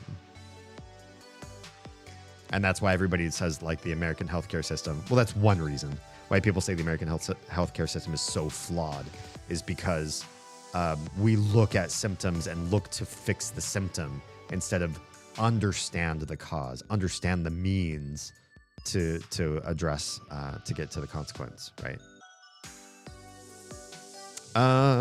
If they aren't better or it's debatable, then yeah, but we can calculate I think I read that one already. Sorry. Would you sacrifice a close family member to save the entire world? One of my kids, close, if you want closest that I can possibly ever perceive, a child, because it's the closest thing to the majority of my DNA in a body besides my own, and I don't care enough about myself to say I would save myself to save the entire world. I don't have that kind of self-care. But it was my kid to save the entire world. Here's the thing, because of that thought experiment, the way you have it set up, the answer is, if I would save my kid lives in an apocalypse where they're the only human, right? They'll die. They'll die probably they'll die after a life of suffering, because they won't know how to do the things to keep themselves healthy, safe, treat any wounds they receive. They'll have an awful, short, and miserable life and a quick ride to the grave in a world with none of the benefits that I had, because I had people around me. So it's obvious, right? I don't want that for anybody. So if it's the entire world, I don't think that's a hard thought experiment to uncover. I think most people would say one person sacrifice, no matter how close they are to you. You're the most valued person to you in the entire planet or in the history of the world. You could go back in time and save somebody. If you hate everybody on the planet today, we'll think back to, whatever, find the most valuable person ever in your entire cognition and say that person is immediately axed in their timeline to save the whole rest of the world. The other option is that person's alone in a world where everybody else died, right? Or wrong? You're just describing utilitarianism, though. I think I am. But I think the ends and the means thing is maybe a bad heuristic for cause and effect, when cause and effect are intrinsically linked. So you would never say, I care about the effect but not the cause in science, right? So how could you ever say, I care about the consequence but not the input to arrive at that consequence? the consequence has to have an input, right? Science equals consequentialism. Well, then the means always matter. I wouldn't. Sorry, world. Wait, you'd let your kid die on an empty planet? Or whoever? Seen The Last of Us, I know what he's asking. Not everybody dies? Oh, well then you didn't frame the question right, did you? The world is a much more dangerous and poorer for them not dying? I don't think that's a problem. Being more dangerous and poorer does not mean you're bereft of hope. If you still want to save your favorite person and you say, yeah, I see what's happening, but I believe that the world could change. Or I believe that the person I've saved is so important and impactful that I will save them so that the poorer world will become better because I've saved this person. They're the key to flipping things around. Obviously, I'm talking completely agnostic to that story, so I don't know what's making sense versus not by what I'm saying. But I do feel like there's an argument for both. You know, there's a pessimism in saying I would sacrifice this person because I feel like the world will never be better. And there's maybe a dangerous optimism in saying I'll let a bunch of people die and or suffer because I think this person will impactfully change the world. That might be putting too much on someone's shoulders. And you might be wrong. They might fail, and then you've increased the suffering majorly by your misstep. Who knows? If we can't predict the future, then those kind of choosing what to do in those circumstances is really just a person following their heart. You couldn't be a consequentialist in your story, right? Where the world might be more dangerous or worse for somebody not dying. You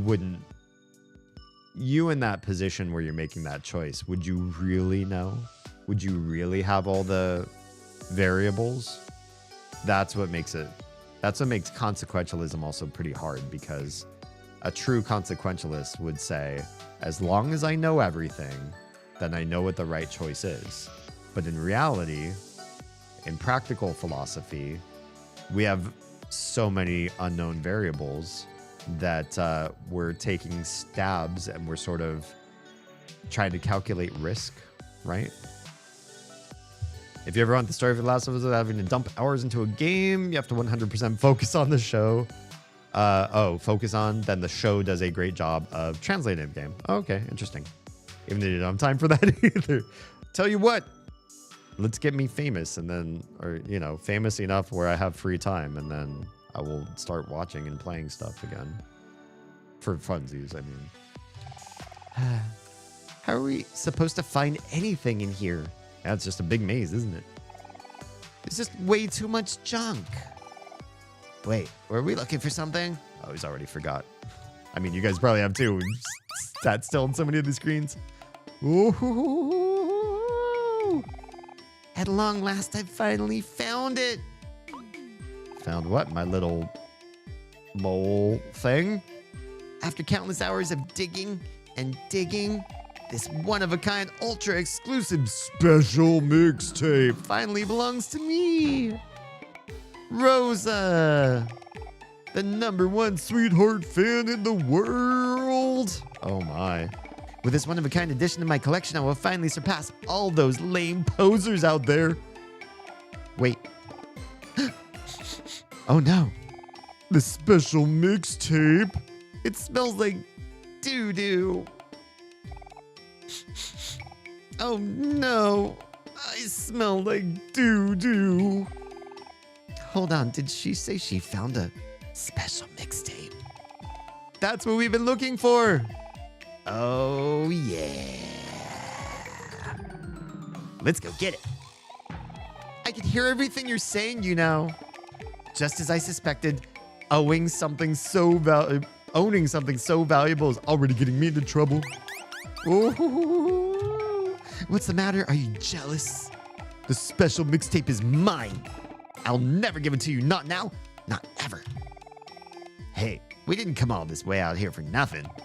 If you don't give us that special mixtape, we'll have to take it by force. Eeh, such savage behavior. Violence never solved anything, you know. Huh. I'm much too refined for this nonsense. Farewell, peons, and see you never. Oh, snap. Are we gonna do a race? Seeing how people interpret, you mean? Oh, ho, ho, ho is very interesting. I thought about just saying like, oh, ho, ho, ho, ho, ho, ho, ho. But it wasn't as much fun. Sometimes like looking at how an onomatopoeia is spelled, this is just like a voice acting tip for anybody that wants to do voice acting. And then thinking about how people's laughs or weird squeals and squeaks or when they're overcome with a certain emotion, how that actually like leaks out of people. Do have to do like a lot of study in different types of people and how particularly superlative situations bring something out in them.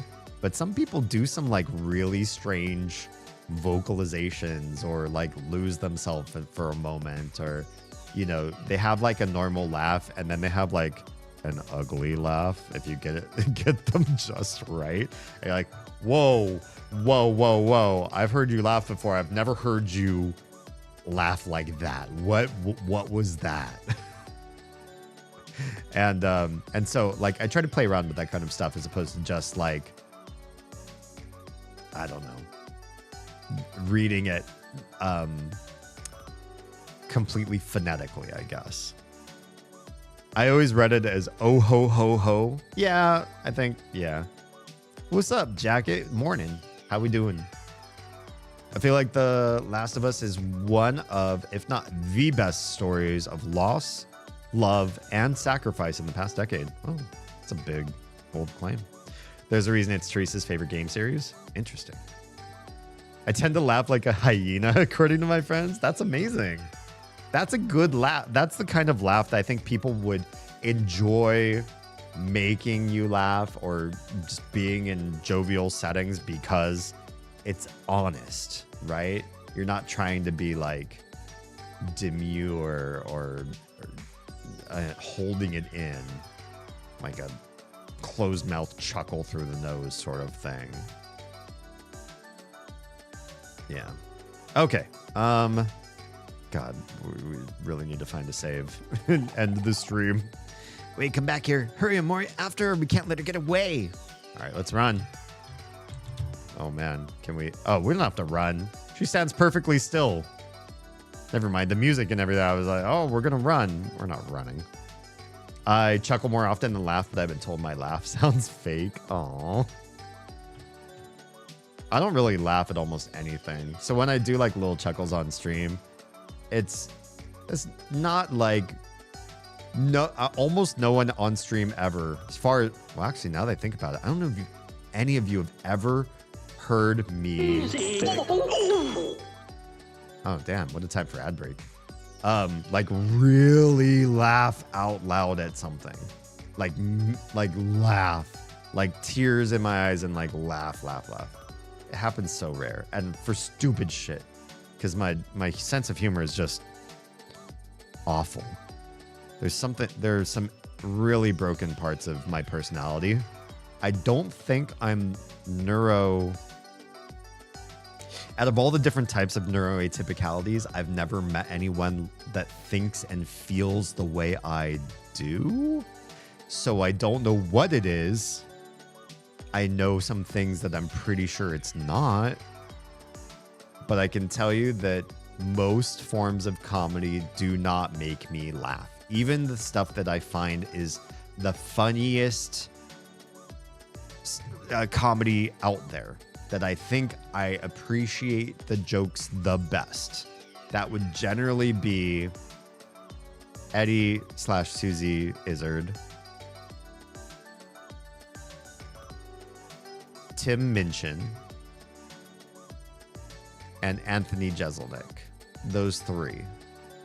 And I don't laugh at them. They're really funny and witty and smart people, and I don't laugh at them. The only thing that consistently gets me to laugh is Eric Andre. That definitely doesn't make me laugh. It's not my thing. I really appreciate and respect improv.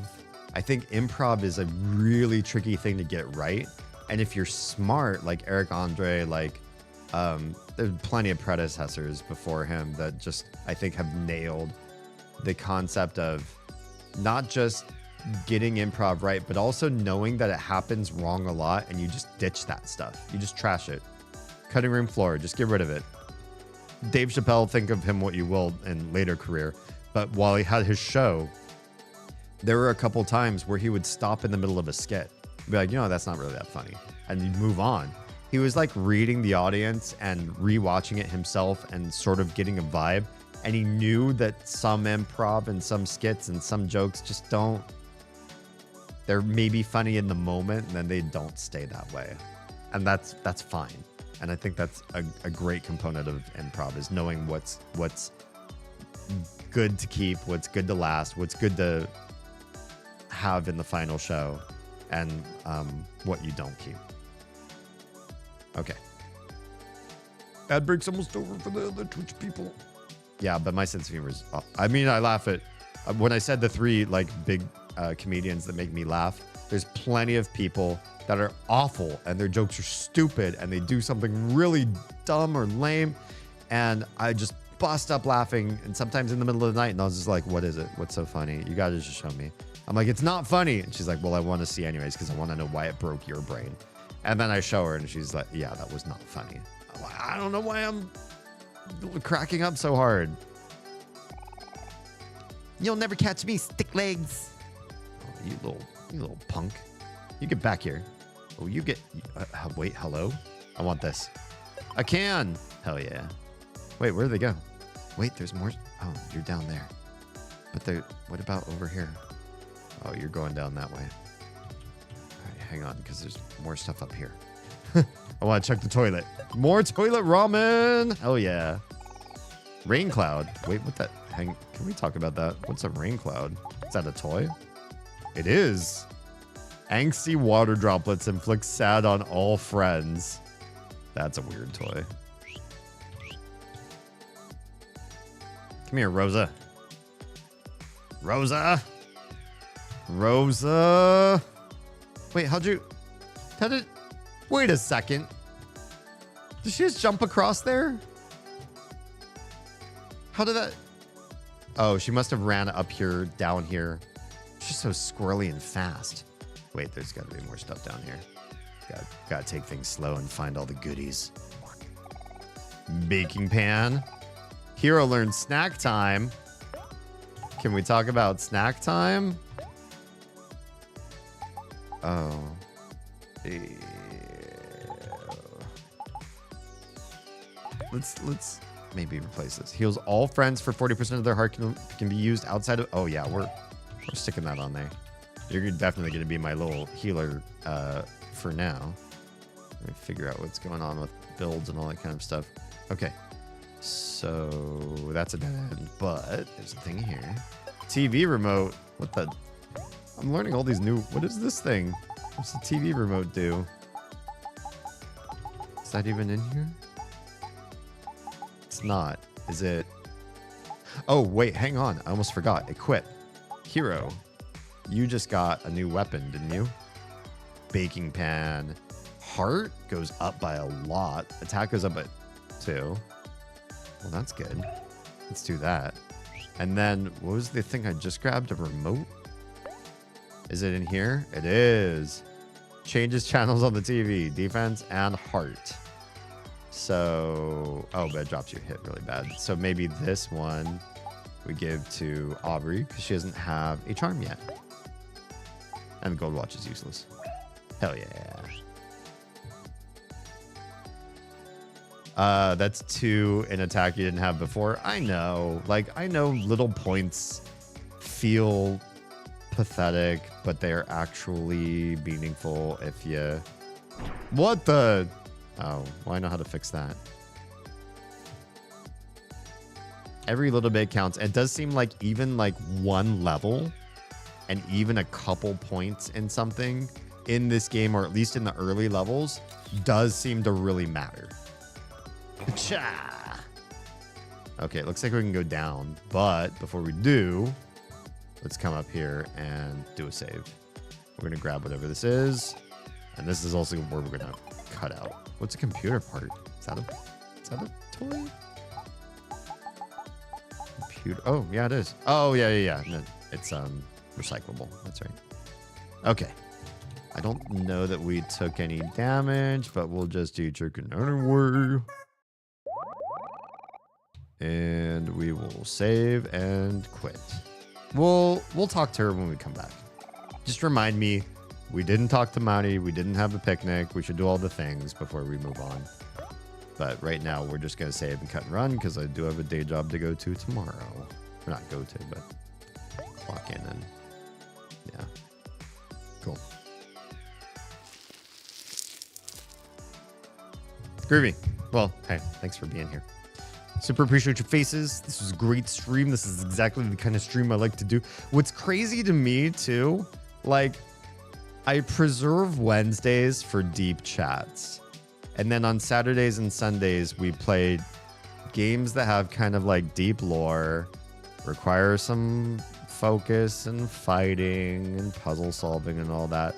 But I feel like we have some of our really best conversations too on Saturdays and Sundays. The days where, like, in 2024, when I sort of decided we need a day for chats because I think this is the type of streamer I'm becoming, is a deep conversations streamer. But I also just like to have the games in the, I think the games are like a good pull, a good lure, a good siren's call to have people come in and then they see whether or not they like the sort of like way that we do content and see if it's for them, right? So I like the idea of having games going, but I super thought I was gonna have game heavy days and talk heavy days as just impossible. It's like every day's a talk day. It's just becoming that way for every game I choose is also going to be a talk day, and that's just the way of it going forward. And who knows, maybe there'll be less of like gaming in my future. I really want to get through like all these Myst inspired games after the Myst series and all of these Mother inspired games after the Mother series. And then pretty soon it's going to be spooky season. I have more scary games to play that we didn't get to last year. So I've got, I don't know if I'll ever quit gaming because there's just so many games to also, you know, try to make our way through. But the deeper, more critical component is, you know, the brainy stuff, the stuff that we're really here for.